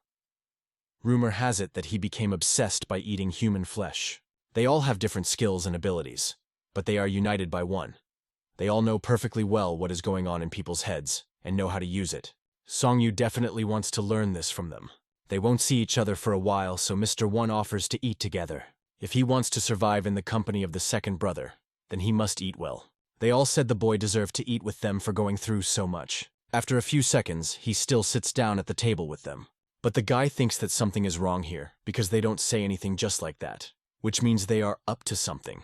Meanwhile, Xiang walks around admiring the beautiful nature. These 4 came to the chapter to tell something. She invites everyone to sit at the table. The girl left them without caring about their well-being. So I suggest starting with an apologetic thought. Today they finally paid off the debt, so the girl suggests celebrating it. She wants to talk to them frankly and asks how Song-yu is doing. They all look at each other, wondering how to respond. The older brother says that he is a difficult child and does not suit them. This child has no desires or goals. Most likely, the boy had such willpower since childhood. But the woman was never able to understand the purpose of this willpower. Xiang once again made sure that there is something special about the boy. The promised time has not yet run out. Is there a reason why it is time to let him go?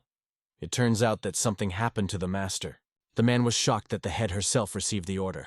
There are not many people in the world who would be so brave as to disobey this order. The 5th master thinks that our hero will become a real monster. As the elder brother said, he lives in a completely different world, and if this boy can be transported to this world, he will become a real monster. He talks about what will happen if good learns evil. At first he thought he would humanize this boy at least a little, but now he changed his mind. Would they be as serious about someone like him? The woman does not understand what he wants to say. There were 2 options here. Either the boy would harbor a grudge against them and then take revenge, or he would decide that they had taught him well and respect them. The 5th master is sure that Song-yu will definitely take revenge on him for the past, so when the time comes, he will leave. It is his methods of work that our hero hates more than anything. His revenge will cost him his life, so the man wants to leave the abode of evil. Xiang fell into a stupor when she heard about it. At this time, the main character received some strange task. He was now in a ninja suit. The task was that the boy should search one, close the place, and find a book there. There are usually no books in this place, so you'll just have to bring anything that looks like a book. So why did the guy practice shadow step techniques? But again, it was not at his will. But now, what prevented him from acting on his own will has disappeared. He can pretend to go on a mission and run away, but you have to be careful. What if this is some kind of check? These people are masters of lies, so they will easily be able to plant him with poison instead of medicine. The main character continues to move quickly through this unfamiliar territory, looking for her. Several months have passed, and no one but this scum has shown up. He hears voices. This matter is not easy at all, and the guy will not be able to deal with it quickly. First, you need to understand how everything is arranged here. Song Yu heard these people talking about some things and thought that they might be talking about the book he was looking for. As far as the boy understood from their conversation, they are keeping some old man imprisoned. But this old man could not be killed. When he is cured, they will continue to torture him again. Our hero was very quiet. He couldn't let anyone notice him. The guards change. While one will rest, the other will patrol. The guy looked around in the central part. Fortunately, there wasn't much security around, so there shouldn't be any problems. But the guy has no idea what's inside. He plans to go inside today. And so, night came again. The main character is determined to get inside and find out what is there. The guards were talking about some old man again.